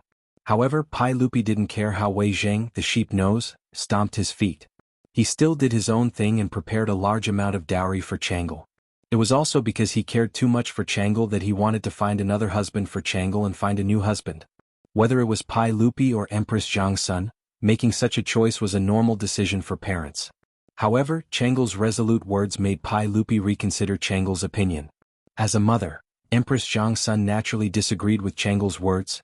Changle, do you want to be a widow for Zio for the rest of your life? Have no children and be alone for the rest of your life? No, I won't agree with you doing this. Mother, how can I have no children? Qin Wangfei just gave birth to a pair of dragon phoenix twins. Aren't they my children? Nonsense. How can that be the same? After Pai Lupi calmed down, it was Empress Jiangxuan's turn to be anxious. She glared at Changle. I won't agree with you doing this. Maid Guanyin, I think Changle's words are reasonable. Sai, now that Zio just passed away, it's really inappropriate for us to rush Changle to remarry. Pai Lupi pondered and persuaded Empress Zhang's son. If Changle is willing to remarry, then let her. Erlang. How can this be? Empress Jiangxuan's face suddenly became quite ugly. She never would have thought that her husband would actually allow their daughter to jump into the fire pit. Maid Guanyin, don't be impatient. Let me finish. Pai Lupi indicated for Empress Zhang Sun to calm down. Changel, if you want to marry into the Duke of Qin's mansion, that's not impossible. However, you have to wait for 3 years. 3 years later, I will let Yanling come forward and represent the Duke of Qin's manor in our separation. At that time your father and mother will choose a good man for you. Are you willing? Pai Lupi's idea was also very simple. Just as Changel had said, Li Wangyou's body had not yet turned cold, and he had broken off the engagement. What he had done was indeed a disgrace to the royal family. In this case it was better to let Changel marry into the Lai Hot. After 3 years, Changel would be remarried to another man. In this way he would be able to preserve the reputation of Li Wangyou and the imperial family, and would not delay his daughter's life. In any case, the emperor's daughter did not have to worry about marriage. Moreover, in the Tang dynasty, it was nothing new for a woman to remarry after a divorce. 3 years later, Changel would only be 15 years old. It would be a good age for marriage. In Pai Lupi's opinion, his daughter was currently grieving over Li Wangyou's sudden death. Her feelings were at their deepest. To let her marry Zhang Sunchong at this time was indeed forcing her against her will. It was better to wait for 3 years. As time passed, his daughter's passionate feelings would naturally fade. At that time he could let Changel remarry. Wouldn't that be the best of both worlds? Empress Zhang Sun immediately understood her husband's intentions. She couldn't help but nod to herself. She felt that this method was really good. All right. If Changel can agree to this condition, then I will agree to let you marry into the Duke of Qin's manor. Changel also understood the meaning in Pai Lupi's words. She hesitated for a moment, but in the end she gritted her teeth and agreed. However, Changel had other thoughts in her mind. In her opinion, as long as she married into Lai Hot, whether or not she would divorce 3 years later was uncertain. Pai Lupi, Changel each harbored their own thoughts. Just like this, the marriage was decided. When Su Changqing learned of this matter, he didn't know whether to laugh or cry. Her husband, Li Wangyou, had perished in the desert. While the entire family was in mourning, Pai Lupi actually wanted Changel to marry into the Duke of Qin's manor and have her take her husband's place. What was this? A ghost marriage? To Su Changqing this matter was incomparably absurd. Naturally he was unwilling to agree. Moreover, even if Changel were to marry into the Duke of Qin's manor, she would still have to divorce 3 years later. This was child's play. Even though Li Wangyou was no longer present, Su Changqing was unwilling to be toyed with by the imperial family. Naturally he rejected this absurd matter. However, after Su Changqing's rejection, Princess Changel personally made a trip to Dingzhou village and complained tearfully to Su Changqing, using her true feelings to move him. As a result, Su Changqing simply clenched his teeth and nodded in agreement to this marriage. What Su Changqing did not expect was that as soon as Changel left, Perrin and Aphrodite both knelt before him, imploring Su Changqing to take them in place of Li Wangyou. Li Wangyou had been posthumously conferred the title of Empress of Qin by Pai Lupi. As an imperial prince, apart from his official wife, he could also take in 2 children and 10 concubines. Regardless of whether they were children or concubines, they would only be concubines with ranks. Children were of the 5th rank, while concubines were of the 6th rank. After news of Li Wangyou's death spread, Su Changqing had originally planned to find a good family for Perrin to marry into. Seeing her so insistent, he could only helplessly nod in agreement, agreeing to take in concubines in place of Li Wangyou, taking Perrin and Aphrodite as children of the Prince of Qin. The news that the Prince of Qin, Li Wangyou's imperial consort, Princess Yanling, was going to take Princess Changel as another Qin Wangfei in place of her husband caused everyone in Chang, and from the noble families to the common people, to be stupefied. Bystanders were fine. At most they would comment on the lack of etiquette. None of them were blind enough to jump out and make irresponsible remarks about this matter. Only Zhang Sun Wuji and Zhang Sun Chong were so infuriated that they were about to die. Because of this, Zhang Sun Wuji fell gravely ill and took a leave of absence. After recuperating at home for several months he finally recovered. While Zhang Sun Wuji was infuriated to the point of being bedridden, Pai Lupi had his most beloved daughter of the first wife, Princess Changel, marry into the Prince of Qin's household in a grand fashion, becoming Li Wangyou's second imperial consort. After the hubbub, the Prince of Qin's household once again closed its doors to guests. A group of widows and orphans closed their doors, ignoring worldly affairs and refusing to see any guests. However, not long after, Li Wangyou's foreign disciple, the Prince of Persia, Balusi, came to bid farewell to his master's wife, Su Changqing. He had studied abroad in the Tang dynasty for several years. Originally he had no intention of returning to Persia.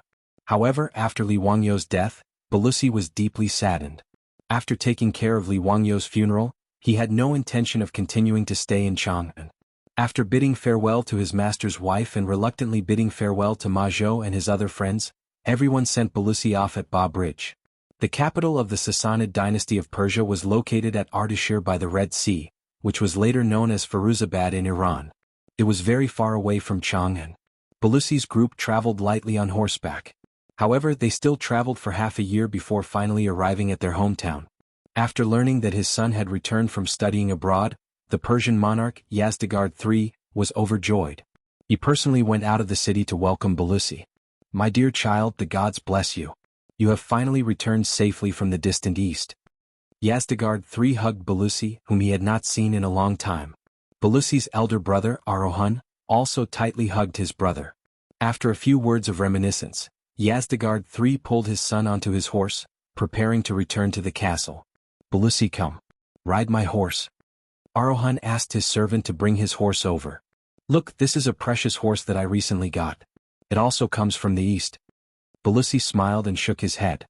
Just as he was about to reject his elder brother's kindness, his expression froze in the next second. After a long while, he squeezed out a sentence from between his teeth. Salusi. God above, it is Salusi. Chapter 1007. As Pai Lupi's favorite mount, Salusi's appearance was naturally quite handsome and unique. The purple swallow leaps, the bone Tang divine steed, the spirit of the three rivers, the might of the eight formations. This was Li Er's praise for Salusi. A pure purple steed was extremely rare. On the other hand, Aloran, Bilo's brother, had someone bring over a fine horse that was completely purple in color and did not have a single strand of other hair. Aluo dared to swear with his own eyes that the purple horse in front of him was definitely the mount of his master, Li Wangyu of the Tang dynasty, Salusi. There was a very conspicuous scar on Salusi's chest. It was an arrow wound that Pai Lupi had received when he rode Salusi into battle. Aluo had been learning from Li Wangyu, so naturally he was quite familiar with Salusi. Sure enough, when he called out Salusi's name in Han Chinese, Salusi, the psychic horse, also recognized him. It snorted intimately, stretched out its big head, and rubbed against Pelos's body. "Big brother, where did you get this fine horse?" After that, Barrows pulled Arlahem over and asked in a hurry. Aluo's voice was trembling because he was too nervous. In Chang'an City, everyone thought that his master, Li Wangyu, had been buried in the desert. When Li Wangyu had the accident, he rode Salusi out for a walk. Unexpectedly, he encountered a sandstorm and disappeared. His whereabouts were unknown. It had been a year and a half since Li Wangyou's accident. If Salusi was safe and sound, but mysteriously appeared thousands of miles away in Persia, then did that mean that his master, Li Wangyu, was not killed? Aluo and Yazdegerd III were shocked by Aluo's reaction. They did not understand what he meant. "What do you mean, Aluo? Do you know my horse?" Aluo asked, puzzled. "Brother, yes, I know this horse. It's called Salusi. Quick, tell me, where did you get this horse from? This is very important, no, very important." Aurora scratched his head in confusion. "I spent a lot of silver coins to buy this horse from a caravan a few months ago." Berlusi quickly asked, "Is the caravan still in the city?" "Of course, the owner of the caravan is a citizen of Elam." Arahan nodded and gave an affirmative answer. Elam was the name of the Persian Sassanid dynasty. Barrows pulled Arlahem over and said, "Brother, take me to the owner of the caravan." Yazdegerd III was bewildered by his son's reaction. "What happened, Barrows? Is there something wrong with this horse?" Facing his father's question, although Balusi was extremely anxious, he could only patiently explain, "Father, this horse is called Salusi. It was originally the imperial horse of His Majesty, the Emperor of the Tang dynasty. Later, His Majesty bestowed it to my master, His Highness Duke of Qin of the Tang dynasty." "What?" Yazdegerd III and Arlahem exclaimed at the same time and turned to look at Salusi in disbelief. "This horse is the imperial horse of His Majesty, the Emperor of the Tang dynasty? Which prince of the Tang dynasty is the Duke of Qin? He's your master? Then why would this fine horse appear in my Elan?" Yazdegerd III and Arlahem were confused at this moment. Barrows's words made them even more confused. Barrows could only roughly explain the cause and effect of this matter to his father and brother. His Highness Duke of Qin led 150,000 troops into the desert and was unexpectedly attacked by a sandstorm. My master's whereabouts were unknown because of this, and everyone thought that he had fallen. But his mount appeared in Elon and was bought by brother. This means that my master may not have fallen in the desert. That's why I'm anxious to ask the owner of the caravan where he got Salyuzi. After hearing Barrows's explanation, Yazdegerd III was also anxious. He also felt respect and admiration for the great Tang, a great power in the east. Otherwise he would not have sent envoys to the Tang dynasty several times, and even sent his son Barrows to the Tang dynasty to study. In history, when the Sassanid dynasty was invaded by the Arabs, Yazdegerd III had asked the great Tang for help 4 times in the 12th, 13th, 21st and 22nd years. But because the Tang dynasty was too far away from Persia, Pai Lupi could only reject the request. Although it was now the 6th year of Jingguan, the 2 golden ages of the Persian Sassanid dynasty had passed. Because of the constant war with the Eastern Romans, the Persians had suffered greatly, and their economy had declined. The Arabs' hoofs had already appeared at the southern border of the Sassanid dynasty. Yazdegerd III was already worried about the situation of the Sassanid dynasty. Asking for help from the Tang dynasty in the east was already in Yazdegerd III's mind. If he could use this opportunity to find the whereabouts of the Tang dynasty's Prince Qin, it would naturally be very beneficial for him to establish a good relationship with the Tang dynasty. Thinking of this, Yazdegerd III immediately ordered Arohan, "This is no small matter. Arohan, immediately take Barrows to find the owner of the caravan. Make sure he tells us the origin of Salyuzi." Arohan also understood the importance of this matter and immediately nodded. He ordered Barrows to get on the horse and led dozens of soldiers to gallop into the city. The owner of the caravan who sold the horse to Arohan was also a rich man in the Sassanid dynasty. Unlike the Tang dynasty, the Persians did not focus on agriculture and ignored commerce, so his family had a lot of influence in the Sassanid dynasty. However, Arohan had received his father's order and did not care about the status of the owner. He directly led a group of Persian soldiers into the merchant's residence. That merchant had originally been hesitant to answer Arohan and Barrow's question directly. He only said that the horse was bought by the caravan from the western region and that he did not know its origin. It was not until Barrows was so angry that he pulled out a scimitar from the waist of the accompanying Persian soldiers and placed the shiny steel blade on the merchant's neck that the merchant was forced to tell the truth. After learning why Salyuzi ended up in Persia, Belus was so angry that he kicked the merchant to the ground and hurriedly returned to the palace to find his father, Yazdegerd III. "Father, please immediately send a messenger to Chang, and to inform the emperor of the Tang dynasty. This matter cannot be delayed. I will immediately lead people to the western region to seek help from Lu Guogong of the Tang dynasty." Barrows did not care that he had just returned to his hometown and prepared to set off again. The distance from Ardashir in Persia to Gaochang was 7,000 to 8,000 miles. Moreover, there were no well-equipped relay stations along the way like in the Tang dynasty. No matter how fast they traveled, it would still take a month or 2 to get there. Barrows was worried about Li Wangyo's safety, so he did not care about his own fatigue. Yazdegerd III hugged his son and said, "My child, go. The gods will protect you and your master." Barrows knelt down on one knee and said goodbye to his father. Then, he led the people that Yazdegerd III had prepared for him and mounted Salyuzi. They set off again toward the east. Amnesia? That's impossible. This old dragon is not writing a drama about Qiong Yao's bitter love. Amnesia my ass. What system, cultivation, time travel, all of that is impossible. Chapter 1008. In human history during the Cold Weapons era, the record holder for the fastest speed was the Mongol cavalry during Genghis Khan's era. The Mongol cavalry could maintain an average speed of 90 to 95 kilometers a day. When Hua Tsubing and Wei Qing chased the Xiongnu, they could reach 80 to 100 kilometers a day. As for the record holder, it was the 8 Banners cavalry who set a record of 180 kilometers a day during the Shun rule of the Qing dynasty. As for Belusi's group, they were all like the Mongol cavalry, each of them being given 3 horses. Under Belusi's constant urging, they traveled day and night toward the east. 7,000 to 8,000 miles took Belusi just a month to reach Gaochang city. His speed was comparable to the Mongol cavalry.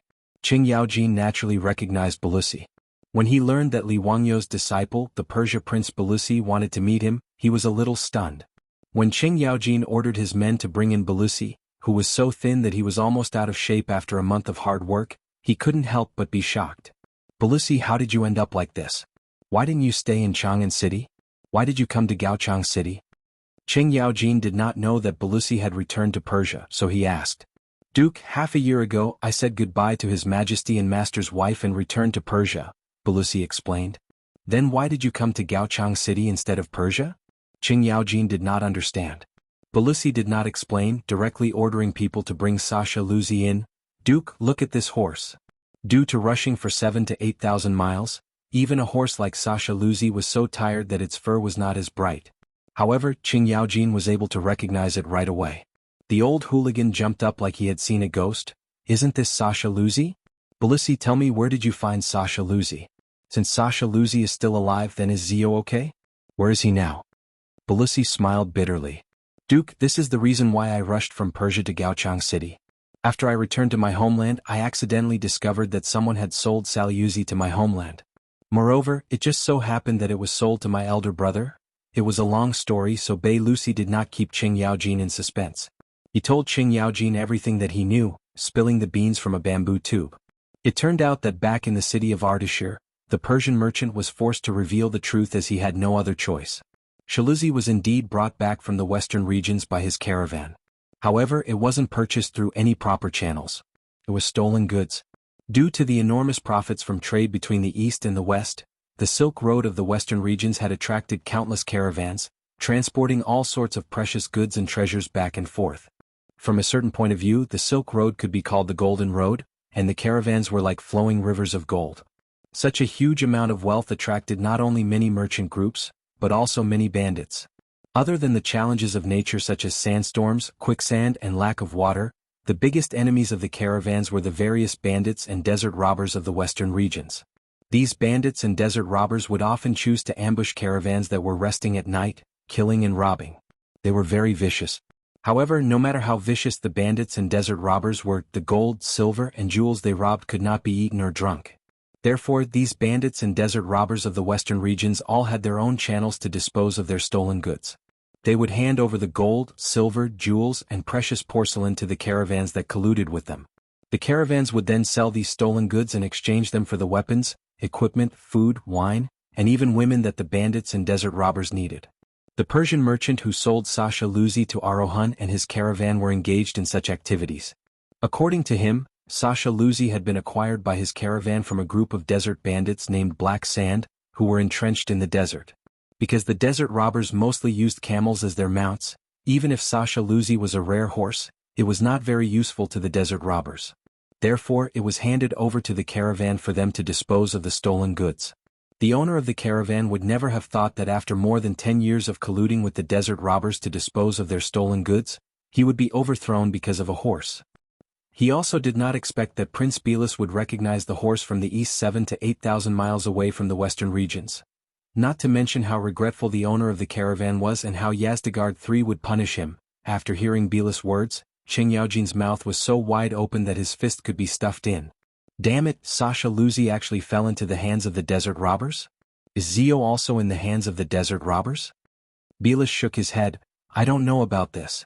That merchant also did not know the whereabouts of Master.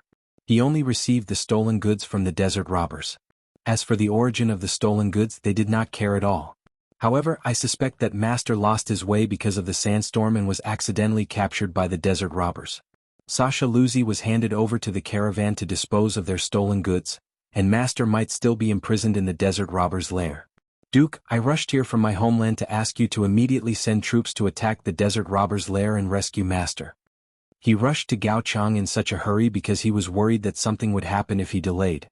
In fact, Belus also did not know whether Li Wangyu was still alive or not. With the way the desert robbers did things, they did not have the habit of leaving people alive. Moreover, it had been 15 to 16 months since Li Wangyu went missing. Even if Li Wangyu was still alive, he must have suffered a lot. Thinking of this, Belus was secretly anxious. Qing Yaojin's face was fierce as if he was about to devour someone. He roared angrily, "Where is the lair of the Black Sand desert robbers? Belus, do you know where it is?" Belus nodded. That merchant did tell me. It is said that it is in the desert in an oasis called Swan Lake.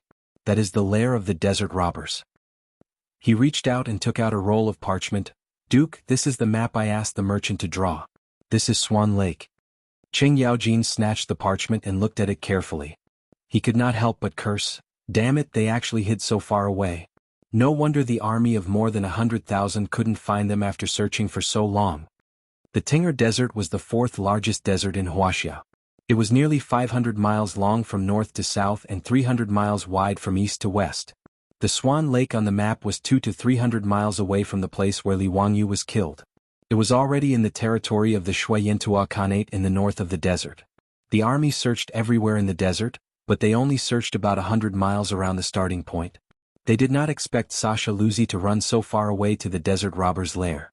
Cheng Yaojin immediately ordered people to call a few guides and asked them to identify the specific location of the desert robber's lair on the map. The guides said that they were not familiar with the location marked on the map and could only try to lead the army forward. This was actually very normal. In an era without satellite navigation, even the most experienced guides were only familiar with a few routes across the desert. In the vast desert, there were forbidden areas for life everywhere. In addition, the desert robbers were rampant. It was normal for these guides not to know the specific route. Cheng Yaojin saw that the guides were also not able to determine the specific location of the desert robber's lair and could not help but feel a little annoyed. Damn it, I don't care so much. Send someone to deliver the news back to Chang, and at once. I will personally take a trip there. I don't believe that those damn desert robbers can rebel. Cheng Yaojin was worried about Li Wangyu's safety. After handing over the affairs of the western region to Niu Jinda and Shui Wanjun, he personally led 10,000 cavalry and returned to the desert, preparing to attack the desert robber's lair and rescue Li Wangyu. Chapter 1009. Ever since Li Wangyu's accident, Niu Wu and the Lai Hot troops that followed Li Wangyu, Ching Chumo and the other playboys as well as Mi Tua and the others who came from Chang, and led 10,000 Tang soldiers and stayed in the oasis. Everyone's mood was different. Niu Wu and the Lai Hot troops did not want to return to Chang, and because they felt guilty and regretful.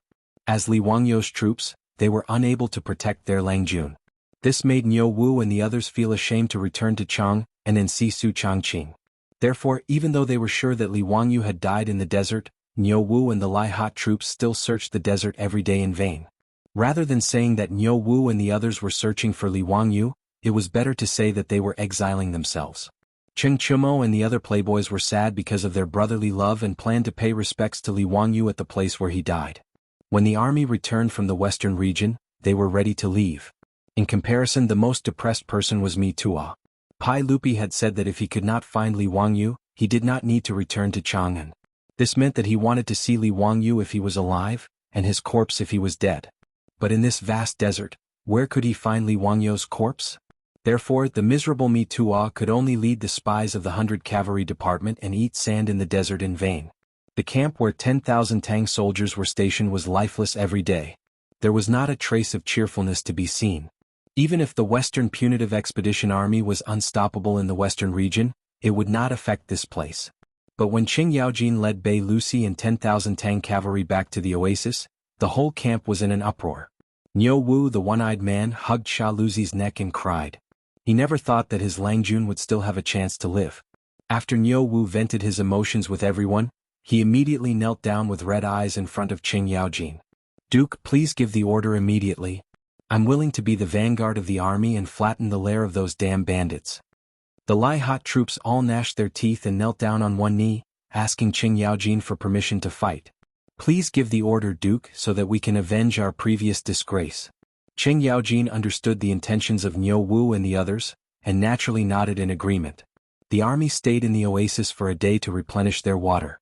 Then, under the lead of dozens of guides, they headed toward the north of the desert. Actually, Cheng Yaojin's decision was very risky. After all, the guide wasn't familiar with the desert and might get lost. It was also hard to guarantee that they would find a water source along the way. If it were not for the desert, the army would have been able to cover the distance of 200 to 300 miles in 1 or 2 days. But in the desert, even though it was an unfamiliar desert, a journey of 200 to 300 miles would take more than 10 days or even longer.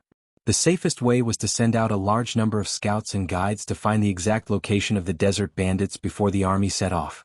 But whether it was Cheng Yaojin, Bei Lucy, Niu Wu, Cheng Chumo, or even Mi Tua, they didn't want to wait any longer. Therefore, the army of 20,000 directly carried enough supplies and plunged into the vast desert. While the army of 20,000 was still searching for the lair of the desert bandits, the news of Bei Lucy finding Sasha Luzi in Persia had already been sent back to Chang, and then presented to Pai Lupi. This incredible news instantly caused an uproar in Chang'an. Pai Lupi was so shocked that he slapped the table and stood up. Li Wangyu's disciples were all crying tears of joy. In King Qing's mansion, Su Changqing hugged his son and daughter and cried again. Since Sasha Luzi is still alive, then maybe Li Wangyu is still alive. This was the unanimous thought of everyone who cared about Li Wangyu. Qing Yaojin led the 20,000 cavalrymen of the Tang dynasty and suffered a lot in the desert. After getting lost several times and almost dying of thirst in the desert, the scouts in front finally came back with good news. Swan Lake had been found. Speaking of which, finding Swan Lake was also due to luck.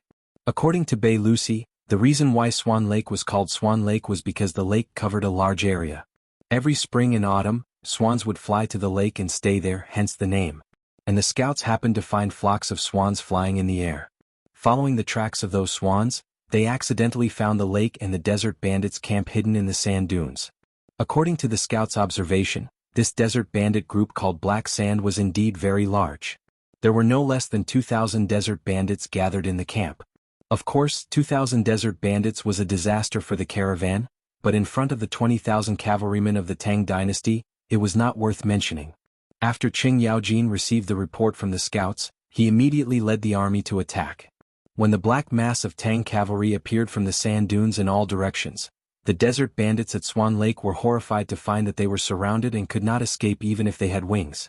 20,000 fully armed and brightly armored elite cavalrymen of the Tang dynasty could deal with more than 2,000 desert bandits without any suspense. When the Tang cavalry rushed down from the sand dunes, the desert bandits even lost the will to resist and directly chose to raise their hands and surrender.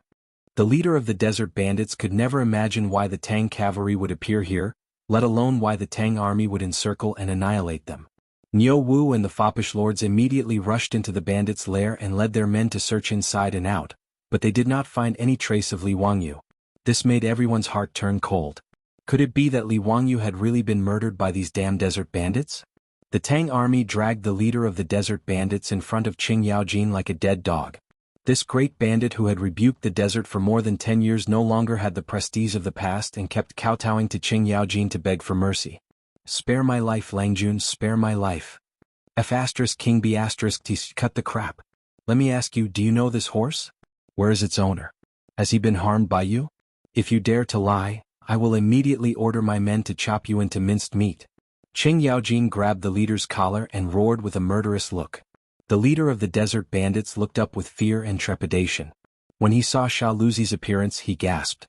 He finally understood the reason for today's disaster. "Langjun, spare my life. We did not harm the owner of this horse, we did not harm him. Du Fu, he is my wife's brother-in-law. How could I harm him?" Qing Yaojin's eyes opened like copper bells. "Nonsense, what Du Fu? Who is that?" It is the owner of this horse. Langjun, please understand, I dare not lie. If you do not believe me, you can summon my wife and ask her." In order to survive, the leader of the desert bandits kept kowtowing and begging for mercy. His intestines were now green with regret. He felt that Du Fu was actually a person that he could not help. Obviously, the Tang army that had surrounded his camp was here for this person. Qing Yaojin was a little suspicious and immediately ordered the soldiers to summon the wife of the bandit leader for questioning. Not long after, a young woman was brought in front of Qing Yaojin. The woman bowed to Qing Yaojin. "Du Qing greets Langjun. Let me ask you, are you the wife of this bandit?" The woman immediately shook her head and cried. "I dare to let Langjun know that I am not his wife. I was originally from Lizhou and my name is Du Qing. I was kidnapped by this group of bandits. In order to survive, I was forced to give myself to the bandits. I have been hoping day and night to be rescued from the sea of bitterness." When Qing Yaojin and the others heard this, they understood that this so-called wife of the leader was the wife of the bandit leader who was kidnapped. Niu Wu suddenly walked in front of the woman. "I feel that you look very familiar, as if I have seen you before?" After the woman raised her eyes to look at Niu Wu, she immediately bowed again. "Langjun, did you forget that in Lizhou you and Li Gong saved me and my father?" Niu Wu suddenly realized that the woman in front of him was the father and daughter that he and Li Wangyu had saved from Wu Shiqiang's 2 disappointing sons at Lizhou restaurant. "Little Miss Du, who is the Du Fu that the bandit was talking about?" "It is Li Gong." "Li Gong was really not harmed by these bandits?" Niu Wu asked the question that everyone was most concerned about. Du Qing immediately shook her head. No, I lied and said that he was my brother. Li Gong changed his name to Du Fu and these bandits did not know his identity." When she said this, everyone's spirits were lifted. Li Wangyu was really still alive. Niu Wu quickly asked, "My Langjun, where is he now?" Du Qing shook her head again. I also do not know. Chapter 10:10. Back to a year and a half ago, on a whim, Li Wangyu rode Sasha Luzi to the sand dune to watch the sunset in the desert, but he did not expect to be attacked by a sandstorm. This sandstorm was extremely fierce. Before Li Wangyu rode back to the camp, it had already swept over with the power to destroy the world. It was difficult for people who had not been to the desert and experienced a sandstorm to understand how powerful the sandstorm in the desert was. The man and the horse were immediately shrouded in the sandstorm. As far as the eye could see, there was only yellow sand in the sky. It was almost impossible to see the 5 fingers of one's hand, and breathing became difficult. Li Wangyu was shocked, but he could only rely on his impression to urge Sasha Luzi to run in the direction of the camp. The violent wind carried a large amount of sand and stones, flying all over the sky. Li Wangyu only felt that his skin exposed outside his clothes was burned by the sand and stones. He wanted to call for help, but he could not open his mouth at all. Before Li Wangyu ran to a safe place, a fist-sized stone swept up by the wind hit his ribs hard. The severe pain made Li Wangyu's vision suddenly turn black and he fainted, lying softly on Sasha Luzi's body. Although Sasha Luzi was a precious horse, it had never encountered such a situation. Under the shock and without Li Wangyu's control, it instinctively ran out in the direction of the sandstorm. This run took a full 2 to 4 hours. With Sasha Luzi's speed, when Li Wangyu woke up again, it was at least 70 to 80 miles away from the Tang camp. Li Wangyu naturally did not know this. After he woke up, he was about to straighten up, but he could not help but let out a muffled groan and quickly covered his ribs with his hands. The severe pain made him immediately realize that his ribs must have been broken when he was attacked by the sandstorm. But this was a small matter. As long as he returned to the camp, there would naturally be a military doctor with the army to deal with it. At this time, the sandstorm had passed, but the sky was already dark. Looking up, there was only a sky full of stars and a bright moon. What was worse was that Li Wangyu only went out to walk the horse. On Sasha Luzi's back, he didn't bring any food or water. Li Wangyu endured the intense pain in his ribs and urged the equally exhausted Sasha Luzi to climb up a nearby sand dune. With the help of the moonlight, Li Wangyu looked around, but his heart turned cold. Where was the Tang army's camp and the oasis in sight? Obviously, when he was unconscious, Sasha Luzi carried him and ran to some unknown place. He also did not know where the Tang army camp was. He couldn't help but shout, "Is anyone there? Is anyone there? I'm here." There was silence all around. Apart from the sound of Feng Luzi's breathing, there was no other sound. Now that both men and horses were tired, Li Wangyu could only reluctantly drive Sasha Luzi down the sand dune. He found a place where there was no wind, endured the pain in his ribs and rolled down the horse's back. He planned to rest for the night and then find a way out. He was still hoping that after sunrise, Niu Wu and the other playboys would lead the army to find him. How could Li Wangyu expect that in the sandstorm, Sasha Luzi ran 70 to 80 miles in one breath? Moreover, the horse's hoof prints were completely covered by the sandstorm. Niu Wu and the others searched everywhere but found nothing. This night, Li Wangyu was awakened by the cold several times. He curled up beside Sasha Luzi, relying on Sasha Luzi's body temperature to ensure that he would not freeze to death. As a person who had died once, Li Wangyu was more and more afraid of death.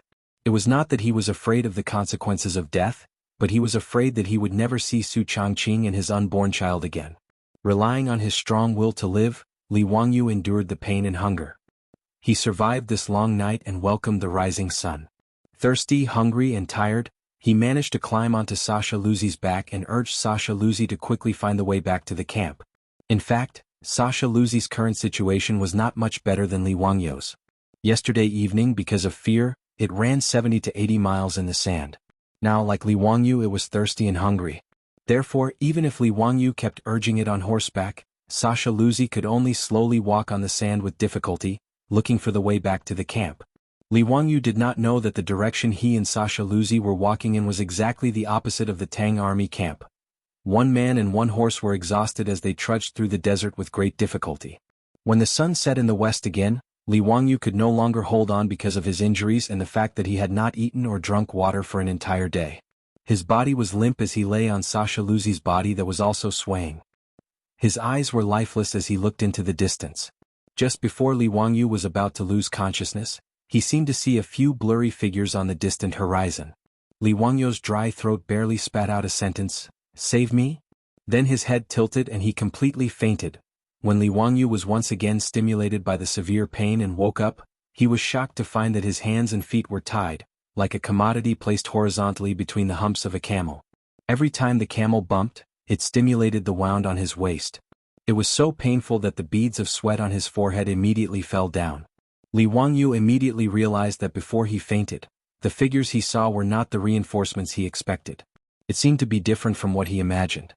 He resisted the pain and did not let himself groan. He pretended to be unconscious and secretly looked around. He saw that he was in a camel caravan. His beloved horse, Sasha Luzi, was also tied behind the camel and was moving forward with the camel caravan. The people on the camels around him were obviously not good people. Their ferocious appearance, the weapons at their waists. In addition to his current tied-up appearance, Li Wangyu immediately thought of a word: desert bandits. Li Wangyu could not help but secretly complain in his heart. He was too damn unlucky to fall into the hands of these vicious desert bandits. He was afraid that he would suffer. While he was thinking about how to get away, he heard someone talking in the camel caravan. "Big brother, this kid doesn't have a single copper coin on him. But this golden token should still be worth some money. In addition, his horse is a good horse. I estimate that it can be sold to those profiteers for a lot of money." Li Wangyu's heart skipped a beat. He knew that things were not good. The golden token that the man mentioned was most likely the goldfish talisman that represented his identity as a county duke of the Tang dynasty. His identity information was on it. If this group of desert bandits knew his true identity, he was afraid that it would be even more troublesome. Li Wangyu did not think that these lawless desert bandits would treat him with courtesy just because he was the county duke of the Tang dynasty. Before he led the army into the desert, he had heard about these desert bandits from the guides in Dunhuang County. Not only were they not afraid of the government army, but even the officials of the Tang dynasty had been attacked and kidnapped by them. Anyway, if the Tang army wanted to encircle them, they would retreat to the vast desert. As long as they could not find their nest, even the Tang army would find it difficult to exterminate them in the desert. While Li Wangyu was worried, he heard the man continue to say, "Big brother, what is written on this golden token?" "Damn it, you're asking me, but who am I supposed to ask? Do you want me to tie you up and bring back a poor man to teach you how to read?" When Li Wangyu heard this, he suddenly felt relieved. Thanks to the poor education level of the Tang dynasty, illiterates were everywhere. It seemed that it was not without benefits. A group of desert bandits actually did not have a single literate person. This saved him a lot of trouble. Chapter 10-11. Just as Li Wangyu was rejoicing that the group of desert bandits were all illiterate, the conversation between the desert bandits made his chrysanthemum tighten. "Big brother, why do you want to bring this kid back? Why don't you just kill him?" The desert bandit who spoke before spoke again. The bandit leader spat at that person. "Bah, what do you know? This kid's skin was soft and tender, and his appearance was delicate and pretty. He was also a valuable commodity. After a while, when those barbarian merchants come to collect the goods, we'll sell this kid and his horse to those merchants." "This kid can also be sold for money? Why would those barbarian merchants buy him?" "Haha, you don't know, the Persians like men even more so than the Tang dynasty. Moreover, this kid is exotic in Persia, he's even more popular." TSK, there's such a thing? If I had known earlier, I wouldn't have killed those hostages. Wouldn't that be a waste? Waste my ass, those people are either old or have thick skin and are unbearably vulgar. Why would the barbarian merchants be willing to spend money to buy them? What's the point of keeping them? Big brother is indeed wise, ha. Looks like this hunting trip wasn't in vain. Tell the brothers to be more careful these days, don't go out hunting for the time being. Now that the Tang army has crossed the border to attack the western regions, we shouldn't ask for trouble. Don't worry, big brother, we won't touch the tiger's butt. Alright, big brother, this kid isn't also from the Tang army, is he? The bandit leader shook his head. That's impossible, the scouts reported that the nearest Tang army is still 100 miles away. If he's from the Tang army, he can't run that far alone. Looking at this kid's delicate appearance, he's probably a young master from some aristocratic family, thinking that the desert is a place to go for an outing and came here to die. Who cares who he is? In short, since he's fallen into our hands, it's not up to him. Haha, that's right, that's the truth. The group of desert bandits spoke happily, but Li Wangyu's heart was cold. If what these bandits said was true and he was sold to Persia as a prostitute, then he'd rather kill himself. For the next few days, Li Wangyu was thinking about how to escape, but those desert bandits didn't give him any chance at all. Other than feeding him some food and water to ensure that he wouldn't starve to death, he didn't pay any attention to him at all. When the desert bandits were resting, they would tie him up like a dumpling with cowhide rope, making him unable to move at all.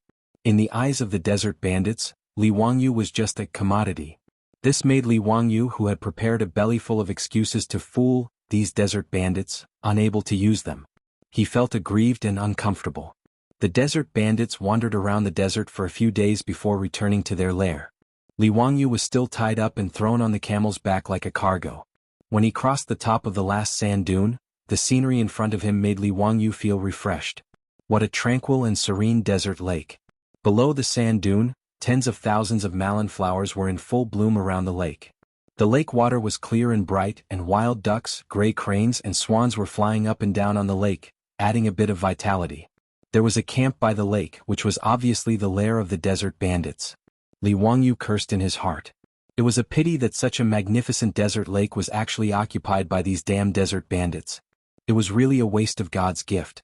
Now that Li Wangyu couldn't even take care of himself, he could only say a few words of regret in his heart.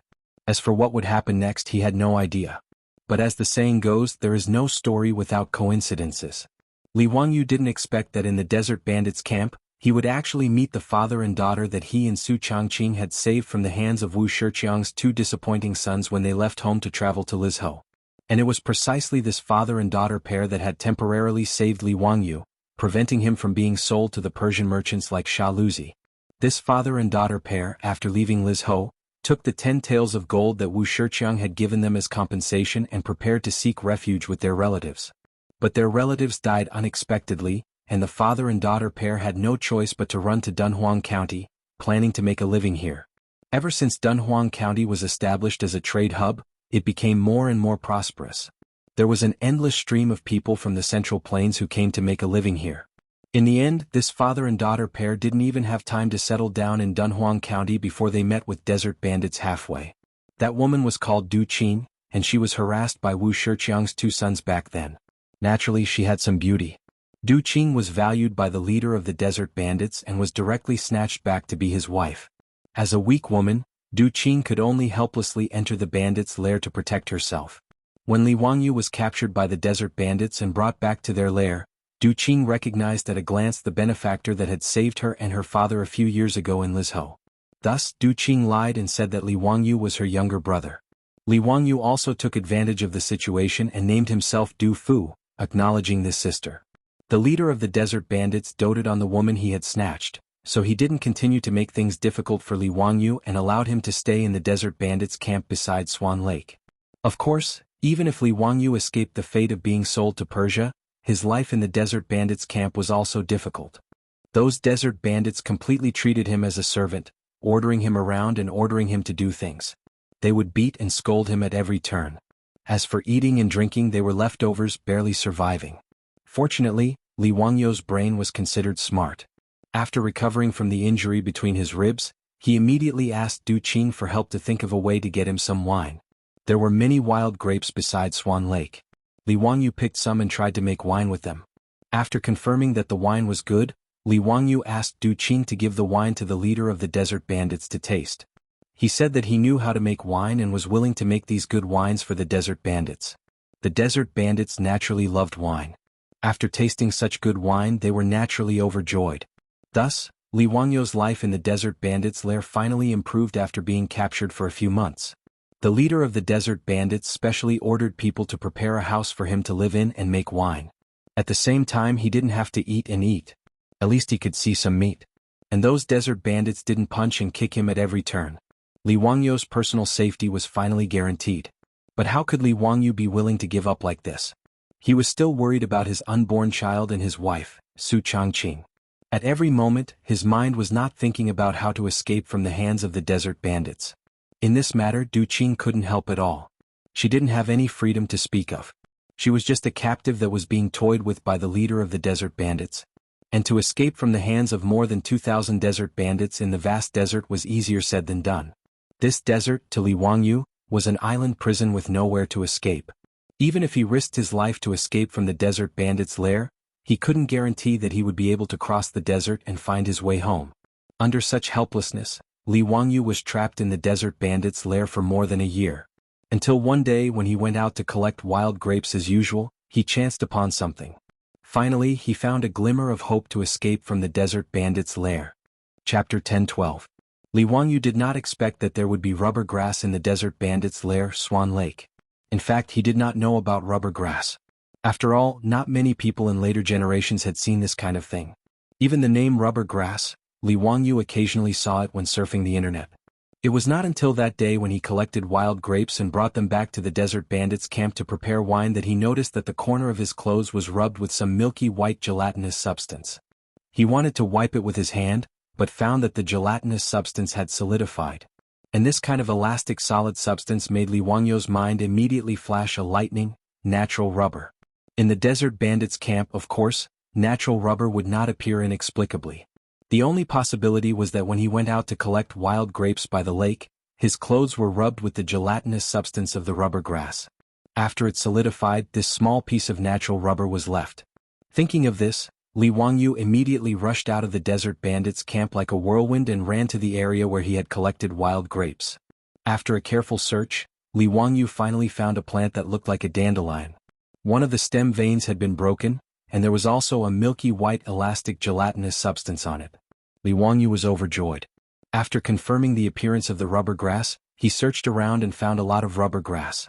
This unexpected surprise suddenly gave Li Wangyu hope of escape. He had been caught by the desert bandits for a year. His wife in Chang, and should have already given birth to his child.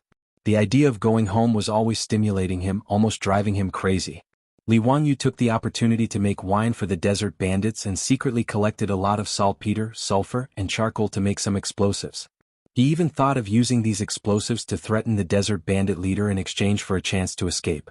But when he calmed down, he had no choice but to give up this almost suicidal idea. In any case, as long as he was alive, there was hope to go home. The unexpected discovery of the rubber grass immediately reminded Li Wangyu of the sand boat that he and Su Changqing had come up with when the army was crossing the desert. When Su Changqing was traveling in North America, he had seen people playing with this strange thing called a sand boat in the desert. Simply put, a sand boat was like a sailboat sailing in the desert. Its structure was also very simple. The lower part was a wooden board with 4 rubber wheels, and above it was a sail supported by a movable mast. Piloting a sand boat was like piloting a sailboat, using the wind to propel the sand boat to move quickly in the desert. With the help of the wind, the sand boat could even reach a speed of 80 kilometers per hour in the desert. In the end, Li Wangyu did not choose to use the sand boats as a tool for the army to cross the desert. However, because they did not have rubber tires, they could only give up. Now that he had found rubber grass in the desert robbers' camp, it meant that he could collect natural rubber to make tires and use the sand boat as a tool to escape the desert robbers' camp. As long as he grasped the right timing, even if those desert bandits died of exhaustion, they would not be able to catch up to him. After all, when a camel ran, its fastest speed was only about 40 kilometers per hour, and it did not last long. As long as there was wind, the sand boat could travel with the wind and quickly escape. Now, there were only 2 problems that needed to be solved. The first was how to collect rubber to make tires. The second was that he did not know how to operate a sail, so he needed to slowly figure it out. However, these 2 problems were not difficult. First, he did not need the inflatable tires of the future.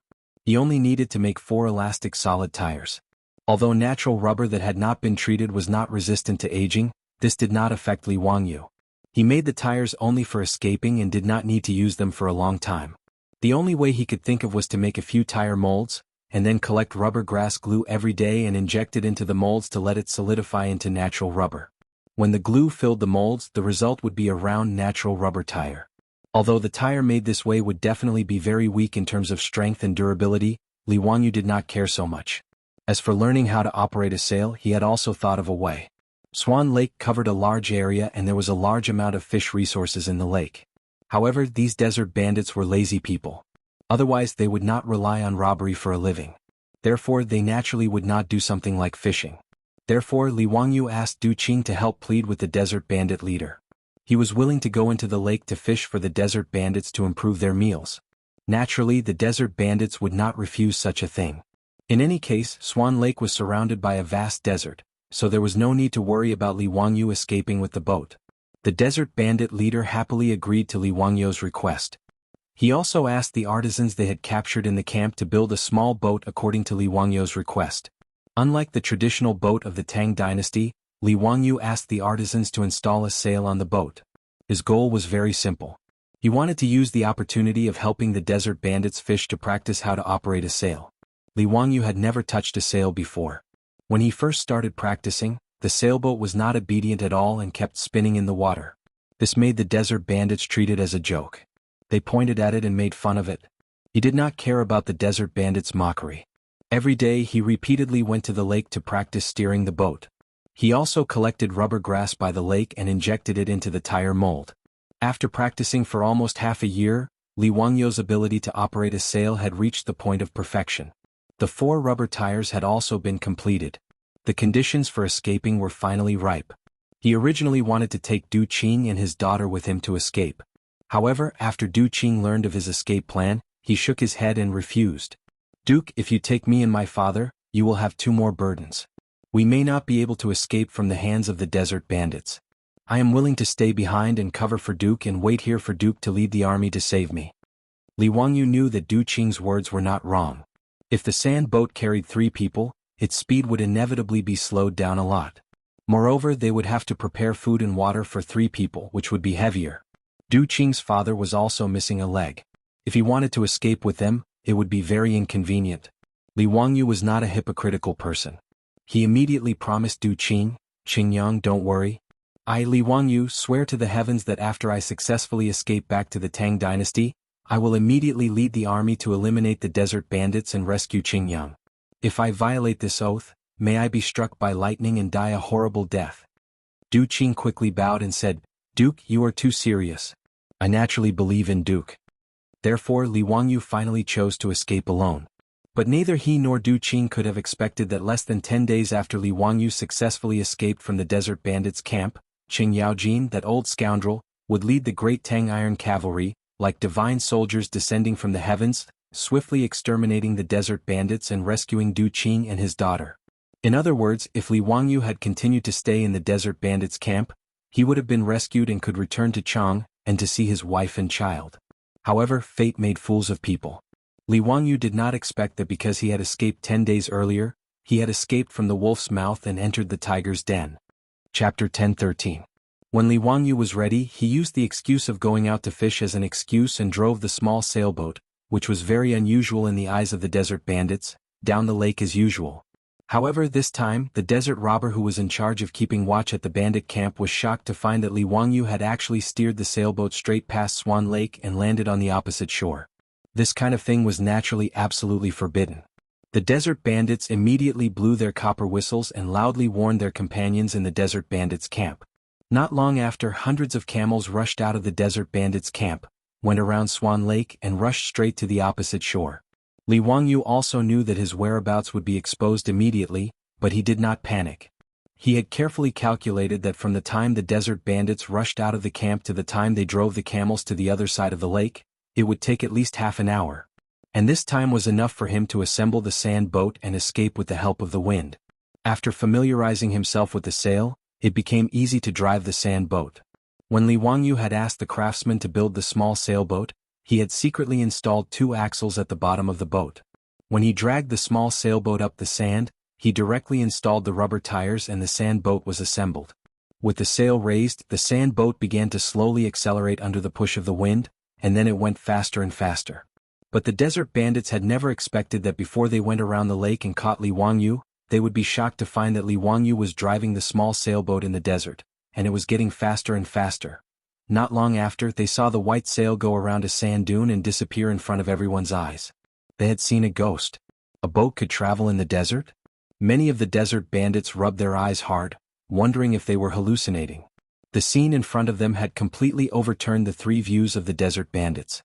Some of the superstitious desert bandits had even turned over and got off their camels, and began to kowtow in the direction of Li Wangyu's sand boat. Other than the gods in heaven, they could not imagine who else could drive a boat in the desert, and at such a fast speed as if the sand had turned into flowing water. This legendary scene fell into the eyes of the desert bandits, causing them to lose the courage to continue chasing. The desert bandits looked at each other and returned to the camp with waning interest, reporting to the desert bandit leader. The desert bandit leader naturally did not believe this kind of nonsense, but all of his subordinates had answered so firmly that he could not help but believe it. The suspicious desert bandit leader could only give up when faced with the fact that Li Wangyu had already escaped. Instead, he viciously tortured the pitiful Du Qing for a few days to vent his anger. But he did not expect that just a few days later, the iron cavalry of the Tang dynasty would descend from the sky. Only then did the desert bandit leader understand that he had captured someone he couldn't afford to offend back then, which led to today's disaster. It was too late for regrets. When he learned that the young man who used the pseudonym Du Fu and was almost sold to Persia as a prostitute was actually His Highness Duke of Qin of the Tang dynasty, the desert bandit leader's vision suddenly darkened, and he almost fainted from fear. When Qing Yaojin, the foppish lords, Niu Wu and the others learned from Du Qing that Li Wangyu had actually driven a small boat and escaped from the desert bandits' lair several days ago, all of them were so shocked that their mouths were wide open. "Little Miss Du, are you sure you're not talking nonsense? That kid Zio really took a boat and escaped in the desert?" Cheng Chimo's face was full of shock. Qing Yaojin's face was also full of disbelief. "How is this possible? I've lived all my life but I've never heard of a boat that can sail out of water. Could it be that Dao Zio really has immortal magic?" Du Qing nodded with certainty. "I also don't know how His Highness Duke of Qin did it, but this is the truth. I dare not lie." Qing Yaojin and the others looked at each other. Although they didn't believe it in their hearts, they could only accept this fact. "Bastard, tell me clearly, where did His Highness Duke of Qin go?" Qing Yaojin couldn't get anything out of Du Qing, so he vented his anger on the desert bandit leader. The horsewhip in his hand struck the desert bandit leader's face with a crisp crack. Immediately after, a line of blood blossomed on the bandit leader's face. The bandit leader howled in pain, but he didn't even dare to wipe the blood off his face. He kowtowed and begged for mercy. "Spare me, Langjun, spare me. I really don't know where His Highness Duke of Qin went."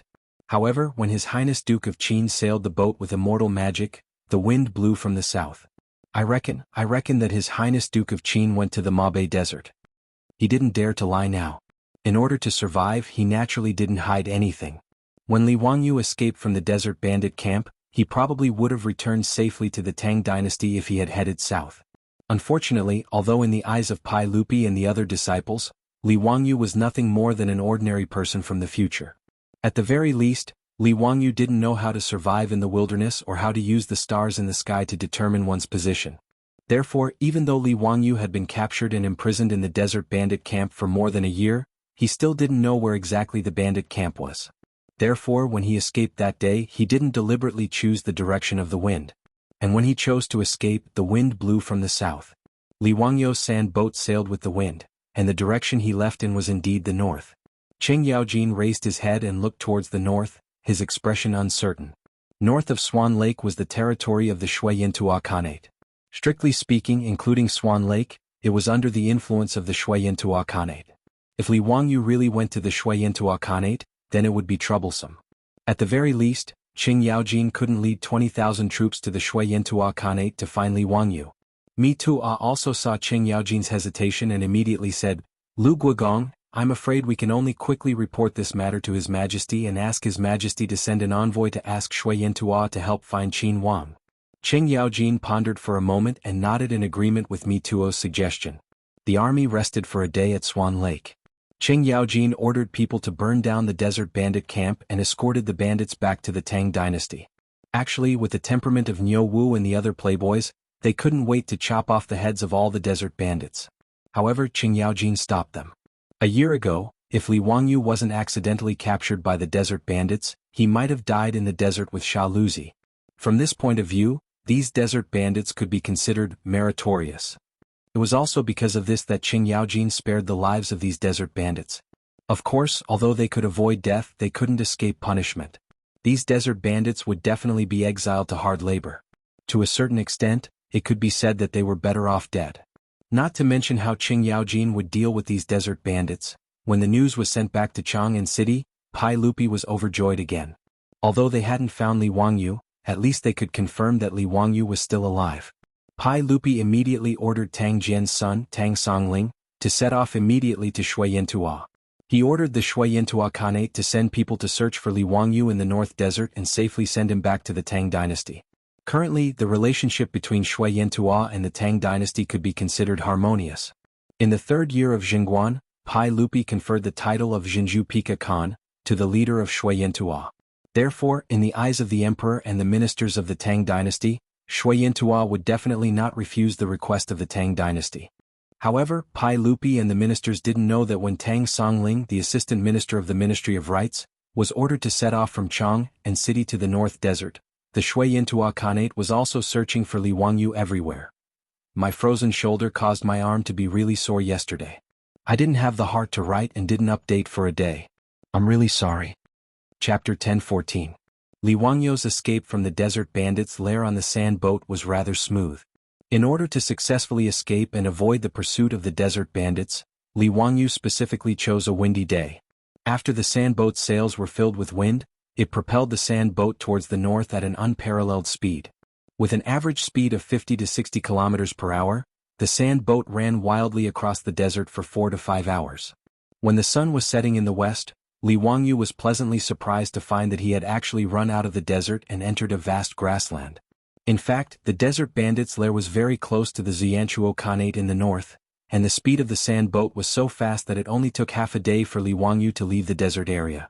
Suddenly entering the grassland where cattle and sheep could be seen in the wind from the vast desert, Li Wangyu could not help but feel refreshed. He could not help but roar a few times to vent his excitement. As long as he left the desert, he would be able to find the way home. The sand boat was powered by the sails and had solid rubber tires. Therefore, even on the grassland, it was still able to move at high speed under the power of the wind. However, the sky was getting dark. Li Wangyu did not dare to wander around in the dark in this unfamiliar grassland. He simply lowered the sails and stopped the sand boat, preparing to spend the night here. When dawn came tomorrow, he would think of a way to find a place with signs of human habitation and inquire about the way back to Chang'an. For this escape, Li Wangyu, with the help of Du Qing, had stored a lot of supplies on the sand boat. Food and water were enough for him to eat for many days. Even the gunpowder that he had secretly made was all brought along by Li Wangyu. He put the gunpowder into several fist-sized clay bottles and made them into homemade hand grenades for self-defense. When needed, he only needed to ignite the fuse and then throw out the clay bottles. Li Wangyu even secretly collected a lot of iron nails and crushed stones and stuffed them into the clay bottles to increase the lethality of the homemade hand grenades. This was also the only weapon he could rely on for self-defense besides a small knife. After Li Wangyu parked the sand boat, he immediately lit a bonfire to drive away the wild beasts that might appear at night. After casually eating some dry rations and drinking a few mouthfuls of the wild grape wine that he had brewed himself, Li Wangyu felt a deep sense of fatigue. He had just escaped from the desert bandits and driven the sand boat for more than half a day. He was already exhausted and his eyelids were heavy. After adding more fuel to the bonfire, Li Wangyu climbed back into the sand boat, curled up in the small sand boat and fell asleep. In his dream he seemed to have returned to Dingzhou village. His beautiful boss was holding his child and welcoming his return with a smile like a flower at the entrance of the village. Li Wangyu shuddered and woke up from his dream, as if his sixth sense was warning him. Outside the sand boat, the grassland was so quiet that it made Li Wangyu's heart beat faster. The sound of insects and birds seemed to have been silenced by someone in an instant and could not be heard at all. Li Wangyu suddenly sat up and looked around. Then, his body stiffened as if he had been electrocuted. On the dark grassland outside the sand boat, there were balls of green ghost fire that appeared out of nowhere. These ghost fire that seemed to have appeared from hell made Li Wangyu's hair stand on end. Immediately, Li Wangyu's back was covered in a layer of white sweat. What surrounded the sand boat was not ghost fire, but a pair of ferocious eyes of wild wolves. Looking around, there were at least 50 wolves that formed a pack. It was unknown when they had silently surrounded the sand boat. If not for the fact that Li Wangyu's bonfire had not yet been extinguished, which made the pack of wolves slightly afraid, the pack of wolves would have already swarmed up and devoured Li Wangyu.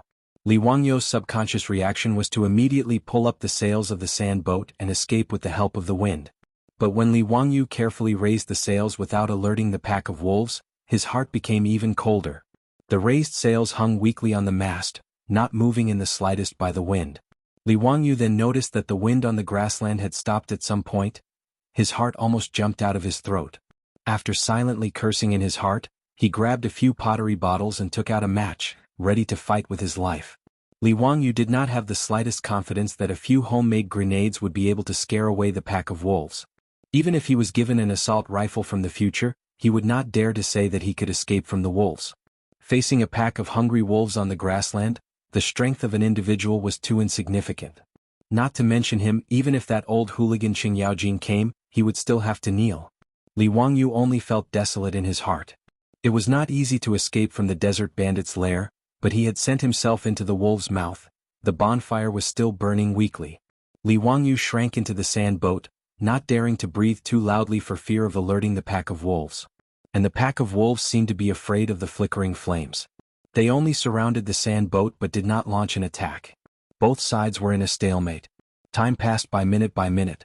The bonfire burning beside the sand boat was clearly getting weaker due to the lack of fuel. It was about to go out. Li Wangyu secretly gritted his teeth. He silently gripped the bomb and knife in his hand, ready to fight to the death. But just as he took out a match with the determination to drag a few wolves down with him, and was about to ignite the bomb, Li Wangyu was shocked to find that the flame of the match in his hand began to flicker. He was stunned for a few seconds before he reacted. The wind was blowing. Li Wangyu looked up at the mast above his head. He was pleasantly surprised to find that the originally soft and drooping sail was now slightly bulging. The sand boat below him was now making a slight creaking sound and began to sway slightly. Heaven never bars one's way. Li Wangyu was silently cursing heaven in his heart before, but now he wished he could give heaven a thumbs up. The weather on the grassland changed very quickly. The wind slowly became stronger and stronger, and the frequency of the sand boat swaying also became faster. Li Wangyu no longer hesitated. He quickly grabbed 2 clay pots, put them on the match, lit the fuse and immediately threw them to the left and right. He now needed to buy some time for himself to escape. After all, the sand boat was not a car. Using the wind to propel it also needed a certain amount of time to accelerate. When the 2 homemade grenades exploded in the middle of the wolf pack without warning, the sudden loud explosion, the sudden burst of fire in the dark night, and the miserable howls of the injured wolves, all of these startled the wolves that were eyeing them covetously. The wolf pack that was originally quietly surrounding the sand boat like hunters, ready to attack at any time, suddenly became chaotic because of the impact of the 2 bombs. Li Wangyu did not hesitate. He immediately jumped off the sand boat and pushed the sand boat with all his strength. This sand boat, used to escape because of the limited conditions, could be said to be quite rough. Under the dual effect of Li Wangyu's hard push and the sail, the sand boat swayed a few times. Finally, it slowly moved forward and gradually accelerated.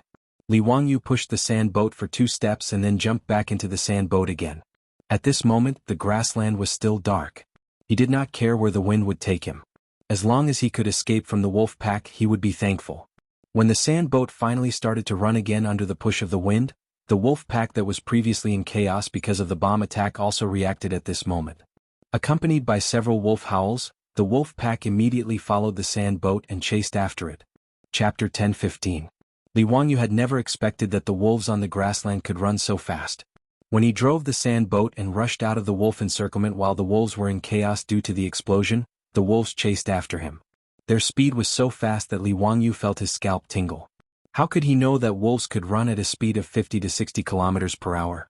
What was even more frightening was that wolves had excellent endurance and could maintain a high-speed running state for more than 20 kilometers. Although the wind was blowing on the grassland, the wind was not strong. Under the push of the wind, the sand boat was not slow, but it could not get rid of the wolves. At this time, the sky was already turning white. With the help of the faint light, Li Wangyu looked at the wolves behind the sand boat that were getting closer and closer. He could not help but secretly complain. The only thing that could stop the wolves now was the homemade grenades in his arms. However, these grenades were only made from materials that he had secretly collected from the desert bandits' camp. The number of grenades was quite limited. In order to break out of the encirclement, he threw out 2 grenades. Now he only had 4 or 5 grenades left. Seeing the wolves getting closer and closer, he could even clearly see the saliva hanging from the sharp fangs in the wild wolves' mouths. Li Wangyu did not care so much. He lit a grenade with a match and threw it at the wolves behind him again. After a loud bang, 5 or 6 wild wolves that were closest to him were directly thrown away by the explosion. But the rest of the wolves were only in chaos for a while. Their eyes were fierce and they chased even more closely. Li Wangyu was also excited at this moment. He fiercely lit another grenade and threw it out. He roared, "Bastards, you want to eat my meat? Come on, come on. Let's see who will die first." After throwing out several grenades in succession, until there was only 1 grenade left, the wolves finally stopped chasing so closely. After killing more than a dozen wild wolves in a row, even the ferocious wolves had a trace of fear. But even so, the wolves still did not intend to give up. They only slightly distanced themselves from the sand boat and stayed far behind. Li Wangyu finally heaved a sigh of relief when he saw that the wolves were no longer approaching. At this moment he felt his legs go soft. He leaned against the mast of the sand boat and sat down. As long as the wolves didn't chase too closely, Li Wangyu was confident that he could escape the wolves' pursuit. After all, the sand boat wouldn't get tired. As long as there was wind, it could keep running. No matter how ferocious the wolves were, they were still made of flesh and blood. Even if he could run for a long time, the wolves would not be able to bear it and would have to give up on chasing him. However, Li Wangyu had overlooked one point, and that was the weight of the sand boat. The sand boat under his feet was just a modified version of a small sailboat. The craftsmen in the desert bandit camp were asked to install the axle at the bottom of the ship. It was only a wooden axle made by the craftsmen themselves. It was already a miracle that such a simple sand boat could carry Li Wangyu across the vast desert. At this moment, the sand boat continued to move at high speed on the grassland under the push of the wind. The wooden axle could no longer hold on. When the sky began to brighten, Li Wangyu rejoiced that he had managed to escape. But then the sand boat beneath him emitted a light cracking sound. The wooden axle broke. The sand boat that was moving at high speed immediately capsized. Caught off guard, Li Wangyu was directly thrown out. The violent impact almost made Li Wangyu faint. Fortunately, the grassland soil was soft. Coupled with the thick pasture as a buffer, he didn't suffer too serious injuries. Li Wangyu was dizzy from the fall. It took him a long time to react to what had happened. He turned his head to look at the broken axle and the overturned sand boat. After cursing in his heart, he grabbed the last grenade. The sand boat overturned. There was no possibility of escape. The only thing he could do was to wait for the wolves to pounce on him and ignite the grenade. It was better than being bitten to death by a group of wolves. The wolves naturally wouldn't let go of such a good opportunity. They immediately rushed toward Li Wangyu. Looking at the wolves getting closer and closer, Li Wangyu was silent. He took out a fire roll from his arms and stared at the wolves getting closer and closer. Seeing the wolves rushing toward him like lightning, Li Wangyu could even vaguely smell the stench of the wolves. "Wife, see you in the next life. Take care of our children." Li Wangyu glared at them. The veins on his neck bulged. After a roar, he was about to ignite the grenade in his hand and die together with the wolves. At this moment, the sound of something breaking through the air could be heard. In the next second, the few wild wolves that were running at the front fell to the ground headfirst. And on their bodies there were a few quivering arrows stuck in their bodies. Li Wangyu was pleasantly surprised. He turned his head to look and saw 7 or 8 horses galloping over. There were several riders on the horses. They were drawing their bows and shooting arrows at the wolves. "I'm saved." When this thought popped up in Li Wangyu's mind, his originally tense mind relaxed. After that, his entire body was filled with pain and extreme fatigue. Li Wangyu's vision couldn't help but turn black before he fainted. When he opened his eyes again and came to his senses, he realized that he was in a tent. The injuries he had suffered from the overturned sand boat had also been carefully bandaged with medicine. To be able to escape from the jaws of a wolf, Li Wangyu was extremely grateful to the person who had saved him. But even now he still didn't know who had saved him. Before he fainted, he vaguely saw that the person who had saved him wasn't dressed like a Tang. He was probably a nomad from the grassland. Li Wangyu drove the sand boat out of the desert. After entering the vast grassland, he wondered if he had run to the grassland of Inner Mongolia. Now it seemed that he was right. He recalled that in the early years of the Tang dynasty, Mabe still belonged to the Shui-Yantua Khanate. So, the person who had saved him should be someone from Shui-Yantua. Thinking of this, Li Wangyu couldn't help but feel happy.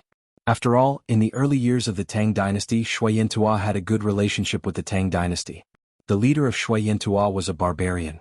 He often offered horses, cows, sheep, camels, and minks as tribute to the Tang dynasty.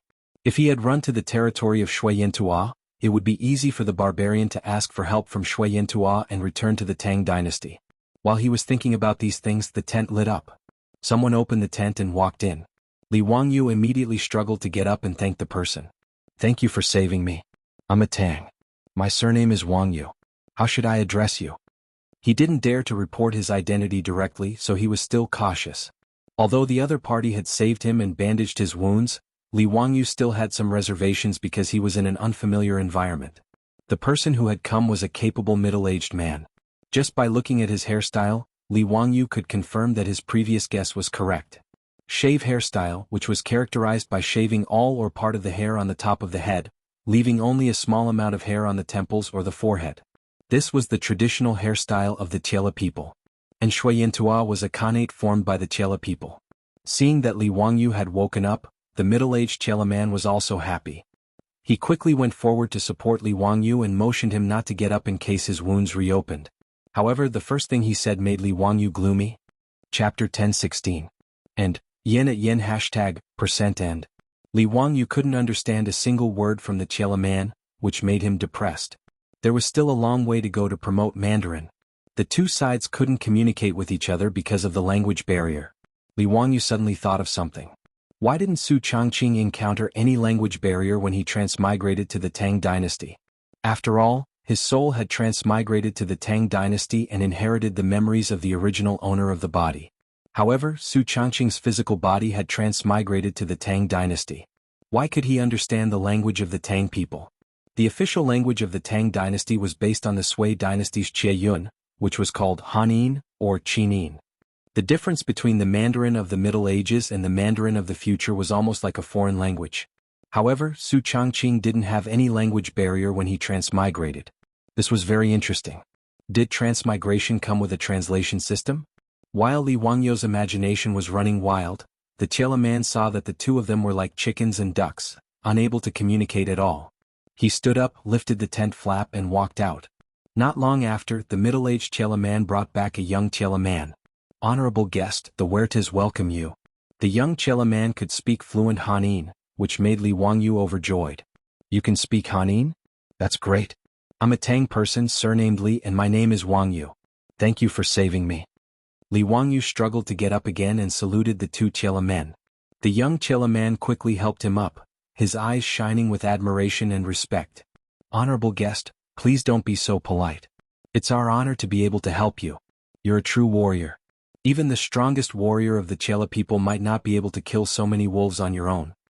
Without waiting for Li Wangyu to speak, he continued excitedly, I brought some people to follow the direction of the wolf pack, and actually found a total of 26 wild wolf corpses. I've already brought all the wolf corpses back, and I'm getting someone to help you make the wolf skins. Hearing this, Li Wangyu couldn't help but open his mouth wide, not knowing how to answer. Could it be that the Chela people thought that he had killed those wolves with his bare hands? This was a huge misunderstanding. His guess was correct. When he was about to lose his life to the wolves, it was the Chela tribesmen of the Huart tribe who had descended from the heavens and saved him. After the Chela people killed a few wolves, the wolves immediately retreated. The wolves on the grassland were always cunning. They would never fight against the Chela people in groups. They would only attack the herdsmen, cattle and sheep that were left behind. After saving Li Wangyu, some of the Chela tribesmen followed the direction of the wolf pack for a while. To their surprise, they found 26 dead wolves that had been killed by the explosion. When they brought the wolf corpses back to the tribe, it immediately caused an uproar. In the eyes of the Chela people, Li Wangyu didn't have any weapons other than a small knife. However, he was actually able to kill so many wolves single-handedly under such circumstances. This naturally attracted the admiration of the Huart tribesmen. It was also because of this beautiful misunderstanding that the unconscious Li Wangyu was treated as the most honorable guest by the Huart tribe, who believed in the wolf totem. He also received the best treatment and care. The Chela people who had never seen the power of firearms would never have thought that someone could use gunpowder to kill so many wolves. The young Chela people's faces were full of admiration. They didn't even give Li Wangyu a chance to speak as they kept talking. 26 wolf skins are worth a lot of money. It's a pity that many of the skins were badly damaged and even burned by the fire. They'll depreciate a lot. Li Wangyu rolled his eyes in his heart. Wasn't this nonsense? How could a wolf that had been killed by a grenade still have its fur intact? While Li Wangyu was thinking about how to explain this misunderstanding, the Chela man took out a string of items from his bosom and put them on Li Wangyu's neck without any explanation. Li Wangyu took a closer look and found that it was actually a necklace made of wolf fangs. Tisk, that's amazing. 26 wolf fangs. Even the strongest warriors in the Huart tribe don't have that many wolf fangs.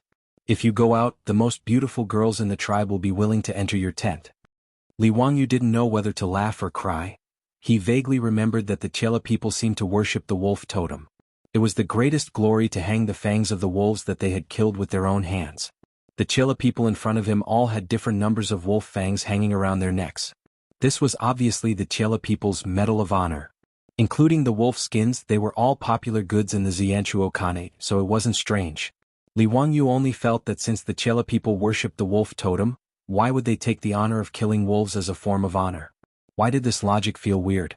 As for the Chela people's misunderstanding, Li Wangyu didn't plan to explain it clearly for the time being.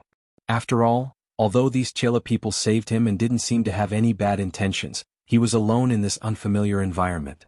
It wasn't a bad thing for others to misunderstand his martial arts value.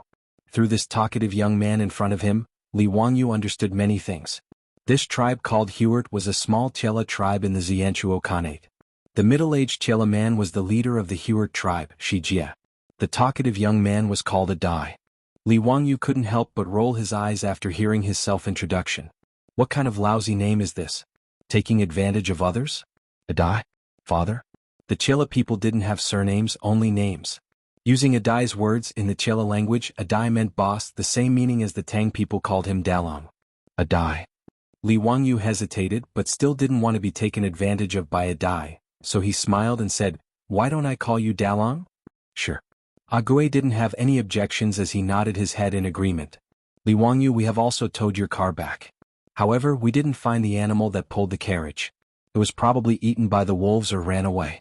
But it's okay, our Huart tribe has plenty of horses. Shijie will give you 2 good horses later." He and the other Chela people all thought that Li Wangyu's sand boat was a strangely shaped carriage. Li Wangyu didn't know how to explain what a sand boat was, so he could only smile and thank Adai. It was a good thing that the sand boat could be found. Presumably, the Huart tribe also had craftsmen who could help him repair the damaged sand boat. On the grassland, as long as there was wind, the sand boat could travel faster and more easily than riding a horse. It was indeed a good means of transportation. The chief of the Huart tribe, Shijie, asked Adai to tell Li Wangyu that he could rest assured and recuperate in the tribe. The Huart tribe welcomed a distinguished guest like Li Wangyu. Li Wangyu thanked Chief Shijie again and accepted the Chela people's hospitality. No matter how anxious he was and how much he wanted to rush back to Chang, and falling from the high-speed sand boat did indeed cause him serious injuries. He needed time to heal. While the 3 of them were chatting, the tent flap was opened again. A young lady from the Huart tribe walked in with a ceramic bowl. After exchanging a few words with her, Ague placed the bowl in front of Li Wangyu. "This is my younger sister Yeruo. She personally cooked the meat soup for you. Quick, try it." Li Wangyu smiled and thanked him. He didn't stand on ceremony and picked up the bowl. He was indeed starving. After smelling the aroma of the food, he drooled even more. He couldn't wait to put a spoonful of meat soup into his mouth. In the next second, Li Wangyu couldn't help but frown. Chapter 10:17. Li Wangyu did not expect that the bowl of meat soup in his hand, which smelled so tempting, did not have any taste of salt. The meat soup without salt was not only not delicious, but also had a strong smell of blood in it. Even though Li Wangyu had suffered a lot in the desert robbers' camp in the past year, eating plain tea and even leftovers, he still found it hard to swallow such a bowl of meat soup. But facing Chief Shi, Ague and Yeruo's expectant eyes, Li Wangyu could only pinch his nose, resist the feeling of nausea and gulp down the bowl of meat soup. After Yeruo left happily with the empty bowl in her hand, Li Wangyu asked Adi weakly, "Dalong, why didn't you put any salt in the meat soup? Is it a habit of the Chela people?" Ague nodded naturally. "Salt? Why should we put salt? When we Chela people eat, we never put salt. Only you Tangs need to eat salt. You will get sick if you don't eat salt, but we Chela people are not like that." Then, Ague patted his head in hindsight. I forgot that you are a Tang, you need to eat salt. But we don't have any salt in our tribe. What should we do?" Li Wangyu held his forehead and was speechless. He remembered that he seemed to have read a saying in the later generations. It was said that the grassland people did not eat salt. Of course, people could not eat salt. The grassland people were not supermen who could not absorb the substances that were indispensable to human physiology from salt. The grassland people did not eat salt because they used beef and mutton as their staple food. When they processed the food, they would cook it with blood and animal milk, which contained more salt than plants. Therefore, they could absorb the salt that the human body needed. Of course, the grassland people did not eat salt. One of the important reasons was that there was almost no salt in the grassland. Although in the later generations, including Inner Mongolia, there were all kinds of mineral salt and lake salt, at least in the Tang dynasty, there was almost no salt in the grassland. All the salt had to be transported from the central plains, so the price was naturally high. It was not something that ordinary herdsmen could afford. In this way, it was not strange that the grassland people developed the habit of not eating salt. However, not to mention whether this was enough to satisfy the physiological needs of the human body, just the taste of the cooked food was hard for Li Wangyu to accept. Salt was the most important of all flavors. Without salt as a seasoning, the food tasted like wax and was hard to swallow. However, since the Hu tribe didn't have any salt, Li Wangyu could only endure. After all, he was the one who needed help and was saved by the Hu tribe. How could he ask for more? If there was no salt, then there was no salt. He just had to bear with it. Li Wangyu estimated that the injuries on his body should be more or less healed after recuperating for about half a month. At that time he would bid farewell to the Hu tribe and embark on his journey home. As for the Hu tribe, Li Wangyu planned to send someone to the Xianchuo Khanate again after he returned to Chang, and then send them a generous gift to express his gratitude. Seeing that Li Wangyu was silent, Adi continued, "Li Wangyu, don't be anxious. In a few days it will be the day of the big market. At that time I will go in exchange for some salt." The talkative Adi continued to talk to himself. However, the salt in the grassland is too expensive. A sheep can only be exchanged for a small bag of salt. Bah, those damn profiteers should be eaten by wolves. When Li Wangyu heard this, he was stunned and asked, "Is the salt in the grassland that expensive?" "Yes, it is that expensive." "A sheep for a bag of salt?" Adi said as he used his hand to measure the size of the bag. Li Wangyu did not expect that the salt in the grassland would be so expensive. Looking at Adi's description, a sheep could not even be exchanged for a liter of salt. This was really a sky-high price. He had read many time travel novels in his previous life. They all described that salt in the Tang dynasty was very expensive, and the pig trotters made a fortune by drying salt. However, after transmigrating to the Tang dynasty, Li Wangyu knew that the so-called lack of salt in the Tang dynasty was nonsense. Since ancient times, China did not lack salt. However, since the Han dynasty, there was a policy of salt and iron official camp. Only the government could sell salt. After that, the dynasties used this policy. Hence, selling salt became an extremely profitable industry. In some dynasties, half of the tax revenue came from salt. However, the price of salt in the Tang dynasty was not high at all. According to the new Tang book, Food Records, during the Tianbao period, salt was 10 coins per bushel. In other words, during the Tianbao period, a bushel of salt was only 10 coins. In the Tang dynasty, a bushel of salt was about 5 caddies. In other words, 5 caddies of salt was about 40 to 50 renminbi. It was really not expensive. Until the Tang dynasty, when the salt monopoly law was implemented. The imperial court monopolized salt, and the officials bought and sold it. As a result, the price of salt soared to 110 coins per bushel of salt, which was really unaffordable. It was also because of the high price of salt that a large number of illegal salt dealers appeared. Huang Chao, who hastened the demise of the Tang dynasty, was the birth of an illegal salt dealer. Therefore, to a certain extent, the price of salt also determined the fate of a country. Even in the late Tang dynasty, the price of 110 coins per bushel of salt was not as exaggerated as the price of salt in the grassland. In Chang, the price of a sheep was about 2 strings of coins. According to the prices in Chang, a sheep could be exchanged for 200 bushels of salt. However, in the grassland it could not even be exchanged for a liter of salt. A huge profit of 2,000%. Li Wangyu cursed in his heart. As expected of a damned profiteer. Dalong, don't exchange for salt. I don't have to eat salt. Li Wangyu was embarrassed to let Adi exchange the sheep for high-priced salt.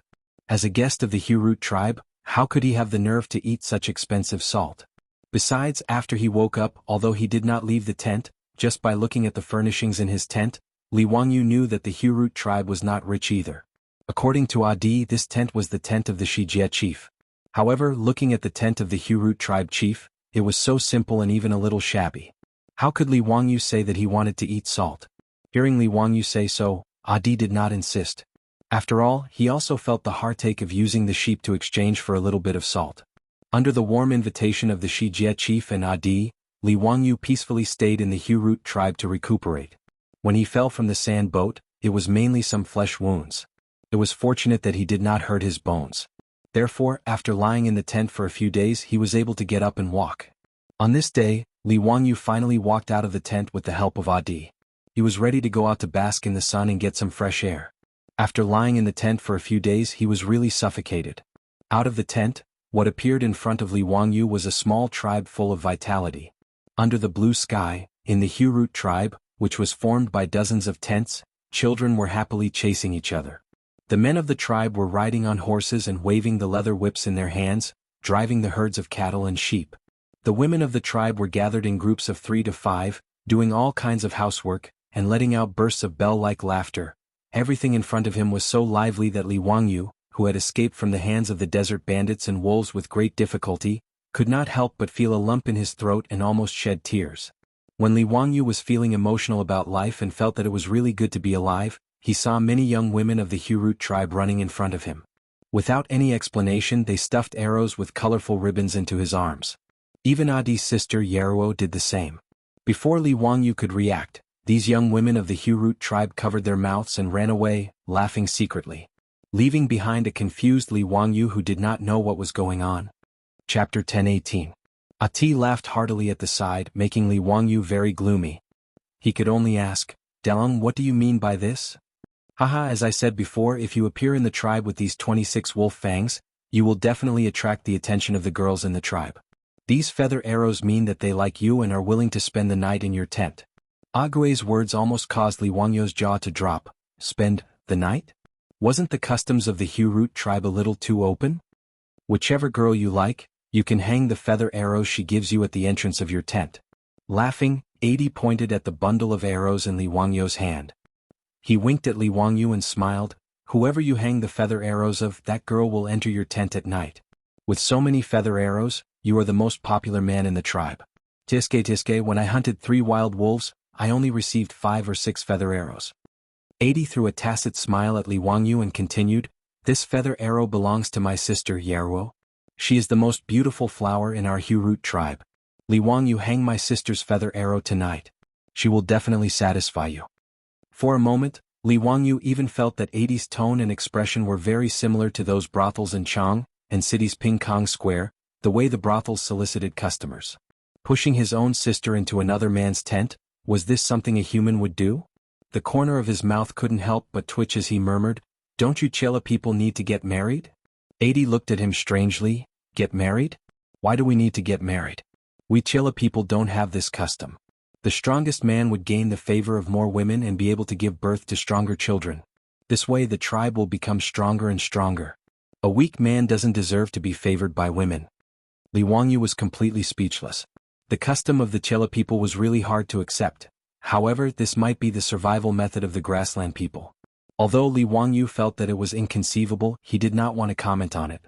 The grassland was a harsh environment, so the Chela people's way of survival and reproduction naturally had its reasons.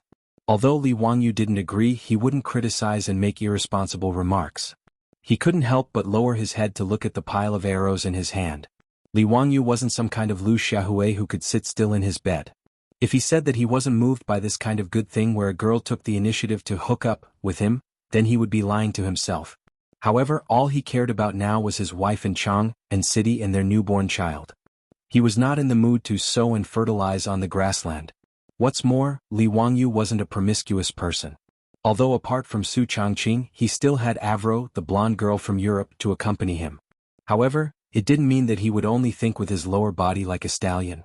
To Li Wangyu, being able to grow old with Su Changqing and Avro in this life was already the greatest satisfaction in life. Of course, Li Wangyu didn't know that during this period of time when he was captured by the desert bandits, Su Changqing had actually taken in a wife on behalf of his husband, and had married another wife for him and a new concubine. He would probably have a headache over this when he returned to Chang'an City. As for whether this fellow would be secretly delighted, that was unknown. Li Wangyu didn't hang those arrows at the entrance of his tent, which made the ladies of the Hurut tribe very disappointed. When Adi's sister Yeruo delivered food to Li Wangyu, her eyes were full of resentment, as though she felt that Li Wangyu didn't understand her feelings. In this regard, Li Wangyu could only pretend to be an ostrich and pretend that he didn't see anything. The ladies of the Hurut tribe were as passionate as fire, but Li Wangyu could only secretly apologize in his heart. He recuperated in the Hurut tribe in peace, and after a few days his injuries were mostly healed. At least he could move around without hindrance. One day Adi ran over excitedly to find Li Wangyu. "Li Wangyu, I found someone to fix that carriage of yours. Let's go, quickly bring me to try it out. Don't try to trick me. Can that carriage really run without being pulled by animals?" Li Wangyu's sand boat had overturned because the wooden axle of the carriage had broken. Adi and the others had dragged the damaged boat back. Although the Chela people were nomads of the grasslands, they also had carriages. Moreover, because the wheels of their carriages were very tall, the Chela people were also called tall carriages by the Han people. Repairing a broken axle was a piece of cake for the Chela people. Adi knew from Li Wangyu that the sand boat could run at high speed without being pulled by animals. Naturally, he didn't believe it. Therefore, when the sand boat was repaired, he couldn't wait to find Li Wangyu. He wanted to see if Li Wangyu was bragging. Li Wangyu had long been bored to the point that his bones were itching. Although his injuries hadn't fully healed, it didn't affect him from operating the sail. Therefore, when he heard Adi's words, he immediately became interested. When the sail on the sand boat was raised and filled with wind, the sand boat started to glide on the grasslands. Including Adi, all the onlookers of the Hurut tribe who came to watch the show were so shocked that their eyeballs dropped to the ground. There were even some elderly herdsmen who were trembling and kneeling on the ground, kowtowing towards the sand boat. In the eyes of the Chela people, this sand boat was simply a divine tool. Li Wangyu must be a god in the heavens to be able to drive the sand boat like this. Even Adi and the Shijie chief felt their knees go soft and had the urge to kowtow. Adi even immediately filled in the blanks in his mind. No wonder Li Wangyu could kill so many wild wolves with his bare hands. Moreover, the fur of the wild wolves was full of burn marks. Only a god could do such an unimaginable thing. Li Wangyu would never have thought that the crowd would be able to fill in so many absurd things just by driving the sand boat around the tribe. He skillfully operated the sand boat and drew a circle on the grassland. He stopped the sand boat in front of Adi and laughed. "Deng, do you believe my words now? Do you want to try sitting on it?" Adi turned his head and looked at the Shijie chief. He was very nervous and uneasy. He asked Li Wangyu carefully, Can I?" Li Wangyu stretched out his arm and pulled Adi onto the sand boat. After Adi boarded the sand boat, he was so nervous that he didn't even know where to put his hands. His whole body was stiff and he couldn't stand still. Including the Shijie chief and Adi's sister Yeruo, all the surrounding Chela people were looking at Adi with envy. What kind of honor was it to be able to board a god's chariot? Li Wangyu didn't know that the people of the Hurut tribe thought of him as a god. After instructing Adi to help him stand steadily, he raised the sail again and drove the sand boat to speed away. In the Hurut tribe, some young herdsmen immediately jumped on their horses and started chasing after the sand boat as if they wanted to race with it. However, the wind on the grassland was quite strong today. The sails of the sand boat were filled with wind, pushing the sand boat faster and faster. It didn't take long for Li Wangyu to drive the sand boat out of the vision of the horsemen and out of their sight. This made the people of the Hurut tribe even more certain that Li Wangyu was a god. He didn't need animal power, but even the fastest horse couldn't catch up with him. Other than a god, who else could do it? A group of unruly Chela people pulled on the reins of their horses and dismounted. They then kowtowed in the direction of the sand boat. "You can say that I'm weak, but you can't say that I'm weak. This is a matter of principle." Chapter 10:19. With Adi on the sand boat, Li Wangyu didn't have to worry about losing his way. Therefore, he drove the sand boat carefreely and dashed across the grassland at lightning speed. In his later life, he had never traveled to the grassland. Now that he was about to return home, he was in a good mood and was intoxicated by the beautiful grassland in front of him. Chile Chuan under the Yin Mountain.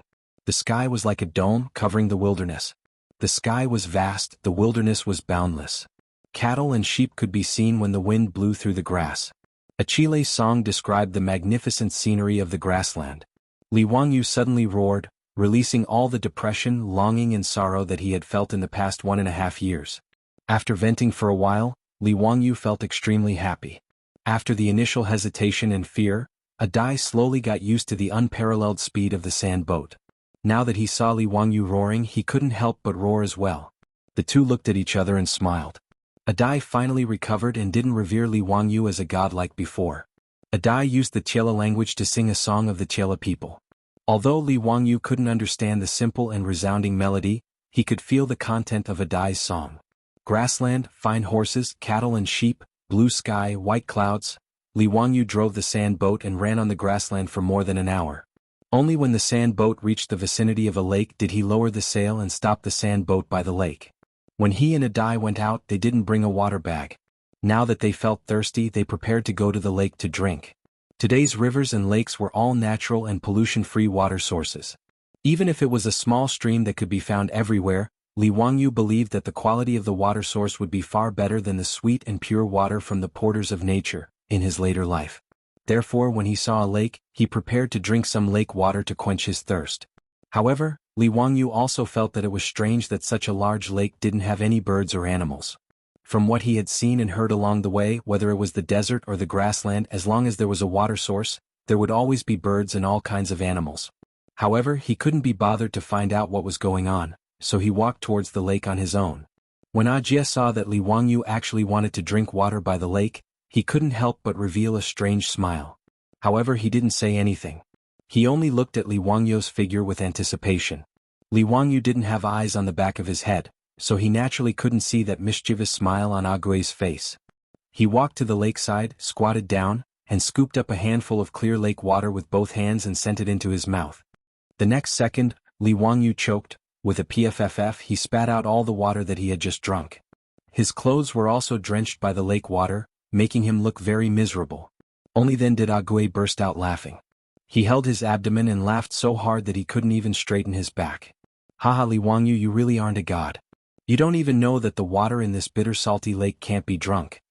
Ague finally confirmed that Li Wangyu was a living human. He laughed so hard that tears came out of his eyes. Even the children in the tribe know that this bitter salty lake can't be drunk. Didn't you see that even birds don't come to drink this lake water? Ah, I'm dying of laughter. Li Wangyu wiped his mouth angrily and glared at Ague. Dalong, you actually didn't remind me. That's too much. The lake water that he drank just now was bitter, astringent, and salty.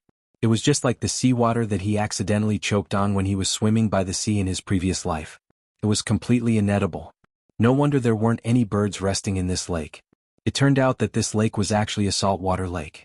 It wasn't strange that there were saltwater lakes in the prairie. Li Wangyu stood up angrily and shook off the water stains on his hands. Just as he was about to complain about Ague, this rascal, his body suddenly stiffened. He then turned his head and looked at the lake in front of him again. Saltwater lake? Salt? He suddenly clapped his hands. Haha, Ague, your tribe is going to be rich. Salt, this is salt. If sea salt could be obtained by drying and boiling seawater, then the same method could also be used to obtain natural lake salt. Salt on the prairie was so expensive. If the Hurut tribe learned how to make salt, would they still be afraid of not being able to make a fortune? Although the people of the prairie originally didn't eat salt, Li Wangyu believed that it was only because salt on the prairie was too expensive. If the price of salt could be cheaper, he didn't believe that the Chela people wouldn't like food with salt. Li Wangyu originally thought that after returning to Chang'an, he would order people to send some money to the Hurut tribe. However, it was better to teach a man how to fish than to give him a fish. No matter how much money was sent, it wouldn't be as good as the wealth that the Hurut tribe could create themselves. After hearing Li Wangyu's words, Ague frowned. He didn't understand what Li Wangyu meant. Li Wangyu, what are you talking about? What salt? How can the water of this bitter salty lake be salt? Li Wangyu couldn't be bothered to explain to him. Instead of wasting half a day of saliva, he would rather extract salt from the lake and then tell them how to make salt. He quickly walked back to the sand boat and raised the sails. He let Ague lead the way and returned to the Hurut tribe. After returning to the tribe, he instructed Ague to bring a few tribesmen to catch a carriage and make another trip to the salty lake. He would use a large clay pot to bring back a carriage of water from the salty lake. Ague didn't know what was going on, but after hearing Li Wangyu say that he could make salt for the tribe, he didn't waste any more time and led the tribesmen to set off. After seeing the sand boat, Ague and the tribesmen of the Hurut tribe believed Li Wangyu's words without a doubt. This also saved Li Wangyu a lot of trouble. After Ague led the tribesmen to retrieve the water from the salty lake, Li Wangyu immediately began to arrange for him to boil salt. Actually, Li Wangyu didn't know how to boil salt, but he understood the general principle of boiling salt and drying salt. It was to use high temperature or sunlight to evaporate the water in the water, allowing the salt to continuously condense. After the water evaporated, what was left was solid salt. Actually, boiling salt wasn't suitable to be done on the grassland. The yield was low, the cost was high, and it also required a large amount of fuel. As there were few trees on the grassland, what they lacked the most was fuel. To extract salt from the salty lake, the best way was to dry the salt. Luckily, Li Wangyu was only going to demonstrate to Chief Shijie and Ague. He told them that salt could be collected from the salty lake, so the method of boiling salt was the fastest and most convenient method. Ague and the others didn't know what Li Wangyu was going to do, but they still followed his instructions. They set up the stove, raised the fire, placed the iron pot, poured the salty lake water into it and started to boil it. This cooking took almost 6 hours. The tribesmen who were watching changed batch after batch. Everyone's curiosity turned into whispers. They discussed with each other softly, feeling that Li Wangyu's actions were really baffling. Can salt be produced by boiling the water? Who has heard of this before? Shall lower your voice. I heard that the immortals of the Central Plains can turn stone into gold. Boiling water to produce salt might also be a kind of magic. Yes, it might be so. Look at Li Wangyu's carriage. He doesn't even use cows and horses, and it runs so fast. If he isn't a god, then what is he? Then why haven't I seen the salt yet? It has been boiling for almost 6 hours. Maybe we aren't sincere enough. Don't talk anymore. Just as everyone was discussing, Ague, who had been following Li Wangyu's instructions and was standing beside the pot, stirring the salty water with a wooden stick, suddenly said, Li Wangyu, come and take a look. Why is there a white crystal in the pot? Li Wangyu quickly went forward and looked over. He couldn't help but laugh. The salty water in the pot had almost evaporated, and the salt had started to crystallize into salt particles. Those white crystals without a doubt were salt. Chapter 10:20. Li Wangyu couldn't care less about the heat as he dipped his finger into some white crystals and put them into his mouth. Immediately, Li Wangyu revealed a joyful expression. It was indeed salt. Chief Shijier and Adi imitated Li Wangyu impatiently and dipped their fingers into the boiling hot salt and put them into their mouths. Ba ba. Adi was very greedy as he grabbed too much salt. He was so salty that he kept spitting saliva. However, his face was filled with joy. Salt. It's really salt. Li Wangyu, this is really salt. I can guarantee that this is exactly the same as the salt sold by those damn merchants in the market. Chief Shijie was also so excited that he danced with joy as he shouted in a language that Li Wangyu couldn't understand. Following Chief Shijie's words, the Hurut tribe was in an uproar. The crowd of onlookers all crowded towards the stove where the salt was being boiled. Li Wangyu was so scared that he quickly dodged to the side, afraid that he would be pushed into the iron pot by the crowd and be forced to perform a tragic act of stewing himself in the iron pot. Actually, the salt that was boiled from the salty lake water wasn't suitable to be eaten directly. Because the lake water contained various impurities, it still needed to be filtered and precipitated with clean water. After that, the salt would be boiled again to obtain edible table salt.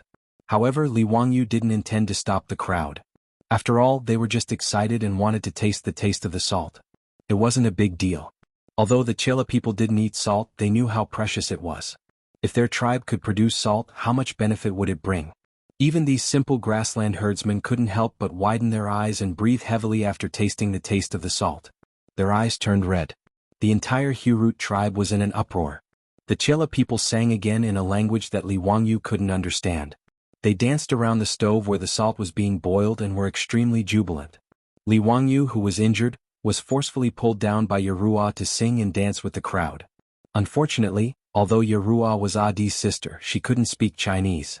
Li Wangyu couldn't communicate with her and could only respond with a silly smile. Leader Shijier immediately ordered his men to drag a few fat sheep over and prepare to slaughter them for celebration. When Li Wangyu saw this, he hurriedly went to find Adian and asked him to tell Chief Shijier if he could take care of the sheep today. The mutton of the grassland was indeed delicious, but Li Wangyu felt that the way the Chela people handled the mutton was a waste of natural resources. Now that he had salt, he no longer wanted to eat those bland and tasteless foods that reeked of blood. With regards to Li Wangyu's request, Chief Shijian naturally nodded in agreement. After the few fat lambs were killed, Li Wangyu led Ague to get busy. There were not many seasonings in the Hurut tribe, but Li Wangyu did not care so much. Under the circumstances of simplicity, he arranged a whole lamb feast. Roasted whole lamb, stewed lamb, mutton soup, stir-fried mutton offal. Li Wangyu, it was a pity that he didn't have cumin. Otherwise, everything would be perfect. But even so, the men, women, and children of the Hut tribe almost stuffed themselves to death after eating the whole lamb feast. Since ancient times in Wuxia, salt was the most important of all tastes. Without salt, any delicacy would be greatly discounted. Li Wangyu remembered that in the future, he had seen a documentary about food.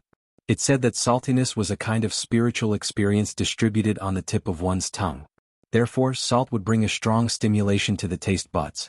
Regardless of whether this saying was true or not, when salt was added to the whole lamb feast, the Hut tribe had a new understanding of the taste of mutton.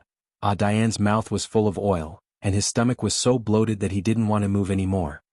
He slumped beside Li Wangyu and said excitedly, Li Wangyu, I finally understand why those damn salt would be sold at such a high price. He regained his talkative nature and continued to ramble. Li Wangyu, we can still make more salt, right? Our tribe will have an endless supply of salt to sell in the future. Haha, our Hut tribe will be the richest and strongest tribe on the grasslands in the future.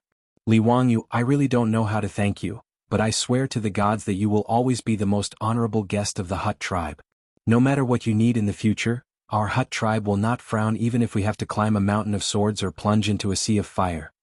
Diane's words warmed Li Wangyu's heart. He knew that these grassland men were the same as the Guanzhong men. They would never go back on their words. During this period of time he stayed in the Hut tribe to recuperate. Only then did he know that Dian was actually Chief Shijie's son. It was just that the Chila people didn't have the custom of marriage, so Dian didn't call Shijie his father. However, Dian was the recognized next chief of the Hut tribe. Therefore, matters such as going out to purchase resources and dealing with other tribes were all handled by Dian. It was also because of this that Dian learned the Chinese language from the Tang dynasty's caravans that sold goods on the grasslands.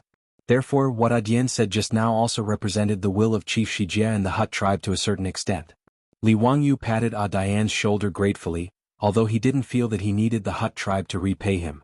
The great success of cooking salt made the Hut tribe even more convinced of Li Wangyu's words. Li Wangyu also prepared to teach Dian how to dry salt before he left. Dian led the strong young men in the tribe and all followed Li Wangyu to the side of the saltwater lake. In order to dry salt, they still had a lot of work to do.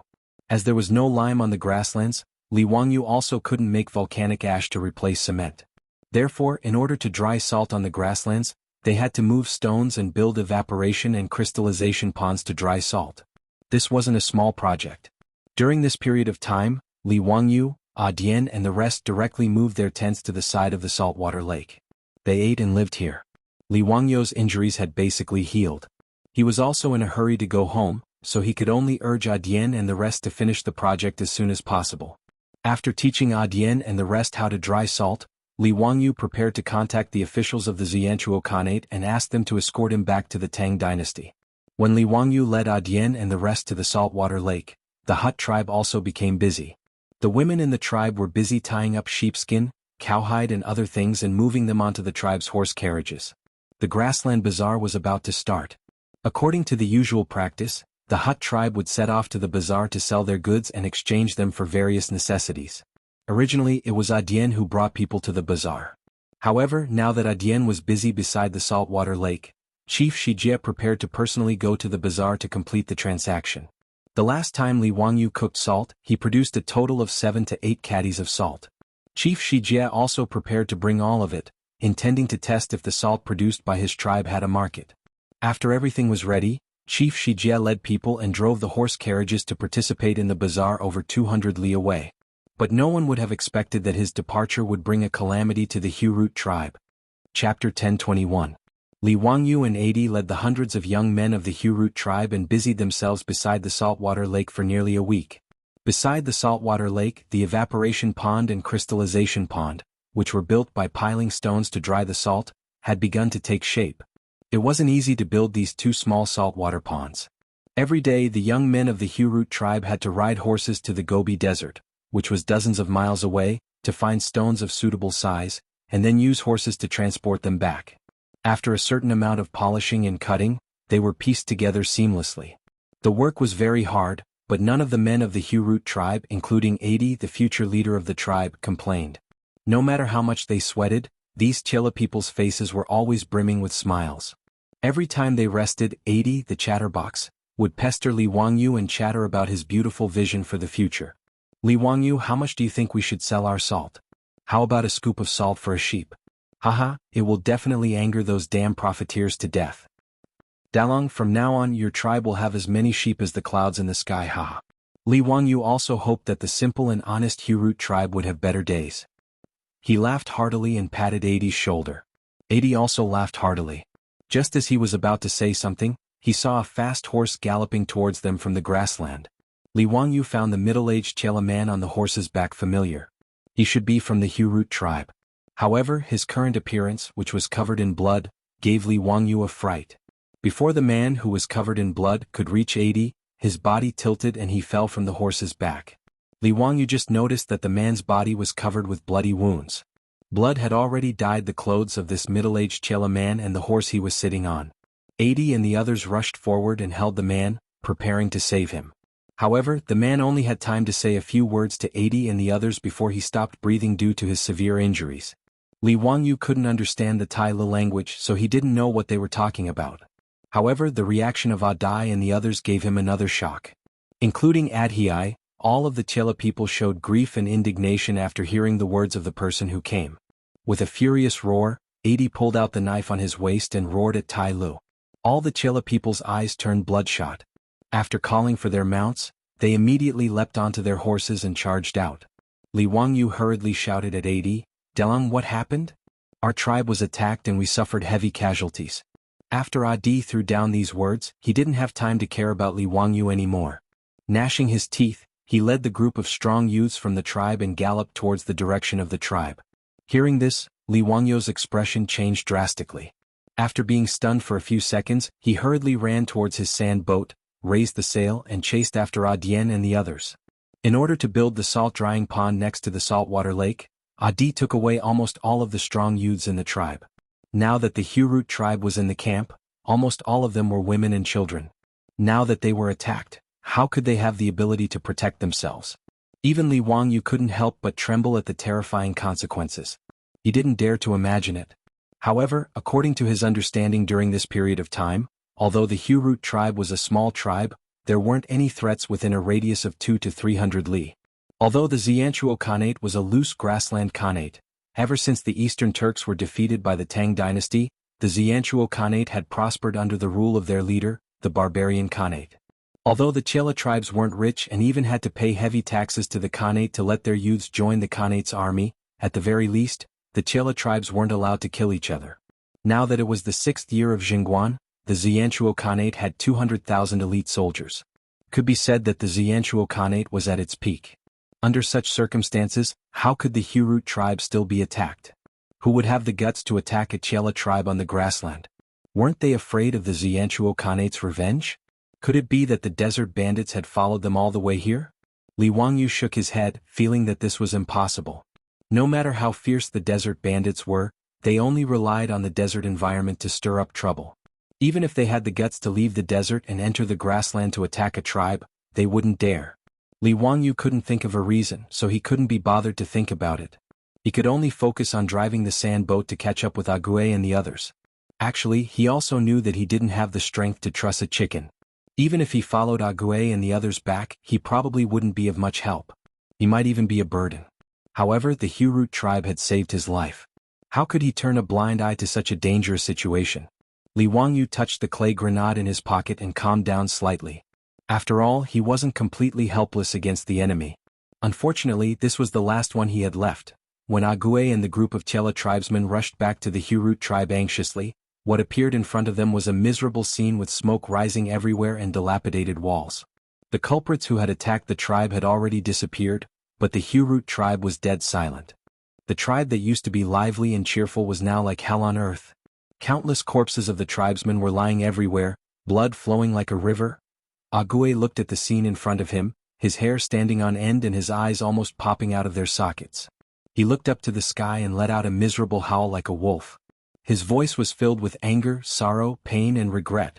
The group of Chela tribesmen were also heartbroken. They roared and jumped off their horses, looking for traces of their loved ones among the dilapidated walls. Li Wangyu stared blankly at the scene in front of him, his body trembling uncontrollably. The Hurut tribe had a total of 369 people. Excluding the 127 people who followed Ague to build the salt drying pond at the saltwater lake, the remaining 242 people, including the tribe leader, the children and the women were all killed. Li Wangyu was like a walking corpse, walking helplessly in hell on earth. He stared blankly at Ague who was carrying his sister Yeruo's corpse and walking over. This beautiful Chela girl's eyes were tightly shut, her face was as pale as a sheet of paper, and there were several bloody wounds on her body.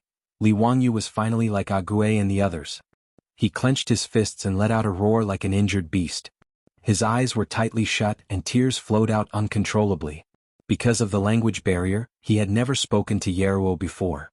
However, ever since he was saved by the Chela tribesmen, Yaruo had been taking care of him. Scenes of him interacting with Yaruo flashed in front of Li Wangyu's eyes. This beautiful Chela girl, who served him meat soup, cleaned and bandaged his wounds, and gave him ribbons and arrows with a sweet smile, had suddenly died in her most beautiful youth. Li Wangyu's eyes were bloodshot. At this moment he only wanted to pull out his sword and kill. However, the murderers who attacked the tribe had indeed retreated. The group of Chela men were howling in grief, venting the pain in their hearts. The anger of revenge almost burned them to ashes. Ague's eyes were almost bleeding. He pulled out the sword from his waist and slashed around, venting the anger and sorrow in his heart. Li Wangyu suddenly stood up, looked around and yelled at Ague, "Tang, bring your men with you. We're going to chase after the murderers and take revenge." "Chase my ass. The murderers have been gone for at least 2 hours. How are we going to chase after them in this vast grassland?" Looking at the cold and stiff corpses of his family members in the tribe, Ague could roughly guess the time when the tribe was attacked. The tribe was 50 to 60 miles away from the saltwater lake. The tribesman who had luckily escaped and risked his life to deliver the message would need at least an hour on horseback. Added with the time they took to get back, how were they going to find the murderers? Li Wangyu silently picked up a sword from the ground and held it tightly in his hand. He slowly shook his head and stared at Ague. "No, they can't have gone far. Author's note: something happened yesterday, so I stopped updating. I'll try to make up for it in the next 2 days." Chapter 1022. Li Wangyu's words made 80 stand up abruptly. "Why do you say so?" Many of the Chela tribesmen who heard the Chinese voice stopped roaring and looked at Li Wangyu with red eyes, waiting for his explanation. Li Wangyu sneered and pointed to the surroundings of the tribe. "Tang, how many cows and sheep are there in the tribe? Are they still there? Where do you think these cows and sheep have gone?" Adai was stunned for a moment. After looking around, he immediately understood. He immediately pulled out his knife and said with a ferocious face, "Those bastards, they even took away the cows and sheep in the tribe. They couldn't have left quickly." The Chela tribesmen also realized that thousands of cows and sheep in the tribe had disappeared. The only possibility was that they had been taken away by the attackers. Cows and sheep were different from horses. Their speed was limited. Even if the attackers had left for more than 2 hours, they couldn't have gone too far. The flame of revenge almost made the Chela tribesmen lose their minds. Now that Li Wangyu reminded them, they all roared and called their horses. They got on their horses and prepared to set off to chase after the killers. Originally, 80 and the others thought that it was almost impossible to track down the killers. However, since the killers were greedy and took away all the livestock in the tribe, it wasn't difficult to track them down. Not to mention the tracks left by the large group of cows and sheep. The feces that the cows and sheep excreted on the road were the best road signs. After being reminded by Li Wangyu, Audien did not say anything else and immediately led a group of clansmen to chase after them. Li Wangyu also gritted his teeth and drove the sand boat to follow them. His mind was full of Yaruo's cold and pale corpse. At this moment he was like 80 and the others. Other than revenge, he didn't have any other thoughts. It wasn't until they were far away from the Hurut tribe that was still emitting thick smoke that Li Wangyu's mind became a little clearer. It was too strange for the Hurut tribe to encounter such a tragic case. Who was the killer? In broad daylight, they actually dared to be so heartless and ruthless as to massacre an entire tribe. What exactly was their confidence? Furthermore, all the cattle and sheep of the Hurut tribe had been driven away, which meant that the murderer was not afraid of being discovered at all. He was completely fearless and did not worry about the revenge and pursuit of the surviving members of the Hurut tribe at all. Looking at the direction in which Ajia and the others were chasing, they were also heading towards the hinterland of the Xianchuo Khanate and not towards the border region. Could it be that the murderer who attacked the Hurut tribe was a noble of the Xianchuo Khanate? When Li Wangyu thought of this, he hurriedly drove the sand boat to chase after Audien and told his thoughts loudly to Audien. Adai ceaselessly waved his whip, urging the horse beneath him to speed up, and his eyes were like a hawk as he stared into the distance. In response to Li Wangyu's words, he didn't even turn his head as he replied coldly, "No matter who the murderer is, the Hurut tribe will not rest until they are dead. Even if the barbarian Khan is in front of me, I will make him pay with his life. Even if all of us die in battle, we will not back down even half a step." After Audien finished speaking, he hesitated for a moment before turning his head to look at Li Wangyu. "Li Wangyu, your injuries have basically healed. This matter has nothing to do with you, so don't follow me anymore. Quickly leave and return to the Tang dynasty. The Hurut tribe will never forget you as a friend." Li Wangyu glared at him. "Scram. Yaruo is your sister and she is also my sister. Li Wangyu will definitely avenge her. If you dare to make me leave again, do you believe that I will fall out with you right now? It was not that Li Wangyu wanted to be brave, he also knew that Diane's words were out of good intentions. However, if he left just like that, he was afraid that he would never be able to forgive himself in this lifetime, let alone feel at ease. No matter how much he missed Su Chongqing and his child, there were things that a man should and should not do. The Hurut tribe was almost wiped out. If he did not care and turned around to leave, even he would despise himself. Dian stared deeply at Li Wangyu, nodded heavily and did not say anything else. He continued to urge the horse to gallop forward. After 127 horses galloped on the grassland for more than an hour, Dian finally saw a troop in front of him. A troop of 500 to 600 people, driving thousands of cows and sheep, casually galloping on the grassland. Without a doubt, these were the murderers who attacked the Hurut tribe. The eyes of the Chela people instantly turned red as blood, and they waved their whips even more vigorously, looking like they were about to charge forward and fight their enemies to the death. However, when Li Wangyu saw the murderers who massacred the Hurut tribe, he could not help but feel his heart skip a beat. Those murderers were indeed from the Xianchuo Khanate. More importantly, these 500 to 600 people were all armored soldiers. Although the Xianchuo Khanate was a grassland tribe, its army was like the Tang dynasty of the Central Plains. They all wore armor, but the style and quality of the armor were different. Li Wangyu secretly clenched his fist, but in his heart, he had already made up his mind to die. 127 Chela people, plus a weakling like him, against 500 to 600 armored cavalrymen, it was basically a dead end. No matter how tough Dian and the other Chela people were, at the end of the day they were just herdsmen. No matter how valiant they were, how could they fight against 500 to 600 armored soldiers by themselves? But even so, Li Wangyu didn't have the thought of running away in his heart. He just silently touched the grenade in his arms, thinking about how many people he could drag down to die with him before his last breath. Chongqing. See you in the next life, take care of our child. Li Wangyu silently said goodbye to his wife again in his heart. He resolutely gripped the hand that was controlling the sail, and followed closely beside Dian. Over 100 horses of the Hurut tribe galloped over, causing a huge commotion. When the Xianchuo cavalrymen who had massacred the Hurut tribe realized that someone was chasing after them, they did not panic at all. Instead, they stopped moving forward, jumped off their horses and formed a battle formation, waiting calmly for Dian and the others to come closer. Li Wangyu, who was on the sand boat, naturally understood this abnormal behavior, but he couldn't help but feel suspicious. The Hurut tribe came for revenge. Although these murderers had the advantage in numbers, what was the meaning of dismounting and forming a battle formation? Could it be that these Xianchuo cavalrymen were so arrogant that they thought they could defeat Dian and the other herdsmen by dismounting? If that was the case, they might still have a chance to live today. However, Li Wangyu did not expect that when Dian led the cavalrymen to a distance of 1 mile from the cavalrymen, he suddenly pulled the reins and stretched out his right hand, indicating for everyone to stop. Li Wangyu was puzzled, so he asked, "Dalong, why did you stop?" Even though he had never been in a battle formation, he knew the principle of finishing in one go.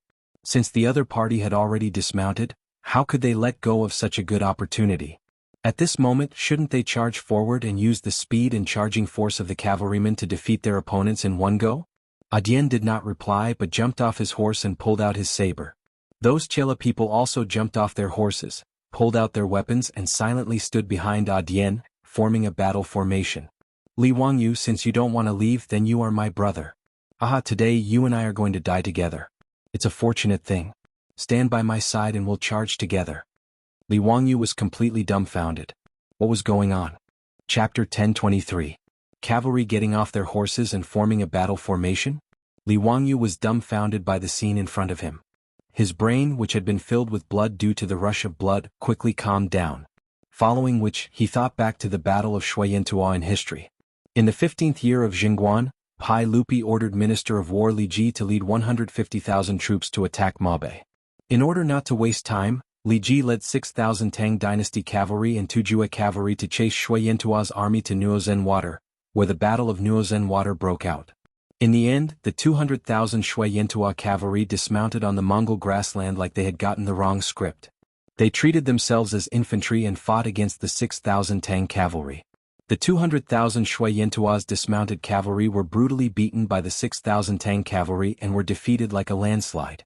3,000 of them were beheaded, 50,000 were captured, and the rest fled to Mabe.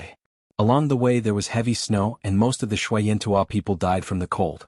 Of the 200,000 troops, only 20,000 managed to escape. This battle also gave rise to Li Ji's achievements. When Li Wangyu read history books he felt that the Shui Yintua people's brains must have been kicked by a donkey. The grassland nomadic cavalry actually dismounted during battle, turning cavalry into infantry. How stupid were they? However, Shui Yintua's dismounted cavalry formation was the traditional battle formation of the Shui Yintua Khanate. At that time the Eastern Turks were really strong, and they taxed excessively, causing the Chela people to suffer.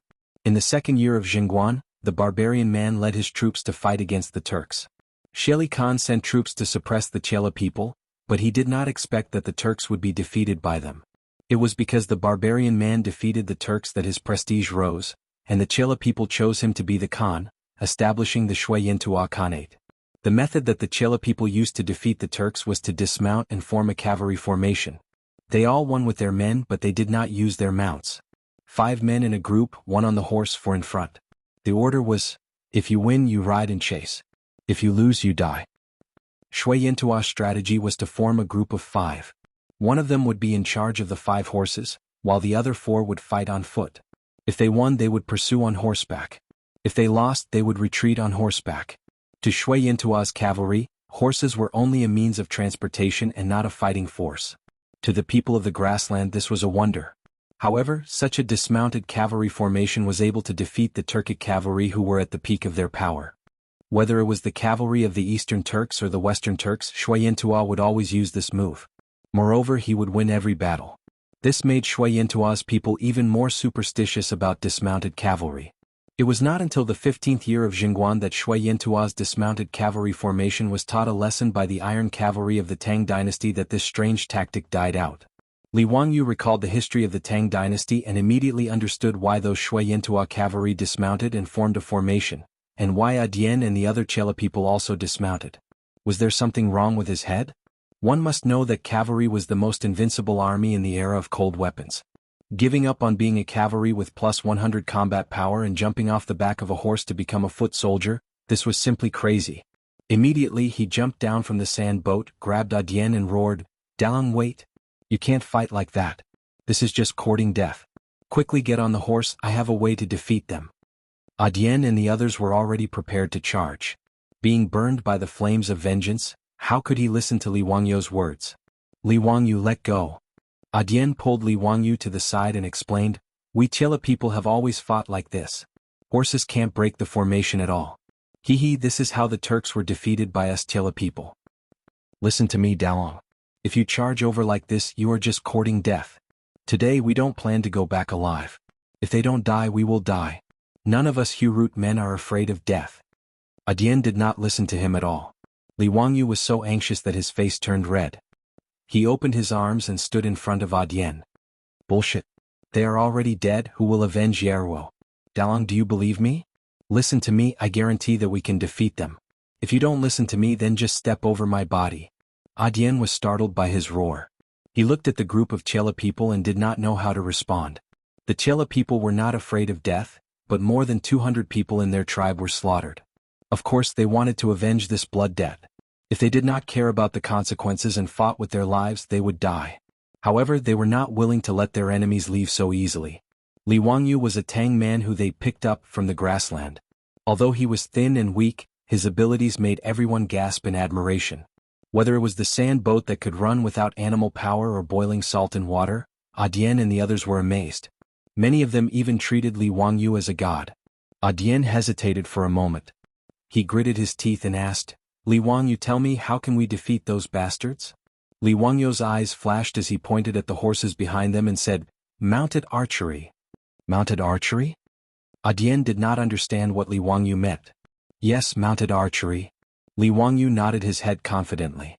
In his eyes, dismounting cavalry like Shui Yintua was putting the cart before the horse. No wonder the Shui Yintua Khanate was defeated by the Tang army not long after it existed.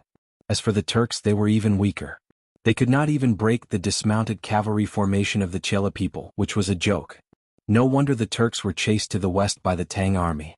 Although Li Wangyu had never been in a war before, as a military fan, he knew that the strongest cavalry in history was the Mongol cavalry during the Genghis Khan era.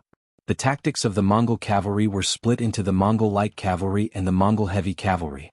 The Mongol light cavalry was famous for their mounted archery, and they were the nightmare of infantry.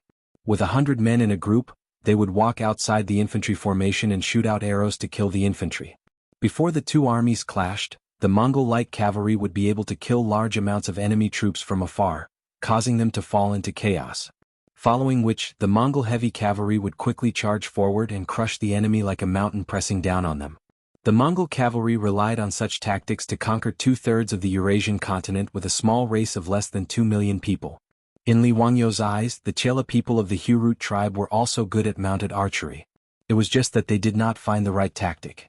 While both sides were talking, the 500 to 600 Shui Yintua soldiers seemed to be getting impatient.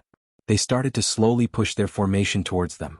Li Wangyu knew that he couldn't hesitate any longer. Otherwise, the only path left for him was complete annihilation. Dalong, don't say any more. Tell them to listen to me. Everyone get on their horses and follow my sand boat to charge. After Li Wangyu finished, he ran back to the sand boat. Dian hesitated for a moment before gritting his teeth and shouting at the Chela people beside him. Everyone listened to Li Wangyou's orders and got on their horses again.